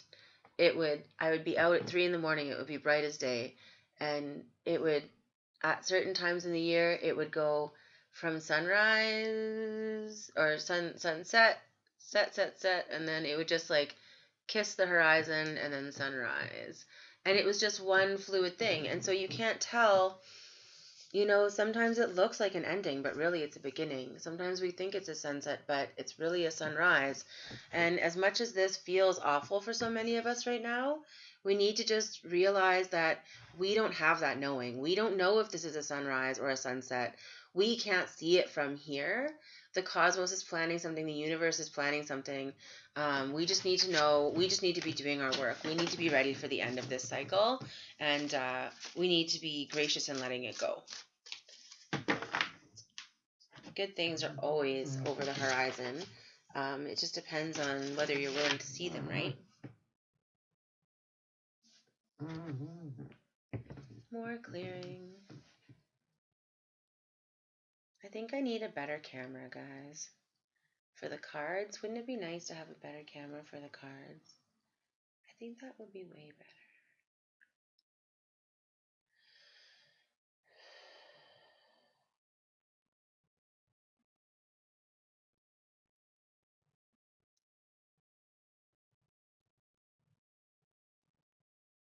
Tiny popping sounds are normal at night.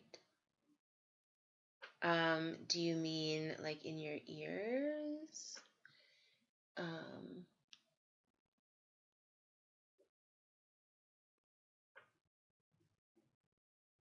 So I'm not sure if this is what you mean, but like a monitor, a box.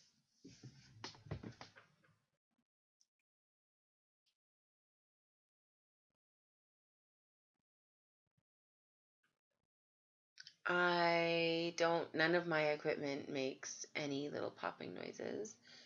Some people that have energy sensitivity or really insane hearing will hear like the electrical current because it pulses, and they'll hear like the pulse every time.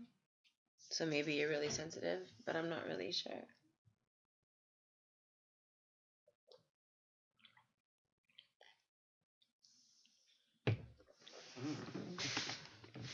Oh my goodness. Okay, guys, I'm gonna get a headache if I channel anymore today.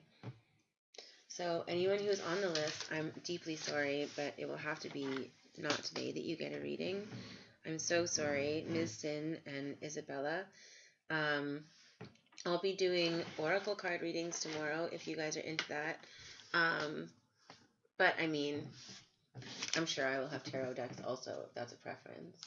So if you guys are around tomorrow for Snuggle Sunday, then that would be fabulous, and we can, and other times we can't. I think that your hearing is directly related to your energy pickup, streaming, your energy hearing, so to speak, and that at times we're more sensitive than others.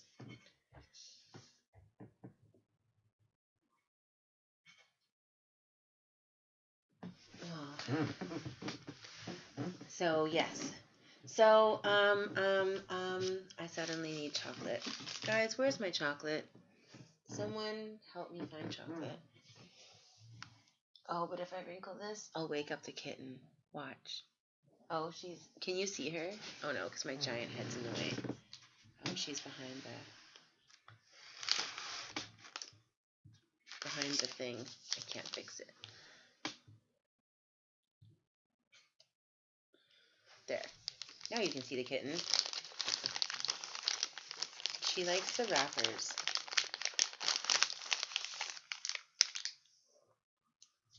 So it's always dangerous. And then the guinea pig starts squeaking.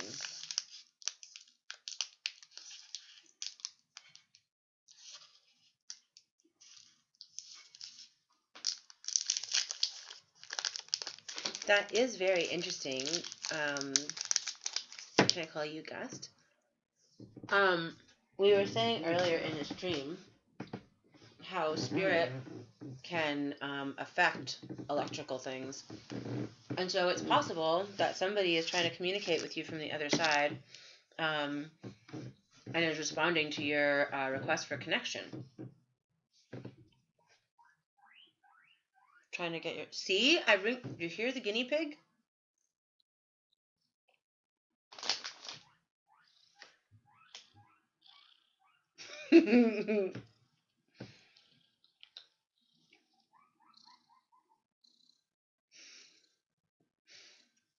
Oh my goodness, my guinea pig is like such a little cutie. She is so sweet. I get ringing in my ears all the time. Actually, the last 3 years. Actually, now that we talk about it, 3-4 years, like all the time.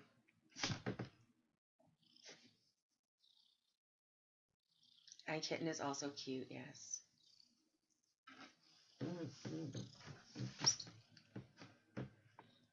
Hi. Animals are great for spiritual sensitive people. They're very grounding. They make you focus usually on only one chakra. They're usually one chakra centered. Cats are heart chakra animals, generally speaking. Hi, baby. And will often try to lay on your chest because that's their favorite. That's their favorite resonance.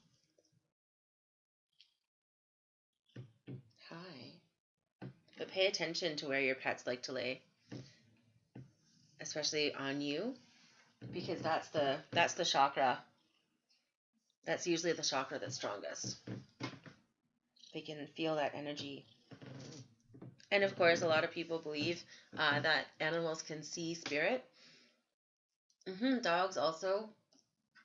I think it's like humans that not every single one of them can do the same thing, right?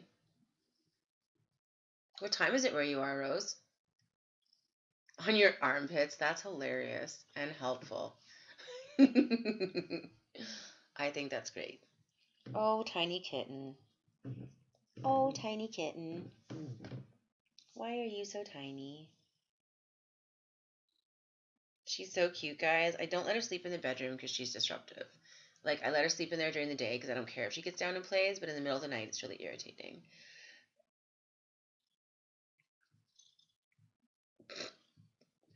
And so, in the morning, as soon as I, like, have to pee or whatever, she's meow, meow, meow, meow, meow, meow, meow. And she gets purring so frantically that she's like, she has to, like, pant purr as she frantically runs up and tries to scratch my nose with her teeth.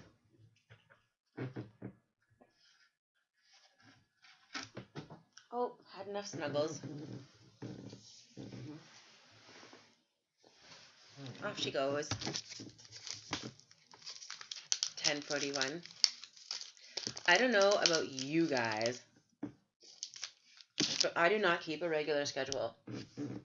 I usually go to bed lately like 4 or 5 in the morning, and then I'm up like noon.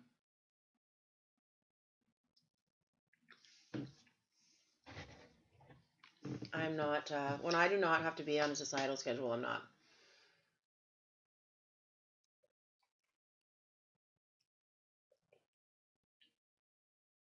It's interesting, actually, because when I lived in BC, which is one time zone over, I would always go to bed around like 3, 4 in the morning, and that's actually the same as 4 or 5 here. So that's funny that my body would be like, and this is when we go to sleep. I think a lot of energy sensitive people prefer that sleep schedule because it gives us a chance to be awake during the day when there's fewer humans conscious, and there's less energy around. So we're able to just kind of like live our life and like do our thing without like all the time. Okay, so you guys, I don't know if you're into this, and like, no offense, I don't care. I want to play I Am Bread so bad. Like, I have such a craving because I was watching, and this sounds arrogant, and I don't mean to, but my boyfriend, we were watching videos last night before bed, and we were watching me play I Am Bread because I was just trying to show him like what it used to be like when I was streaming and stuff like that, and he was making hard fun of me, and I was like, okay, that's cool and all, but I don't think you understand the magic of I Am Bread. I just don't think you do. You know? I don't think he gets it. So I'm just going to play some of that because I have mad cravings, but I also need to like change the chat font size over here so that I can see what you guys are saying better, more when I'm playing the game. So one sec. Have you guys ever seen I Am Bread? I think it's hilariously awesome. I don't think everyone shares my love of it, and I don't care what the average humans think, but I hope you guys like it.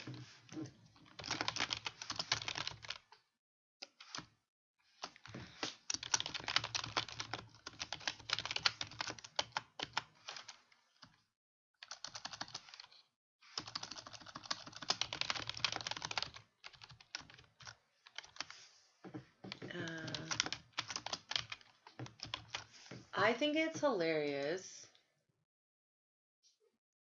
Yeah, like bed by 5 in the morning, right? If that's what I am like left to my own ways, that's what I do. That's my default. Crazy late nights. And then my partner's always like, why aren't you in bed? Why aren't you in bed? As he stays up until 3 in the morning waiting for me to go to bed. Why don't you just go to bed then? Because he's really a night owl and he just wants to blame it on me. It's fine. No animosity. Alright. Let me get us going.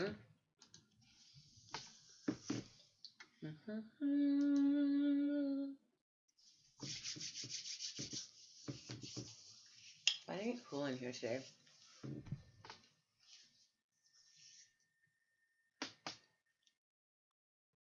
I still need to go outside and shovel at some point.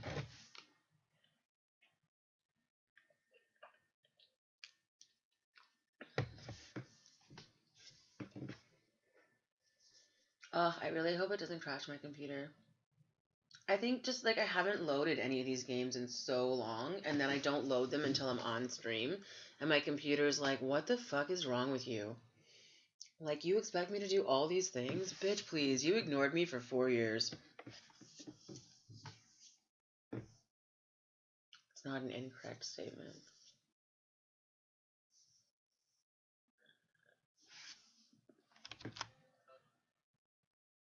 I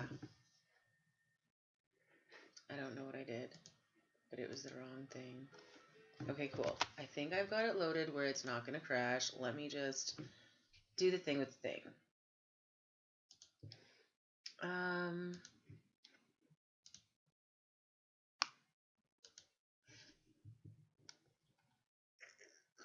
Game capture.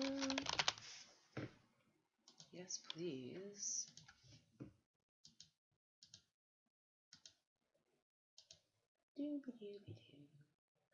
Yay! It's working-ish.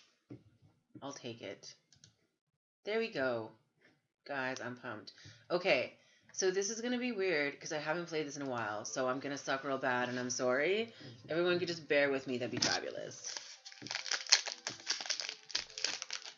Did they ever finish this game, or is it still early access? I'm confused.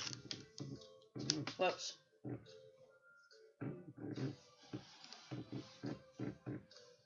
Tries to get you on his schedule, you mean?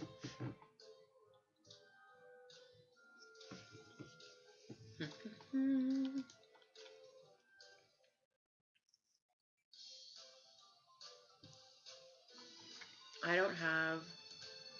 Here we go.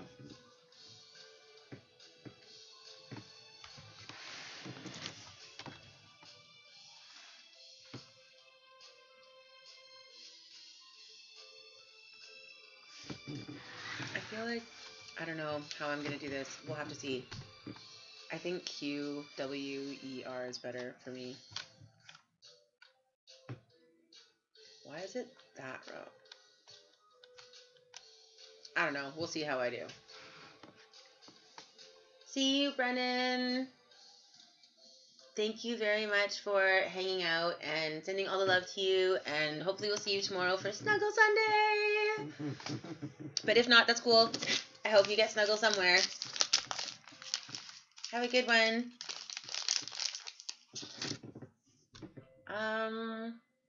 Well, I guess let's see how I do.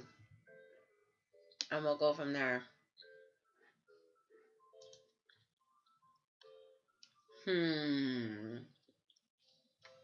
Let's do free roam for a minute. And see.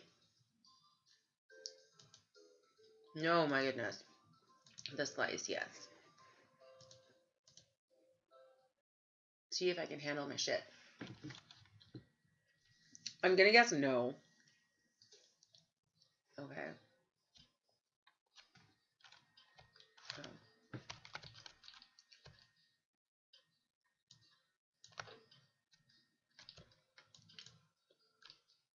Okay, wait. For starters, whoa. Okay, I have to turn that down. That's a little much. Okay, that's more tolerable. Oh, this is super fun. At least I think it's super fun. But it's going to take me a minute to get used to the controls again, so, you know, don't judge it based on my stupidity. How's that? You see? Look it. Oh. Okay.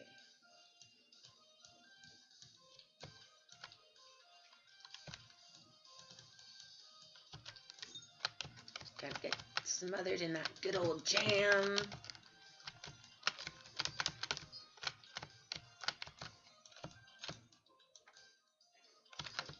Look at that. Man, I'm going to get toasted with jam. Do you remember it being rage-inducing when I would play it, or do you just remember it being rage-inducing in general?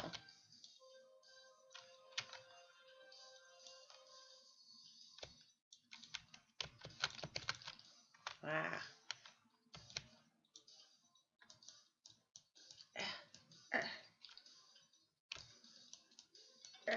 There we go. Guys, why can't I move good? Did I make myself too sticky? Is that what happened? Whoops. Okay. So I'm trying to go over there. So what I want to do... Whoa, no, not that. That's not what I want to do. Oh, great. Now I'm on the dirty floor. Kitten, now is not a good time. Mummy's being bred. Ah, guys. I don't remember why. Like, I was so in love with this. I mean, it is a little bit rage-inducing. Okay, wait.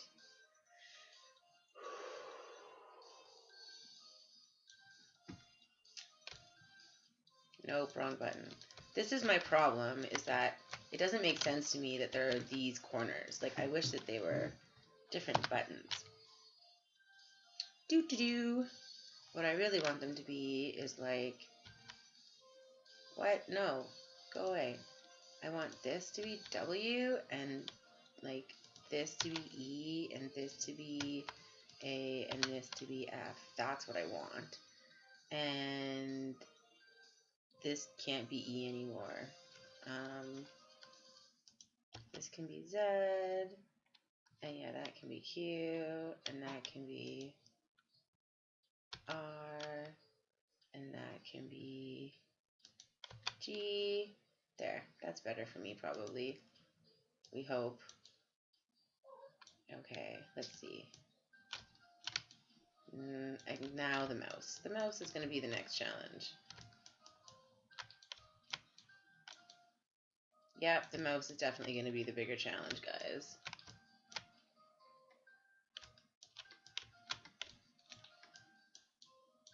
Wow.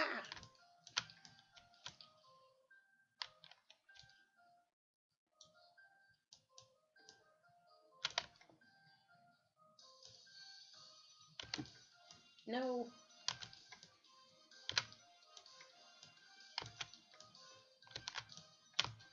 I'm going the wrong way. All right, Sin, thanks for coming out. I super appreciate you being here. Thank you for hanging. Hopefully we'll see you tomorrow for some snuggles.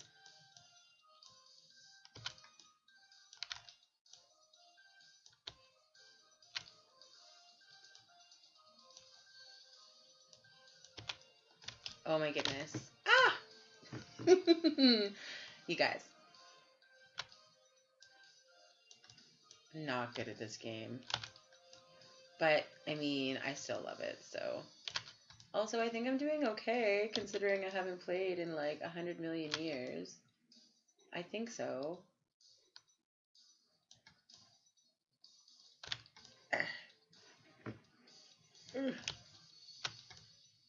Okay. No! No! Yes! No! Oh my goodness. This is precarious.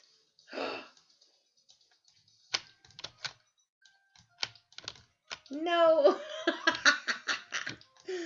Okay.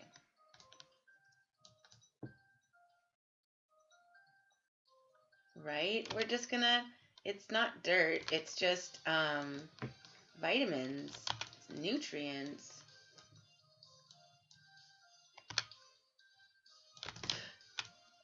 Almost, no!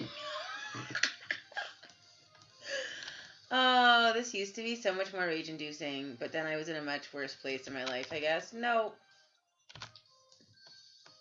It's sprinkles. I can't see. Oh my goodness.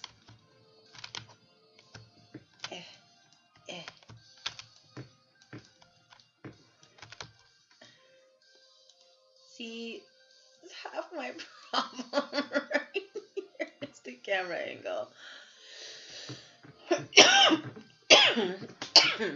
Sesame seeds. Yes, it's sesame seeds.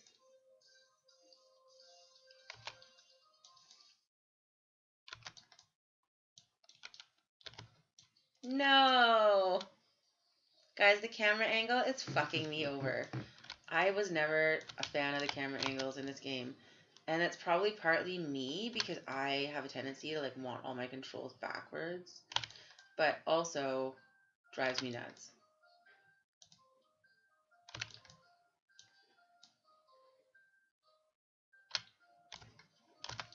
No. Ninja bread, ninja bread. Oh my gosh. Okay. We'll take it.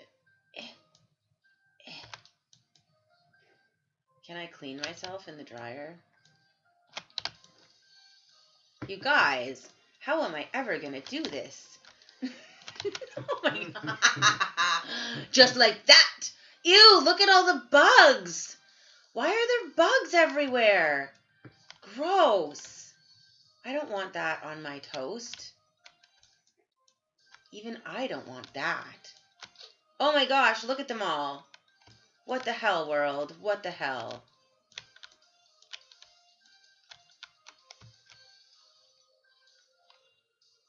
I Am Fish? No, I have not played I Am Fish. I didn't know that was a thing. It's what? One guy is stuck in a sledgehammer with in a cauldron. I don't know that one. I'm sorry. I'm no use to you. We're not shocked. Well, that's one way to get to the toaster. No one's going to eat this bread anyway. I might as well just go straight across the kitchen floor at this point. I mean, why not, right?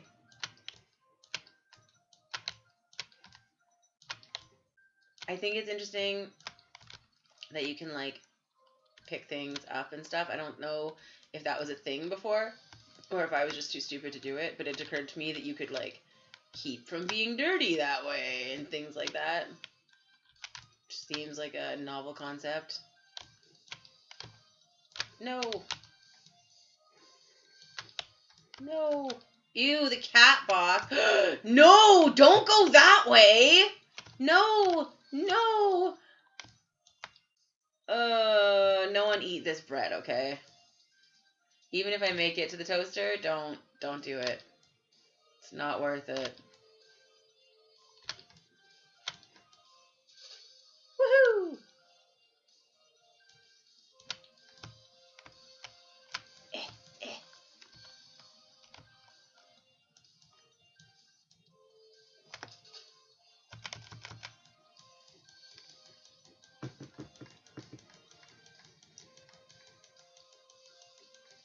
Well, and it's good to know our own limits, right, Rose? Ugh.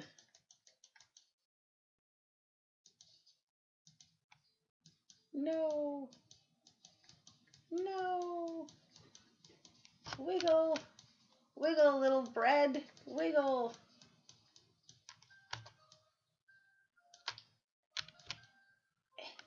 No. Ah, son of a... Color me not impressed.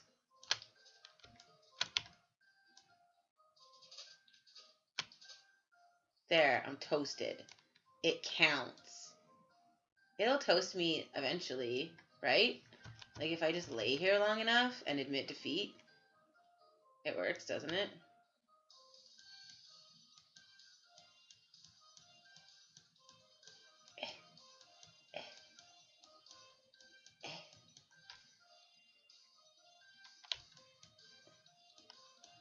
Not up, over. Come on, bread. You can do it. You're so close to realizing your life dream. Toasted into submission? Totally. This is what I'm working on. Please don't fall in the cat box. That's so fucking gross. Come on. No.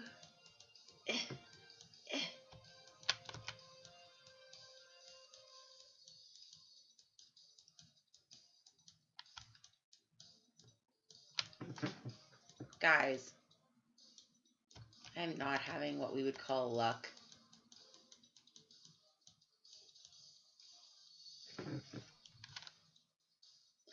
You're already partially broken laptop. Well, fair. I mean, like I said, good to know our limits.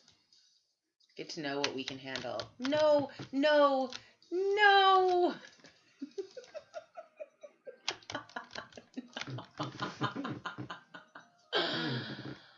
Oh, the fail. I has it hard.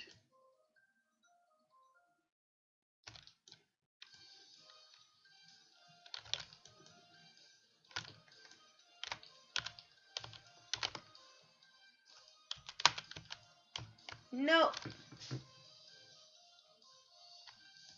Who wants toast? Only been on the floor 12 times for 5 minutes each.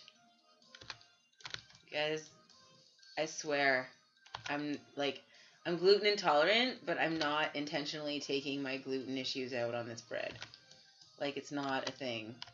Probably. Maybe it's subconscious. My God.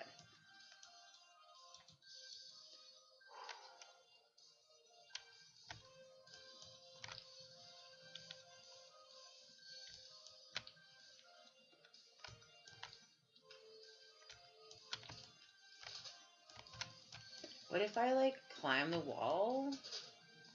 and then like dive into it. You know what I mean? Like, would that be better? Maybe one more? Ew, look how dirty it is up here. Nope, it's not better because the camera angle still sucks. This was my beef when I used to play this game, is that the camera angle changes weird, like at weird times and stuff, and in weird ways, and then you're like, what? And then the controls are suddenly backwards. It's problematic.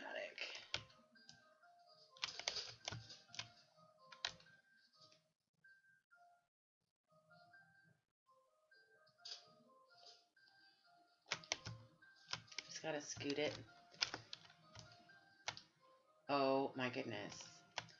Okay, so I'm probably gonna stop playing I Am Bread now. I don't want it to fall in the litter box. That's so grody. If it falls in the litter box, I'm absolutely giving up. Come on. Can we just, like... Okay, I'll take that.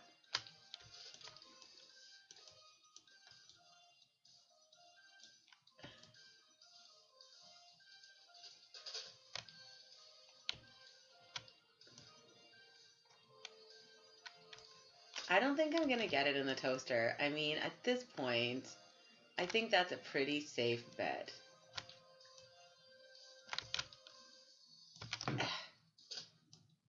W, sure.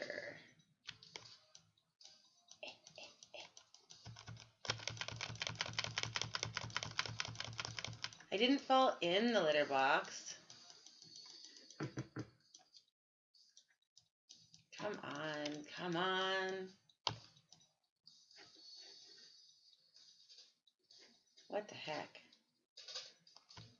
No! Oh my goodness, I'm never gonna get toasted. That was not helpful. Nor is that. Okay, calm yourself. There we go.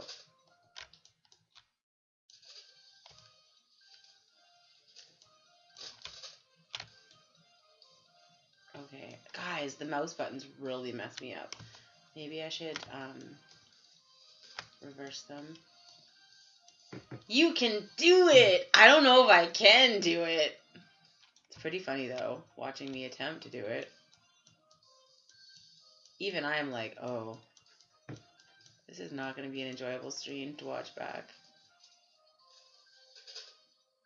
No.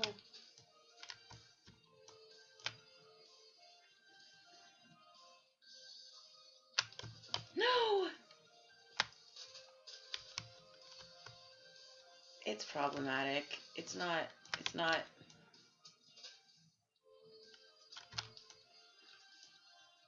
The stove is on. Ah, maybe I should just use the stove. This is not working. Not working at all. Okay. No, no, ah, no, ah, okay, kind of, but not, no. This is not a good angle for me in so many ways. Turn around. Wow, guys. Dirtiest, grubbiest piece of toast in the whole world ever.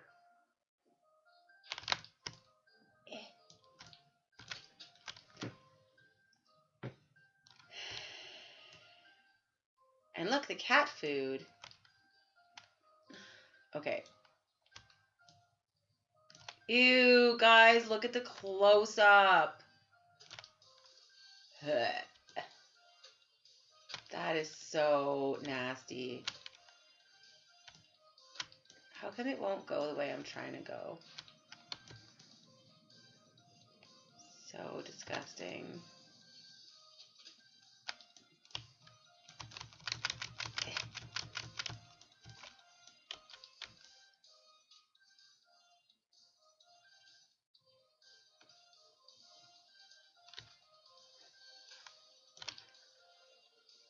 Surely one of these will. There we go.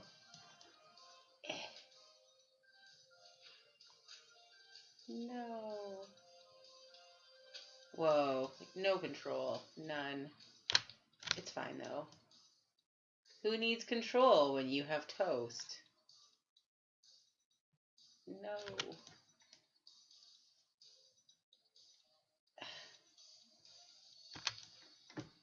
Eef. Guys, if you ever want to talk about a game I'm not good at, you should put this at the top of your list. Like, you probably haven't seen me game very much, but I swear I'm...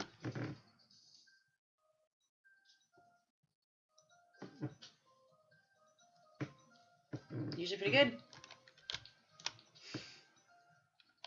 This is a terrible, terrible display of my skills. Like, this isn't... I swear. I used to not suck so bad.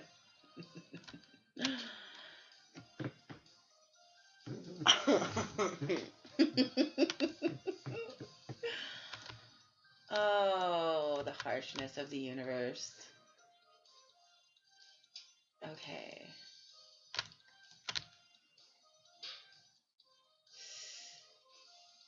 Why is it so, like, erratic? Like, I'm only pointing in one direction. There we go.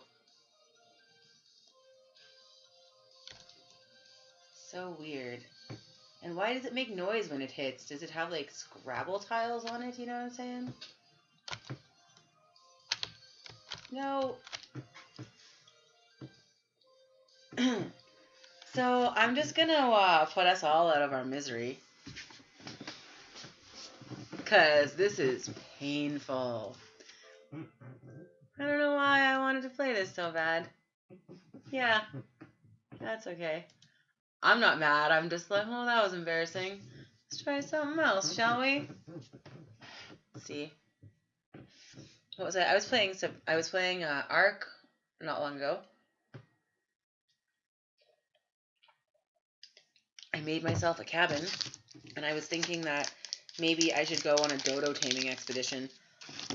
My character's probably dead now, though.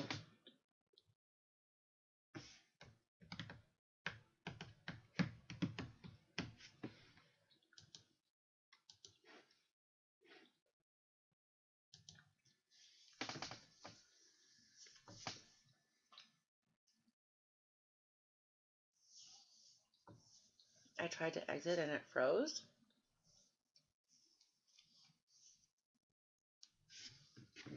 There we go. Alright. Well, that ended in colossal failure. I tried Little Inferno yesterday. That didn't work.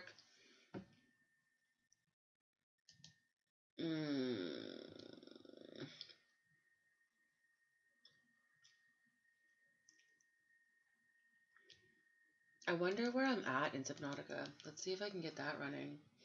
I heard there's a Subnautica 2, and that sounds super amazing, actually.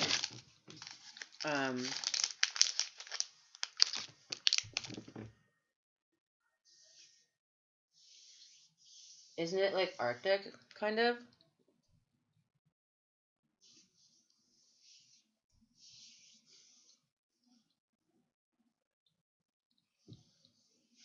I should just put my desk cam on and let you guys see my little town in Animal Crossing.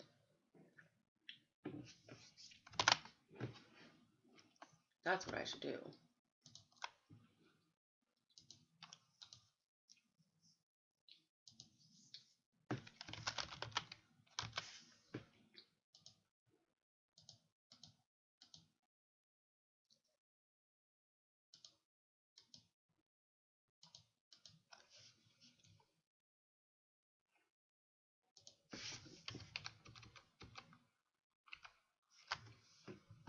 There we are. It does look amazing. And having lived in the Arctic, I find it particularly interesting.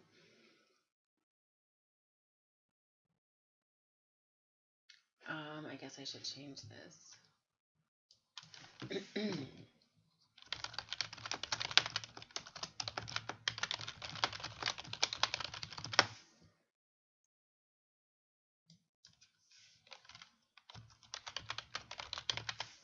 Subnautica. Okay, let's see how this goes for me. Okay, so I had some stuff happening here 4 years ago. Let's see if I can load either of these games. It probably is going to require like 8 million updates, things like that.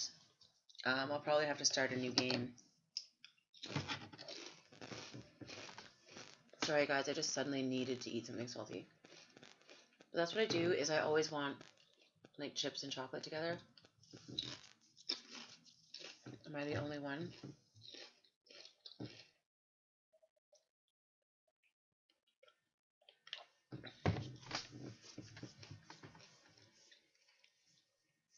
Right? 2016, seriously. That was like right before I moved, and then like a year later I left James, and it's been interesting.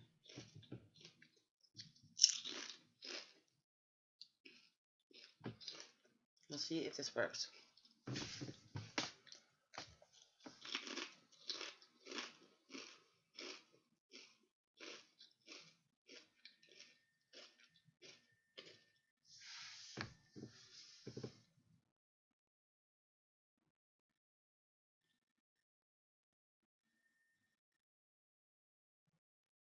Waiting, waiting,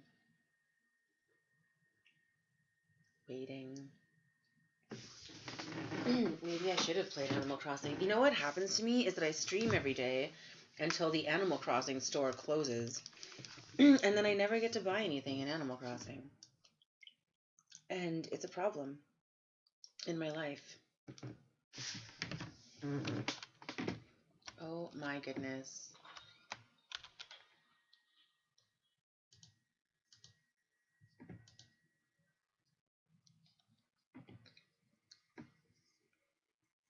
Oh my goodness, so confusing. And I don't have the volume high enough to hear anything.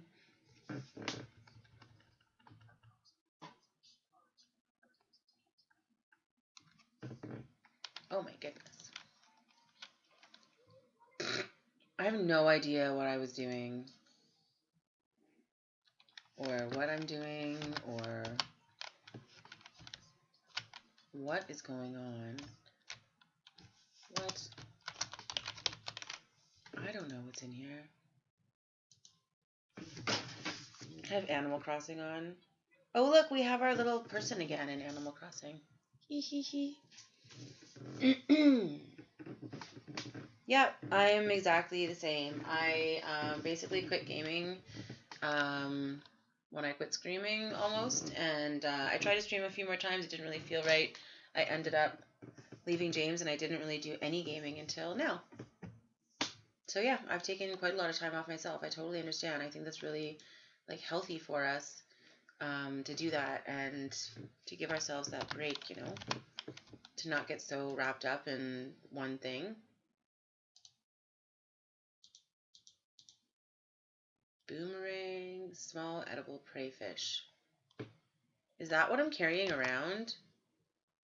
Because wasn't, what? Keep calm. Well, let's just take a quick look around outside, shall we? Peepers! Where did they go? This was always the part I played this game for anyway. Peepers. Peepers. You are bioluminescent, so you can't hide from me. But I can't remember what button to click, so that's problematic. Peepers, peepers, peepers, peepers, peepers, peepers, peepers. Peepers. Peepers, peepers. Oh my goodness. James used to always like make entire videos out of me collecting peepers. I missed it. 30 seconds of oxygen remaining. That sounds like bullshit. Breathing is crap.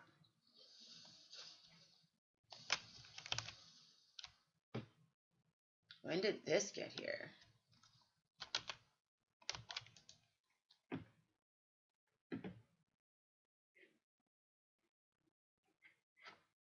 Weird.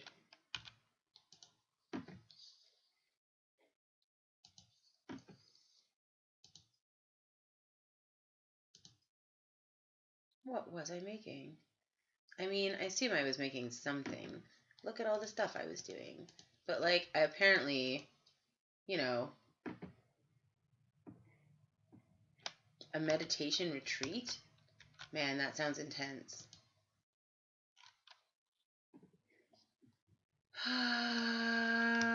This isn't helpful.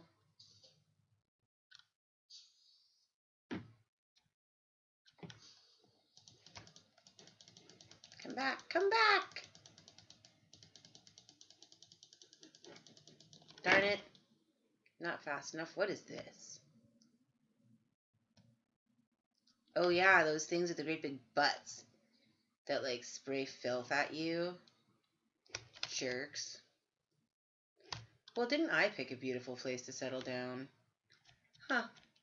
I wonder what I was building. It's important things to know, you know? Doo-doo-doo. My batteries are charging. Do I have other batteries to charge? No, 100%, 100%, 100%. Oh, 0%. There we go. I know, it's been so long I haven't played anything.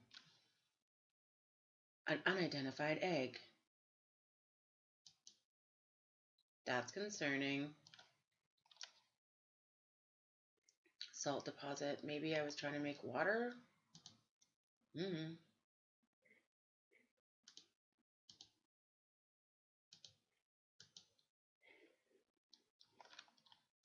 Who knows with me? I do want to, like, cook, though, and stuff. Personal equipment. Radiation suit. What? Ooh. Standard O2 tank, glass, titanium, silver, blah, blah, blah. I have a bunch of stuff. I guess we'll have to see. Where does food fit in?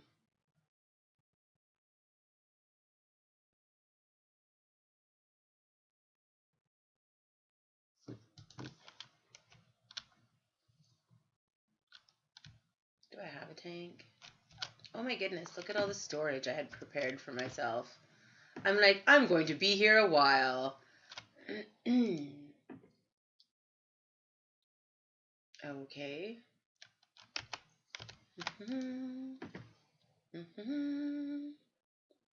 Prawn soup poster. Hee hee.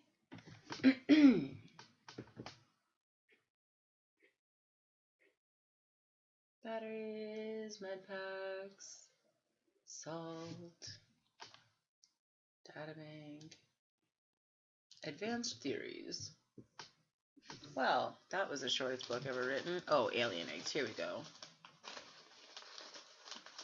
Alien egg laying. Great.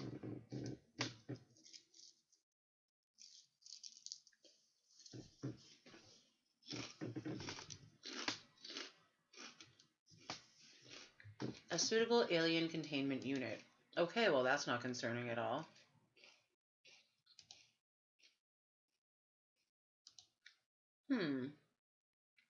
Oh, good. So glad I've survived. Thanks for the heads up.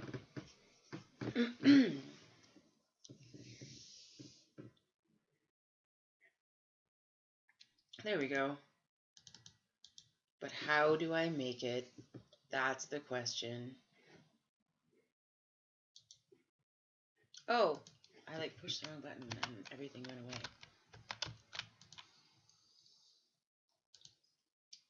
So theoretically,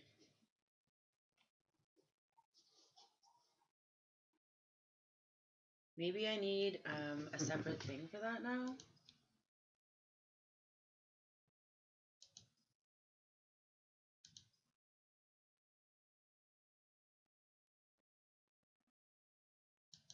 I'm so confused.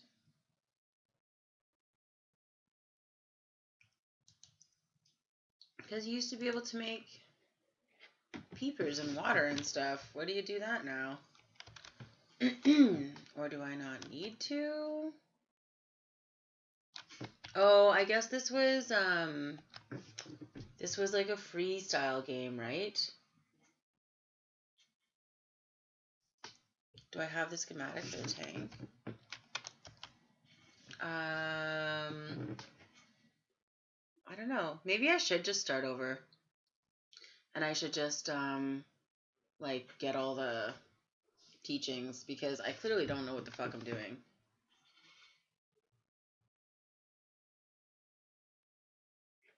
Alien containment. Ingredients unknown. I don't have it. Is this what you meant? Battery charger, power cell, aquarium. Here's the aquarium.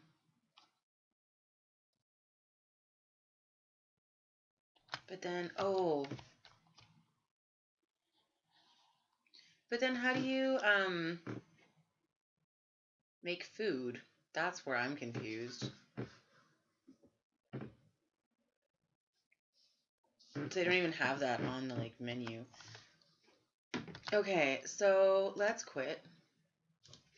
And let's start a new game and just start from scratch. And I think I'll do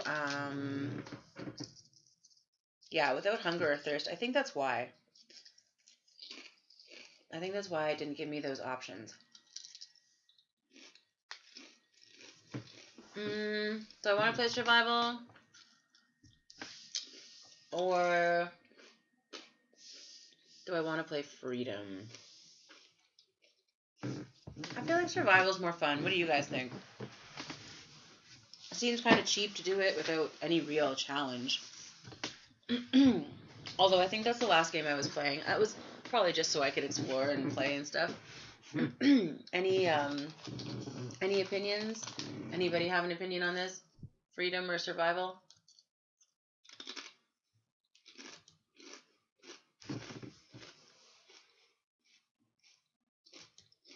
Speak now or forever hold your peepers.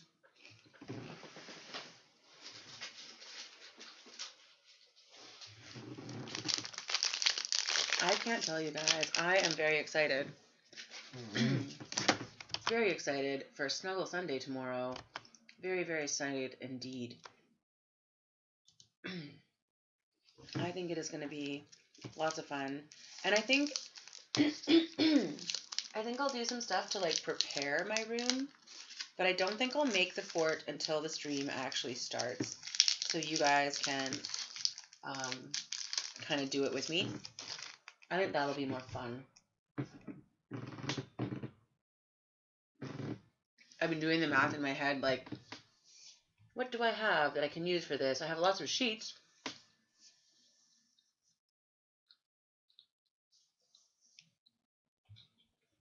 What else am I going to need?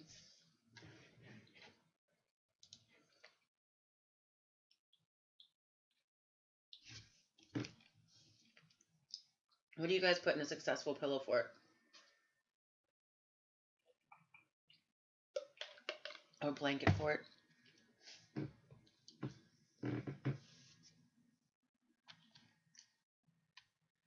Right. I thought that there was another way to cook fish, but that's cool. Press any button to continue. Okay. Are you guys ready?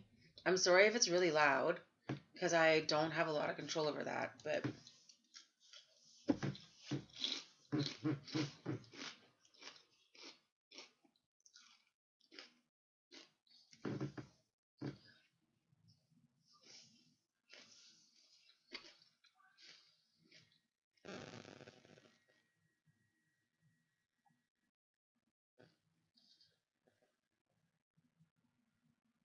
As the giant ship explodes, nothing to worry about. It's gonna be fine. That's gonna suck. And it jumps up and smacks you in the head.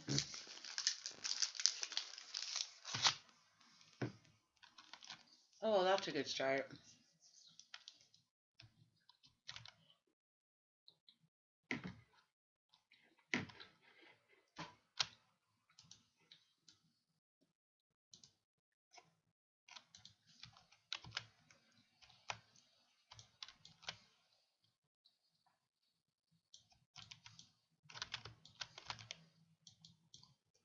my goodness. Right? I have also not made a pillow fort in like a million years.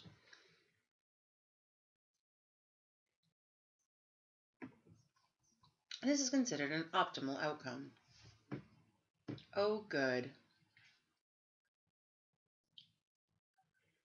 I obviously had the volume way turned down in Subnautica when I was playing before, because I used to always play with my fabricator. How exciting.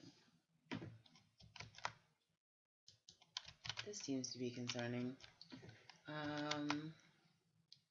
Use repair tool. Sure, I would love to use a repair tool. Is that a thing? No, I didn't think so. Oh, good. Food and water. Just what I need.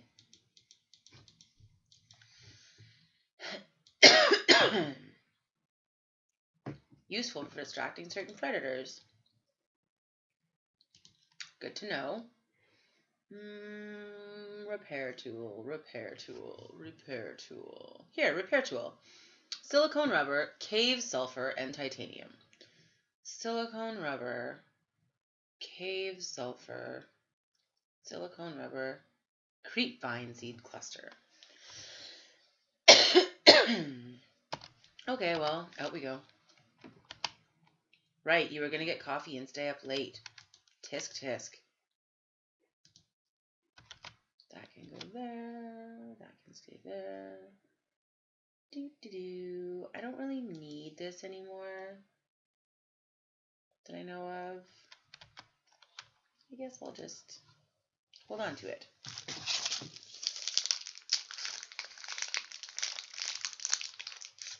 Sorry guys, if the crinkling's annoying.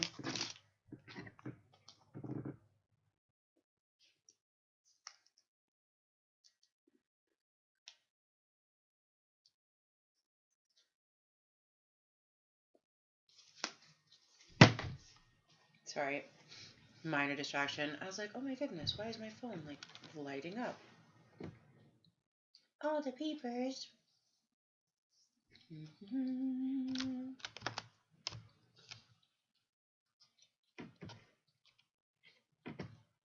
Okay. Creepvine cluster, here we come. I don't need you to hold it. I just need you to grab it. Creepvine. Creepvine clusters.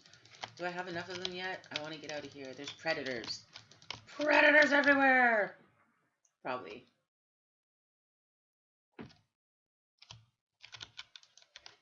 Metal salvage.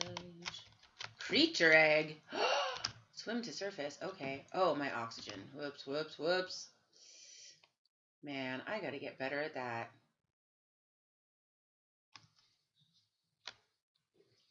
Hee hee hee hee. Oops.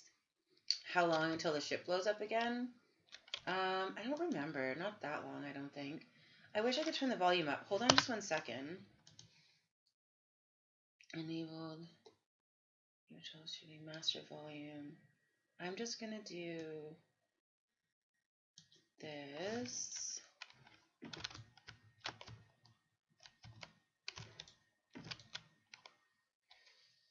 I don't really feel like that increased the volume very much. Maybe it's just me. Because I think I had this when I used to stream.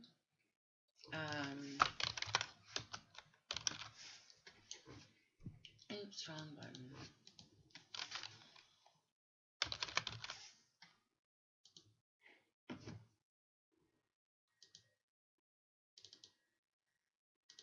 Oh, here we go. Nope, that's not helping me. Yeah, here's my issue. This might get really loud. I apologize in advance if that's the case. I just need I need a minute to calibrate the volume. That's more like it. At least I can actually hear it now. I got a peeper! I got a peeper! Oh my gosh, I got a peeper! I really like the peepers. They're my favorite part of the game almost. Peepers, peepers, peepers, peepers. Didn't I used to sing peeper songs? Oh my gosh, what was that? Ah! Where did it go?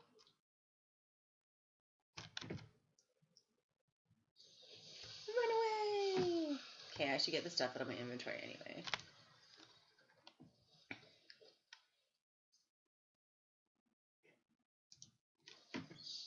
Jeepers, creepers, when you eat those peepers. Jeepers, creepers, where'd you get those eyes?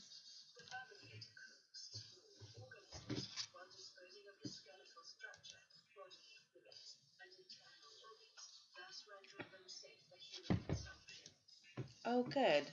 That's not weird at all.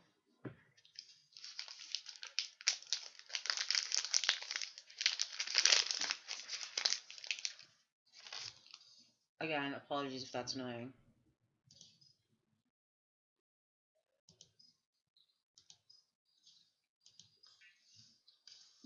How much silicone rubber do I need? That's the question.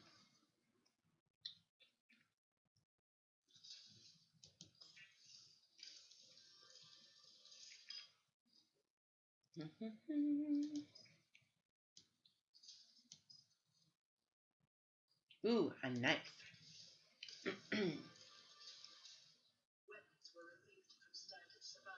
Oh yeah, I need cave sulfur.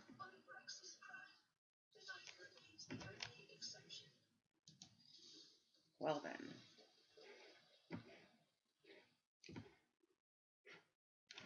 Okay. Time to go cave diving. This is the worst part. Because those creeper fish.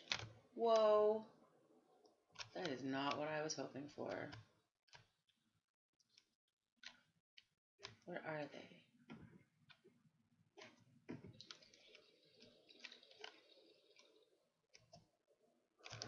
Blast myself out of the water. Should probably move.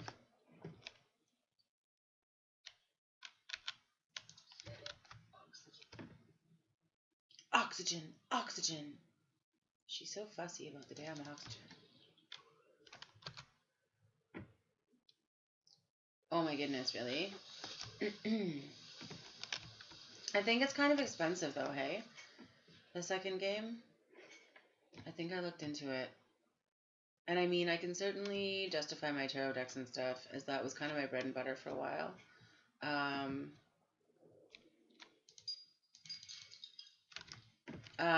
But I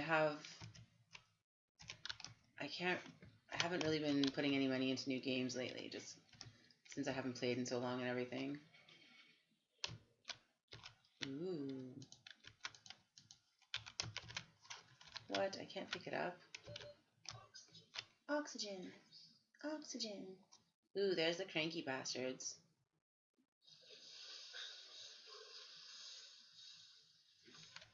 Whew.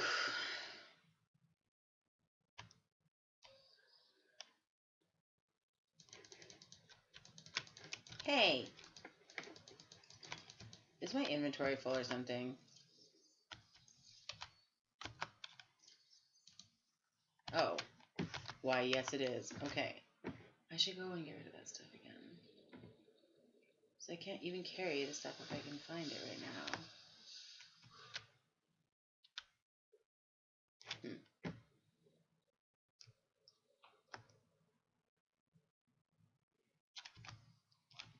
But I really...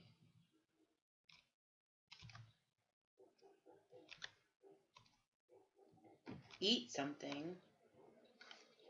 Make me.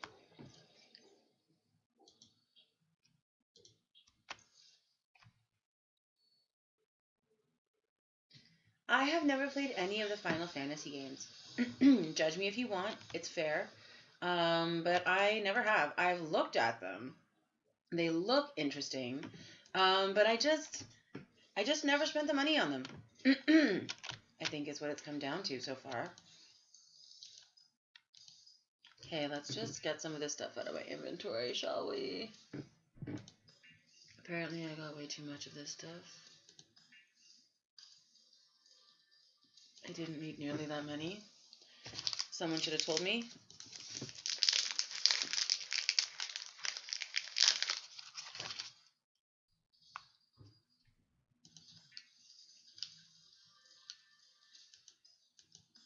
How many did I get? My goodness.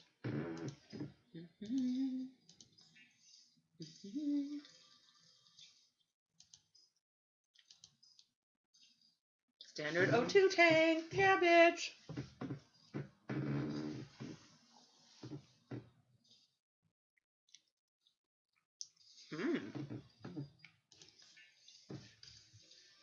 That sounds complicated. There we go. New blueprint synthesized.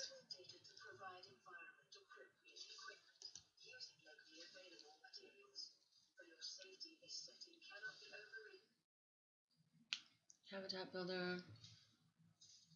Yeah. Tools. Okay, so they said equipment and they said O2 tank, but then like where is it? You know what I'm saying?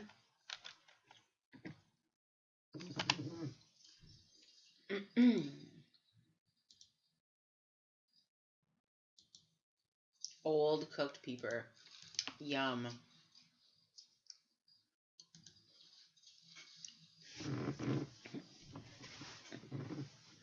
So, fins, tank. Oh, we actually get to have stuff now. That's nice. Whoops, my bad. What about, where was that?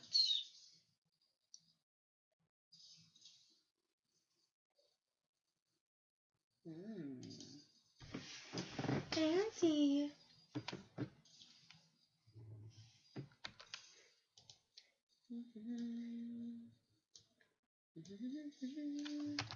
Is there like a storage place in here? Oh, I guess there's here, right? And I can leave this here because I don't need it right now. And it's kind of in the way. But that's fine. Let's just drink some water so I don't have to carry it around anymore. There we go. I guess I better get some salt too, hey? Oh good, it's dark out. Look at how beautiful that is.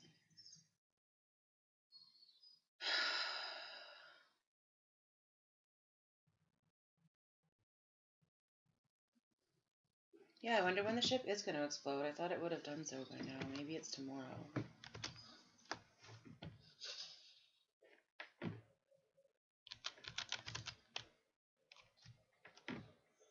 I love how everything is bioluminescent. So cool.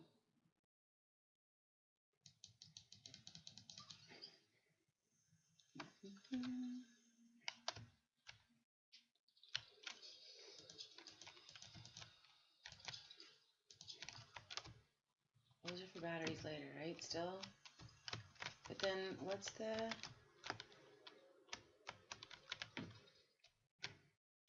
all the pieces, all the debris. Oh, good.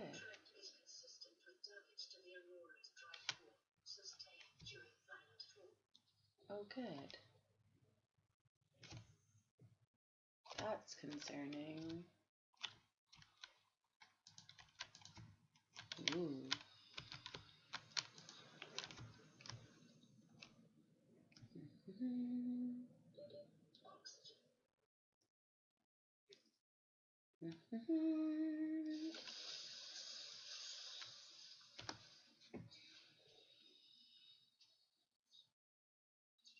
Maybe I'm just impatient, but was that really longer?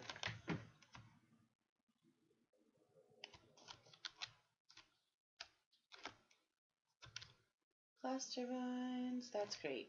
Where's the crash fish or whatever they're called now? You know, the stuff I need. Cut creep vine with knife. Okay, if it'll make you happy.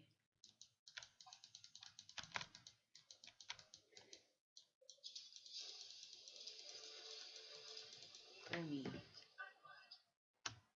Ooh, fancy.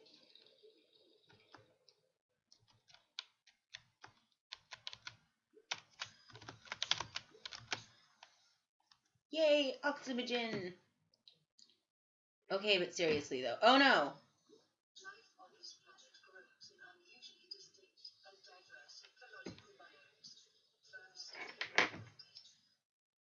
Further study recommended. Well, that's great. But you're not the one out here all by yourself with nothing but a knife. Put the egg. Oh, yeah, in the storage. I should have. Good idea. Darn it. But it's too late now. You must be getting some, like, pretty serious lag. Or I'm not looking at the chat in time. But I was trying to watch chat. Inventory full. How is my inventory full? Lame. Okay, but so I do need to know where to get that stuff. You know, because I need it and stuff. For all the things. Oh, this is a terrible idea. I'm going to get in here and I'm going to get drowned. Oh, but look, I still have lots of oxygen. Oh, maybe I didn't. Never mind. Pay no attention to me. Do-do-do. Inventory full. Inventory full. Old cooked peeper. Ew. How big is this?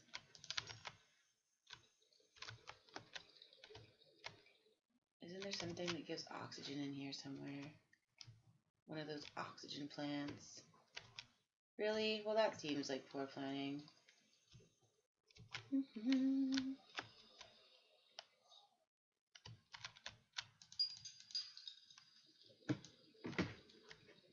Okay, and that's great and all, but where are the crash things? I want the repair tool, damn it.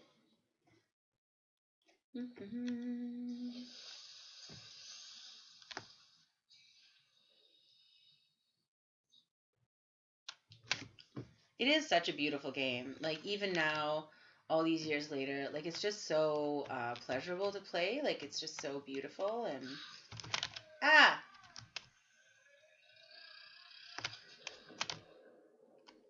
Okay, well, that's one way to find those fuckers. Still hate those things, just for the record. Inventory full, I am going to beat you.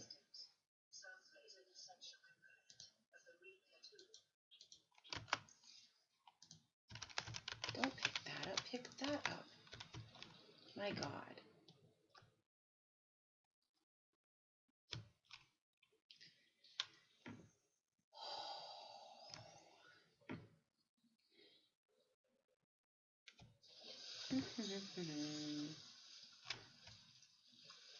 What's that?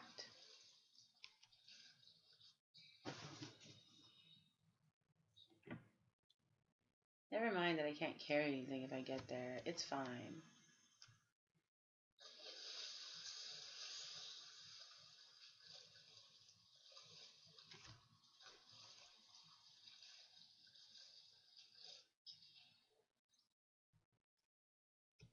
You'd think you'd be able to see what it was from down here.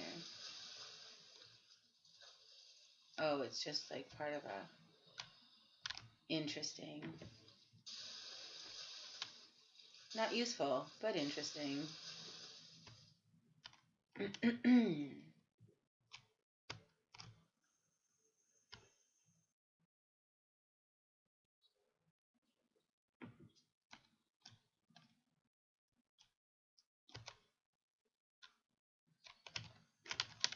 floaters. The floater plants. It has been a really long time since I gamed. It's funny how it all kind of comes back to you, but also how you kind of feel like a noob. I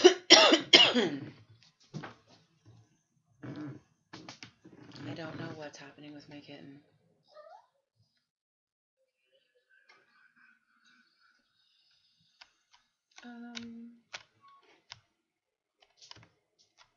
Ooh. Inventory full. Oh no, it's not. I still have room. How many creature eggs do I have now? Probably too many.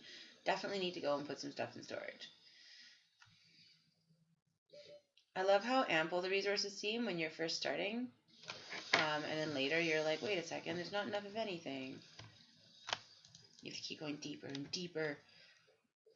Although I guess they don't like renew very quickly. Maybe that's what the difference is. Sorry, crinkle, crinkle.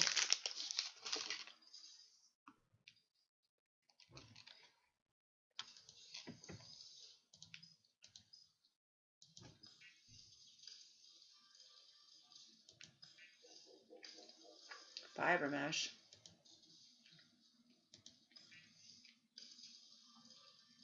Can I make a suit yet? That'd be great if I could make a suit. I would love to make a suit. Nope. Fins, nope. First aid kit, nope. Oh, that's what that's for? Lame. Repair tool, yay! And then I need... Ooh, that's fancy. I need this one. Computer chip, wiring kit, blah, blah, blah. Hi, kitten. Computer chip, table coral, gold, and copper wire. Thank you. Everyone needs to see your tail in my face. That is the perfect thing for me to be streaming. What a thoughtful and helpful kitten you are. No, I never did. I never completed the full game. I don't usually complete full games of anything. Like, I'm real bad for that. Squirrel stuff, I guess. Just squirrel out and I don't do stuff.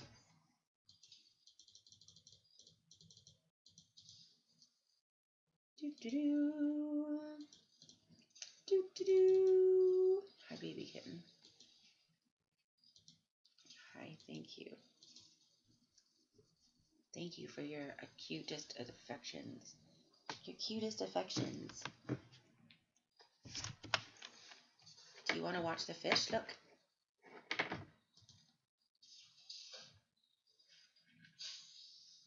As she licks her butt.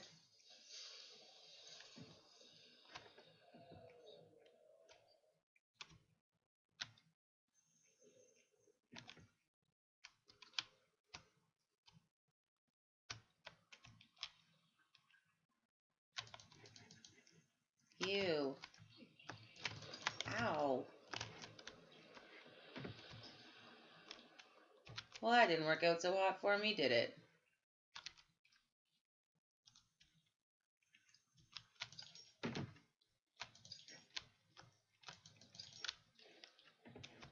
Of course, they always gotta put the best resources in the worst spots.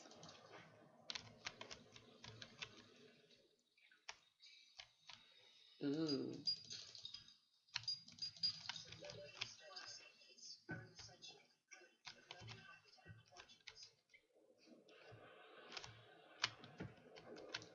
Do-do-do. Do-do-do. Kitten, why are you licking me while I'm being burned to death?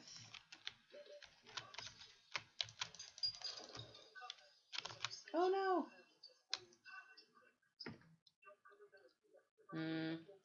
I feel like I'm not close enough to the surface.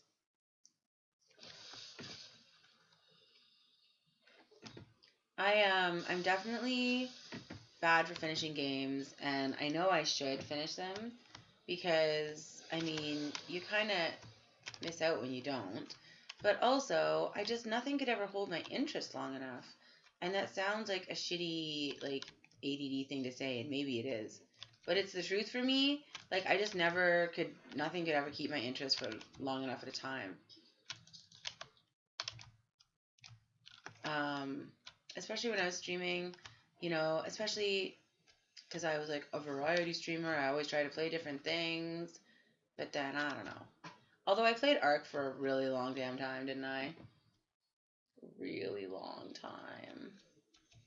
I started Ark up the other day, I think I was saying earlier, and I made some things, made myself a little base of operations, so I can start from there again. Just a single player game. But I was watching my old gaming days, and I was like taming dodos, and I was like, man, I miss taming dodos. Oxygen. Oxygen. Meh, meh, meh. So important to breathe. Blah, blah, blah. We need a better tank.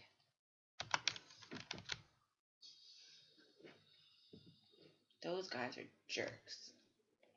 They're mean to me. And they chase me away. And it's mean. But that's okay. Ooh.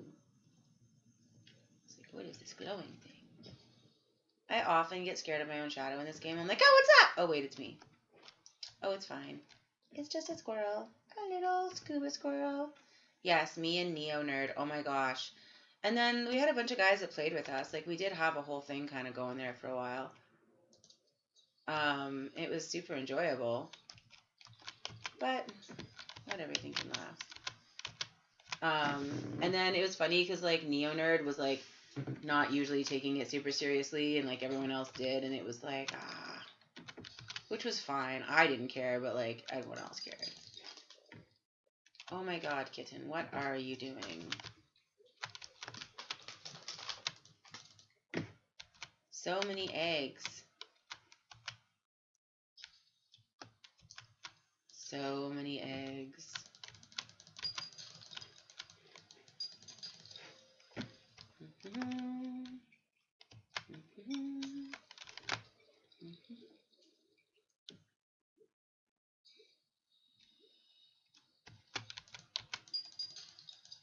I appreciate that there's always, like, the pod GPS almost, you know what I mean? Because I lose my stuff all the time. Of course, I still lose it. I just, you know, yeah. Where did my coral go? Oxygen, oxygen.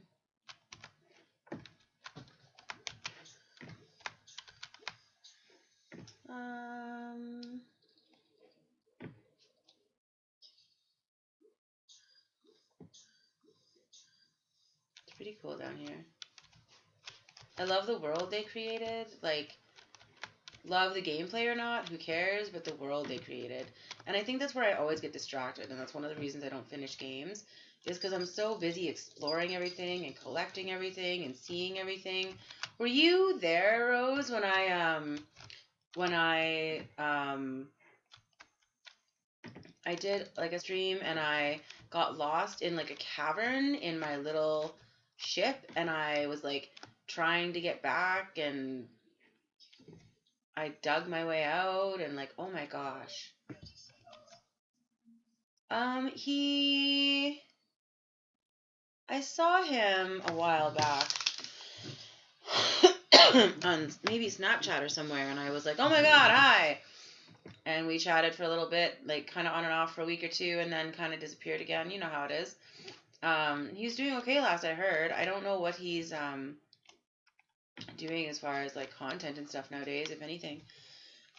I don't know what his jam is. He's another one that like could have like made it big, so to speak, you know, if he'd wanted to put in all of the effort. He was pretty serious about it when I first met him, and then I think he kind of, you know, life got him, and that happens to all of us. And there's nothing wrong with that, but it's a lot of work. He wanted to do YouTube specifically, and he wanted to do like the content creation there. And it is a lot of work. It's more work than people realize. And to be consistent and to get that audience in that way, you really need to stay consistent and to do it every day and blah, blah. And unless you have quite a backlog, or you know, don't have a full-time job or whatever, then it is very difficult to do it. So I think he just got bogged down in the real life, in the real world, because, you know, he had his own day job and everything like that, his own real job, and it was lots. Oh my gosh. I used to get myself into such messes in Subnautica. Well, like every game I play, right? Like, because I don't play the way everyone else plays. I play it the way I play it, which is, like, not to play it so much as just to experience it. Which is the way I, you know, all the life. I'm not here to win things. I'm here to experience things. So, it's not always compatible with things like that. Damaged radio. Oh yeah, I should use the repair tool and, like, fix that.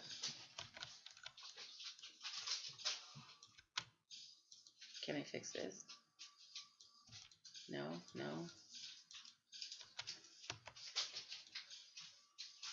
Look, I'm repairing it. Play message. Can I repair this? There we go.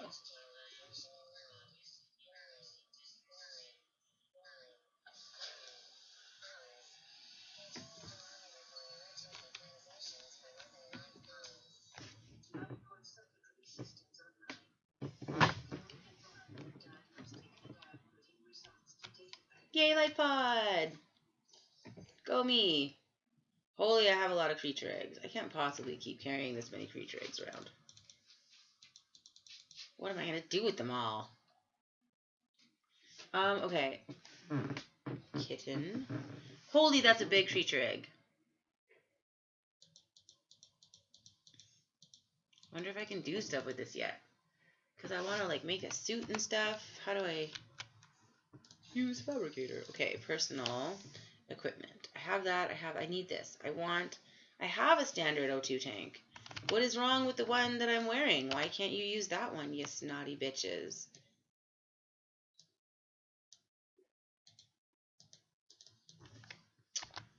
Fine. I see how it is. Okay, so then we have to do...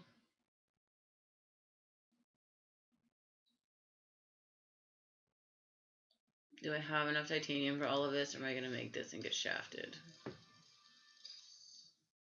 See? That's irritating. Alright. But I don't have anywhere to store anything. Do you have, like, a storage container? A locker? Guys, I really just need to make a base. This is ridiculous.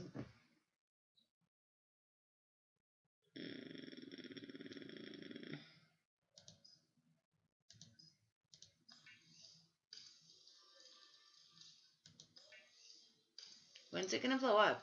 I feel like it's taking too long.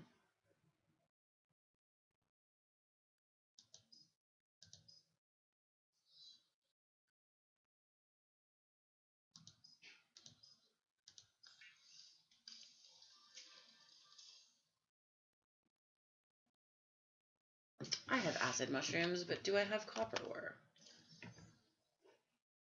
I have gold. Did I put copper ore away by any chance?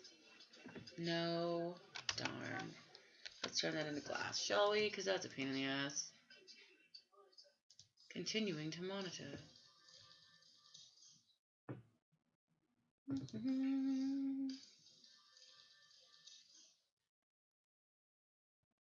Yeah, I know, they're all the same.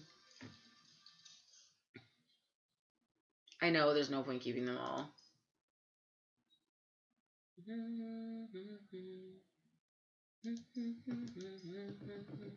I already have fins. Why do you need to continuously show me that I can make the same things?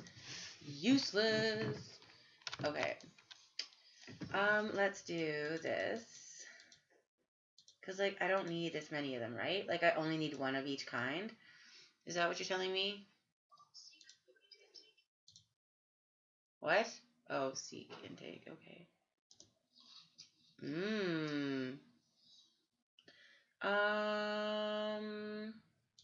This can go there for now.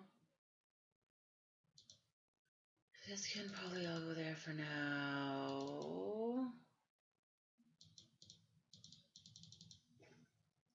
Or not. I can ditch those. I guess we'll see. Because what do I need to make a battery? Oops, that's not what I wanted. I needed battery, copper ore. That's what I'm missing. Copper ore. Shall we then? And I don't need to be carrying that around.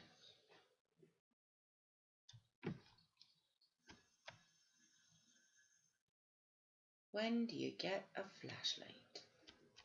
That's the real question. Titanium.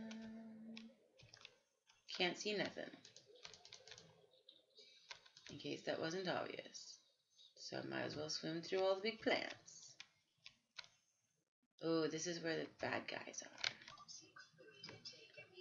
Fluid intake. I don't have any fluid to intake. I couldn't find any salt.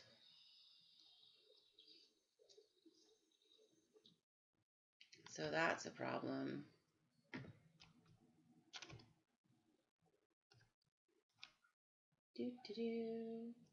Oh, don't those like bladderfish give you fresh water? Where are some bladderfish when you need them?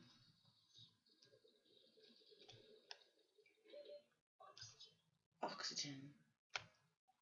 It's always nagging me.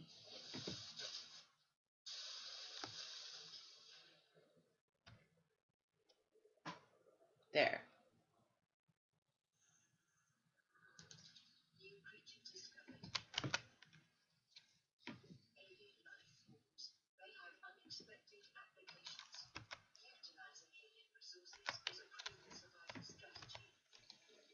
Proven survival strategy. Oh, good. I'm glad that it's a proven survival strategy. I need another one of those fishies. More fishies, please. Literally just saw one. Where did it go? Don't bitch at me. I'm just looking for a fish. Got nothing to do with you.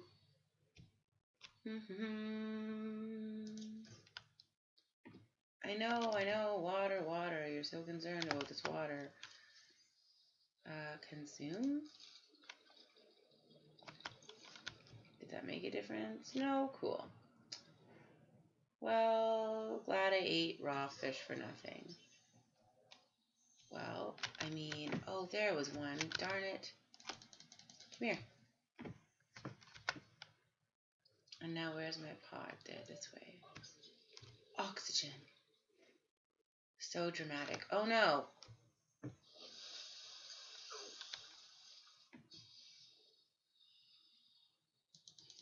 Okay. Let's see if I can maybe grab one more on the way back. There's one. Oh, I'm dying. So harsh. Goodbye, cruel world. Doo-doo.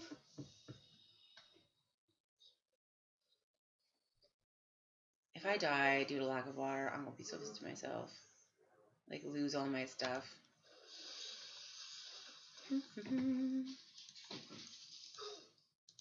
Water. Go me. There you go. I am like a god to you now. As it should be. So eating them doesn't work, apparently. Good to know for future reference. That's all I'm going to say. Oh, I can't cook bladderfish now? That's cool. That's fair. Salt deposit is going to be a pain in my ass, apparently.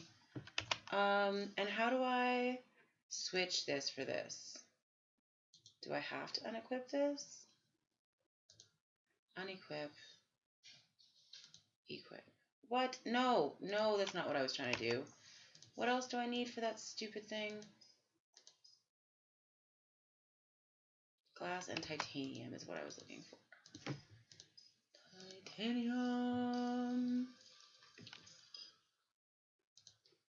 And I had a bunch of glass over here. Glass. Titanium. Nope, there. Now can I have it? Finally. Okay. Ooh, it's so fancy and pretty. Okay, so let's just high capacity O2 tank. Yes, please. See, now I have two, and I don't need this one. Maybe I'll just ditch it. I'll just be a litter bug. Ooh, speaking of which, I need to get rid of all these stupid eggs. This is going to be hilarious.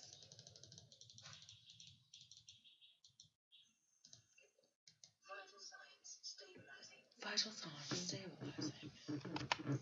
She takes me so seriously. And I guess I'm just going to, like, ditch this here for now, too. Because, like, what the hell am I going to do with it? I don't want to carry it around. It's not helping me.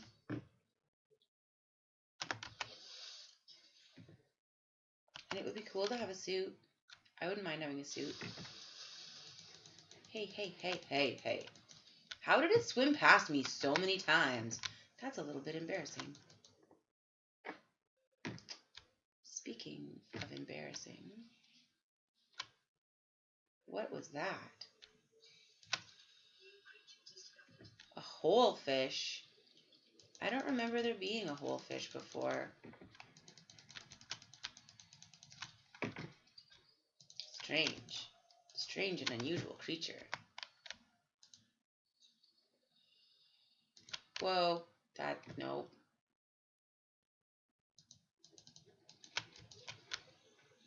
Whole fish. Where's a whole fish? I want another whole fish. I want to look at it. I want to see it. What do I need again? I need copper, and I need some of these plates eventually. But, ooh, shiny.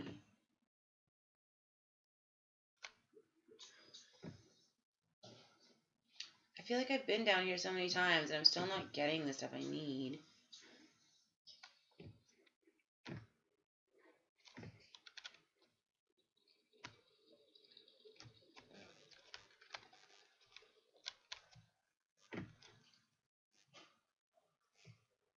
Creep chested. I need to find some of the big tubes, maybe. What do the salt deposits look like now? Like, I'm not finding any salt deposits. It's kind of a problem because apparently they're necessary and stuff. And I can't possibly find enough bladderfish to keep myself in liquids. Like, I feel like there are not very many of them. Maybe that's my lack mentality showing through. Doo-doo-doo. Nope. That's a whole bunch of nope. Should probably breathe at some point, hey? This keeps looking like a soccer ball to me, and I keep wanting to come and pick it up. But it's not a soccer ball. And even if it were, I have no land on which to play soccer. So why am I so drawn to it? I don't even play soccer. Or football, as it is properly called. Doo-doo-doo. See, no bladder fishies. Ooh, what's that? Is that a salt deposit? That would be great. Oh, it is. And that's a big bad fish somewhere. Oh no. The shadow's gonna eat me.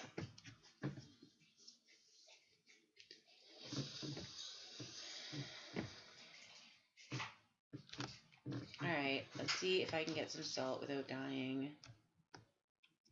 My odds are on maybe?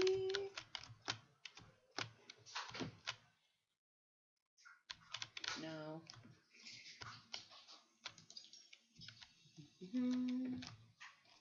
Can you only hatch each creature once? Like, is there any purpose in having multiple eggs, like, later?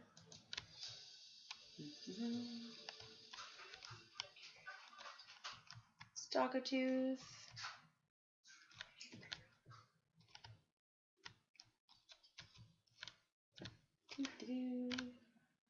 Sorry, guys, if watching me is making you motion sick.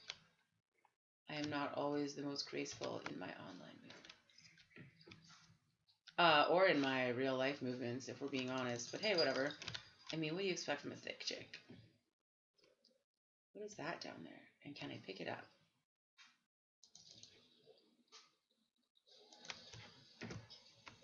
That's a bad noise.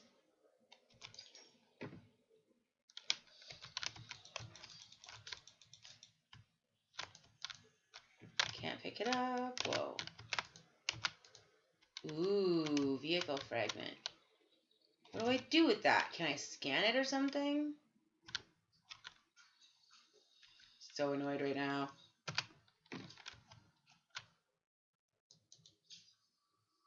Nope, can't do nothing. Okay, cool. I'll just not care then. Good chat. I guess I'll be able to scan it later or whatever, or I'm probably missing a tool to do that with. Big sigh. Ooh, there's another giant egg.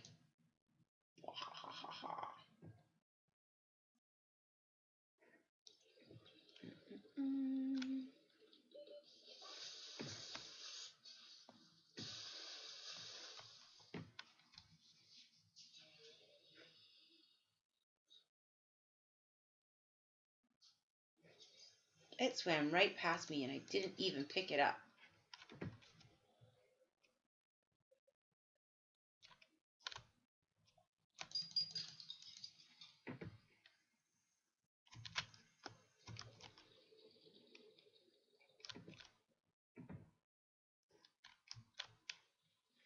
I think that I've never really been drawn to like scuba diving or anything. I think I find it intimidating to be underwater where it's like really not your domain, so to speak, and there's like a lot of bad things that can happen kind of on the fast. And that's concerning to me. But I love that I can kind of explore this way virtually.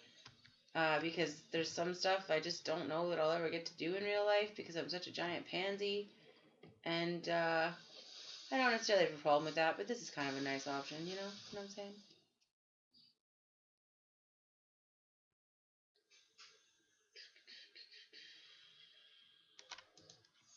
I keep waiting for that thing to blow up. Like, am I not doing something I'm supposed to do?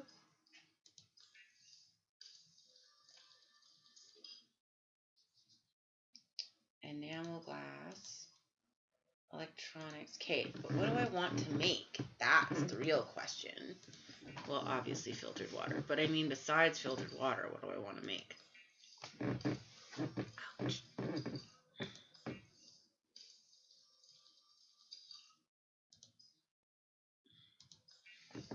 Cooked whole fish. So when they were first cooking the peeper, they were like, oh, we remove the body and the intestines, and we are making it perfect for you. I assume they do it to whole fish, but then they're not really whole fish anymore, are they? Aren't they kind of partial fish at that point?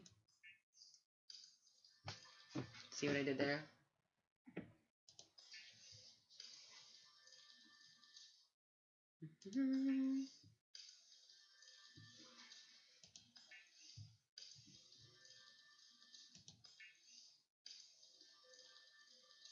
Oh my gosh, I didn't know I had that many peepers. Pipe, floating air pump, fire extinguisher, fins. A wiring kit and fiber mesh. I have those things, don't I? A wiring kit and fiber mesh. Oh, look at that, I do. So I can make a rebreather. That's a good start.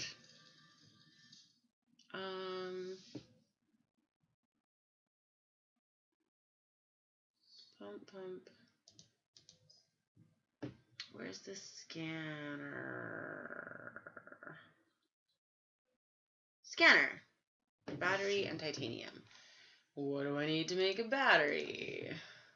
Acid mushroom and copper ore. Acid mushroom. 1, 2. Ooh, see, cured peeper. I shouldn't have done that because I wasted all my salt, but also way more functional than the other way. There we go.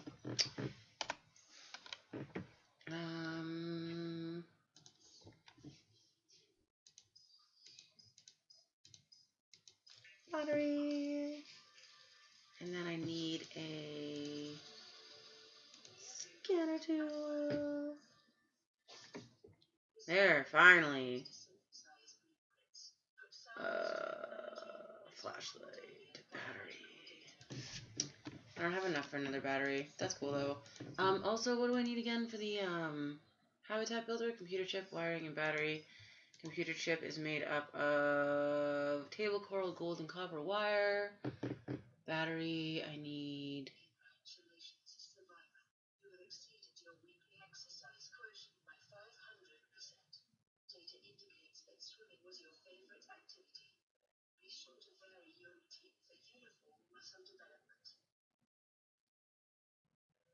Did you guys hear that bitch? How fucking dare she? She got me all distracted. Okay. Computer chip, wiring kit, and a battery. A wiring kit, I had one, but I think I used it. I just need silver ore for that. That should be fairly easy, should it not? Silver ore. Nope, apparently it will not be that easy. Well, let's ditch all this stuff for now, because there's no point in carrying this around as much as possible. And let's go.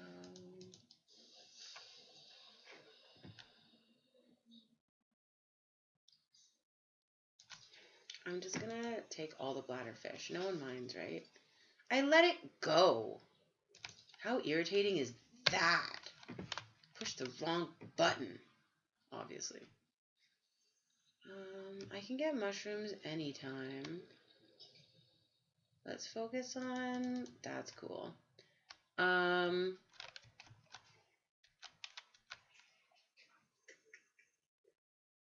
Want to focus on finding silver and stuff. I think that's going to be mostly down that giant cavern of death. Because, you know, that's where you would expect to find things that you need. In a giant cavern of death.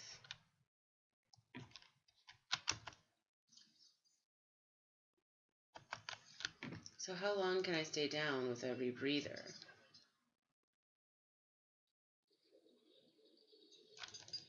It's probably the kind of question I should have asked myself before I came down here. Like, how far can you go? And when the option is, like, die if you do it wrong, I feel like it's important to know your limitations in advance.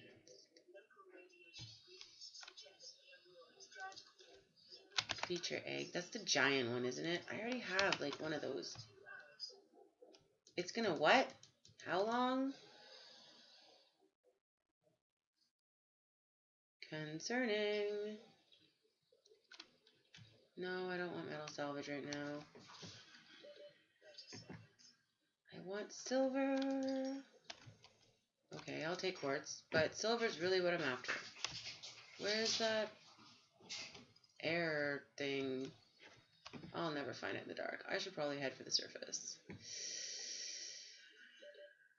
Maybe, hopefully, yes, yay, I win. Okay, oh, such a beautiful set of moons. So close, like you could almost like touch it.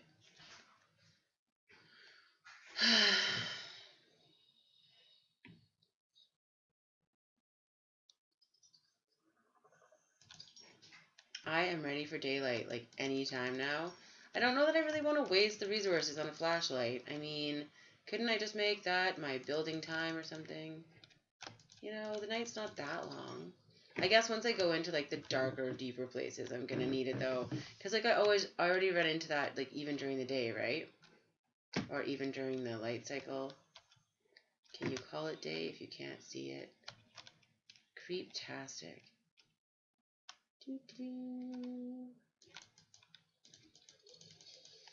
Damn peepers.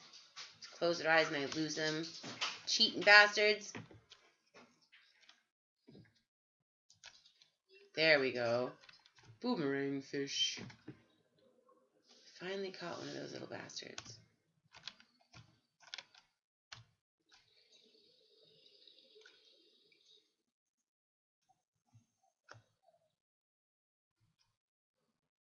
I love that you can just like swim up to them and just like pluck them out of thin air.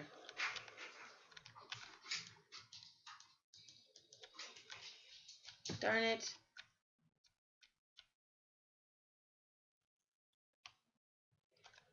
That's not the kind of thing you want to miss out on, and now I'll never find that nest. Come on, daylight. Let's go, daylight.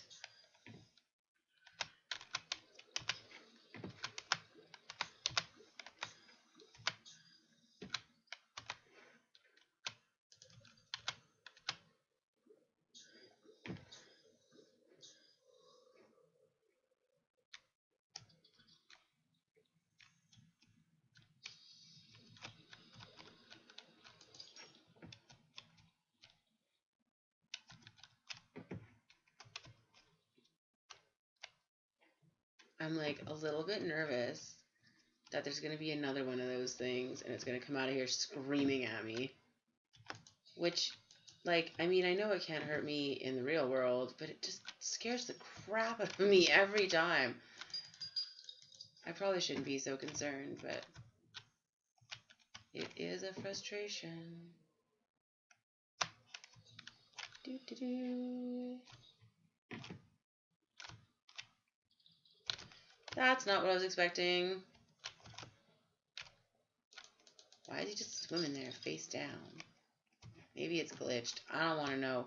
Were you guys here? Any of you were here when I played Subnautica a million years ago, and there was one of them, and it, like, got attached to me, and it, like, wouldn't leave me alone?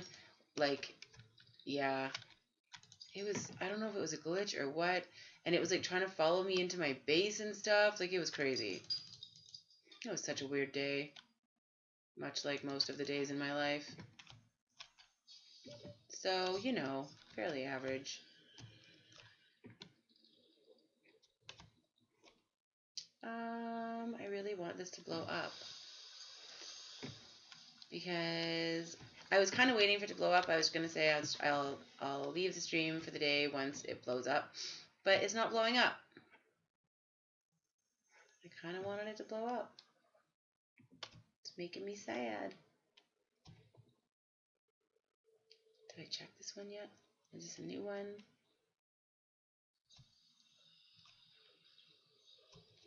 Giant coral tubes.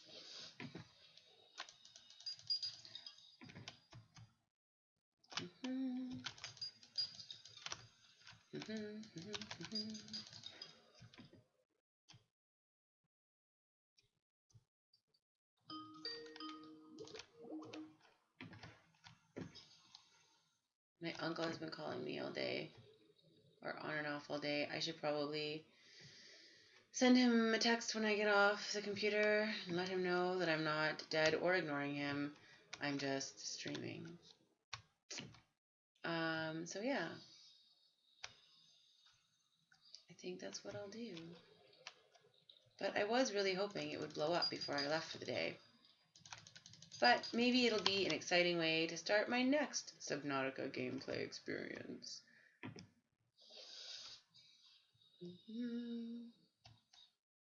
Because didn't she say like 2 more hours? That can't be like real time, right?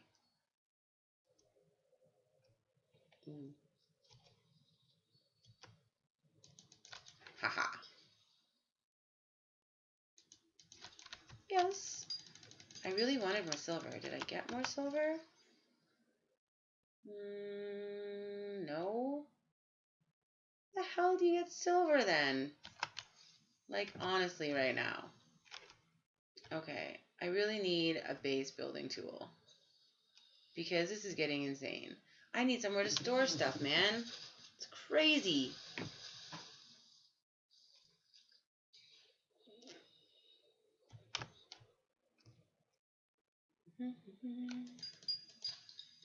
Copper, copper, copper.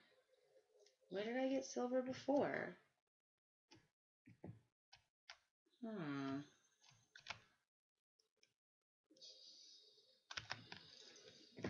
Oh, I didn't know I could scan the tubes. That means I can scan everything. I didn't even know.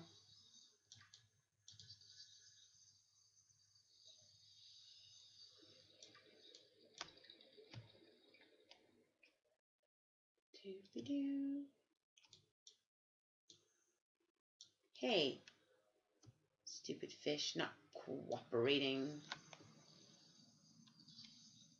Rabbit ray, they call them. Ha, I got you.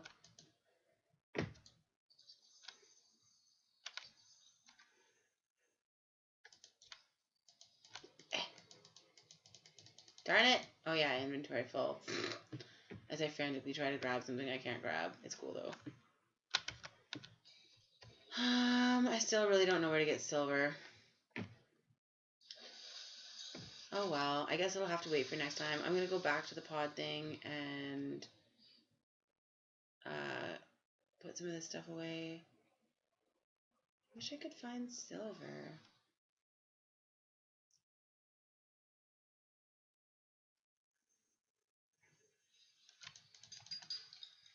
Titanium. Sad face. Maybe silver's in the deeper spots, or is it silver that I got in that big cavern? Like that dangerous one? Everything is copper and titanium. WTF, mate.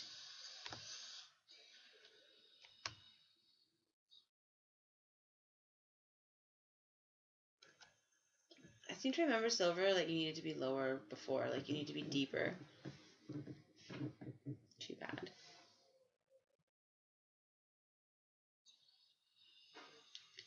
Oh well, I'll have to get it next time. It's so nice to just like play for a little bit at the end of stream and just like relax a little.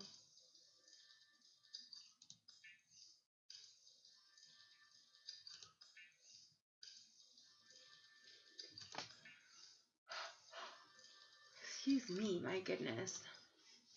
So hopefully Good Thumbs will be around when I'm doing readings tomorrow. Poor Good Thumbs is always missing out on readings, and I always feel like a jerk.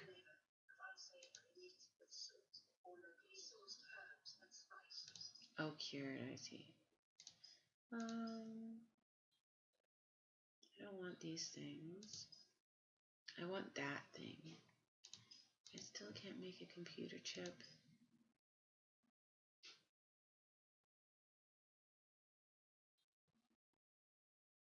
Sad face. I better like feed my dude. There we go. Food and oxygen. I'm so good to him. I should probably cure the rest of these or something though, because otherwise they're all gonna go bad.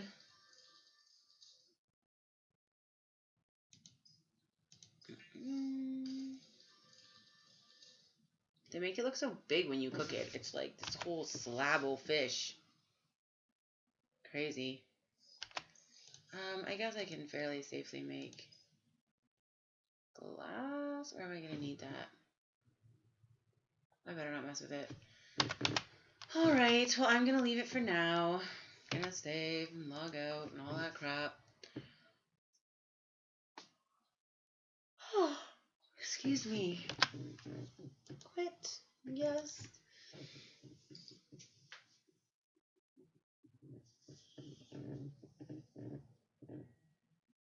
A new update is available for Subnautica below zero. There's a new lost ship update. Crazy. I'll have to check out the new Subnautica someday. I think that would be very entertaining. All right, you lot. Well, thank you so much for hanging out today. Thank you very much. Anyone that's still here, that stayed with me till the bitter end of my Subnautica playing.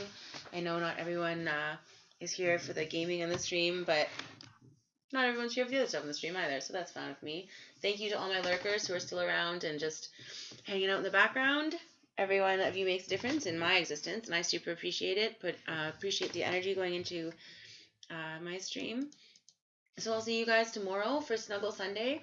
Don't forget, I'm going to be having a pillow fort and stuffies, and I'm going to be in my jammies, and we're just going to have a super comforting day, and we're just going to have like a great big virtual group hug for everyone. So I'm super excited about it. I hope you guys will join me. And you can have your own pillow forts or your own whatever you want to do, and it's just going to be a great big fun comforting day. I'm going to try to have all the oracle cards that I can, although the weather is not cooperating with that endeavor, but nonetheless.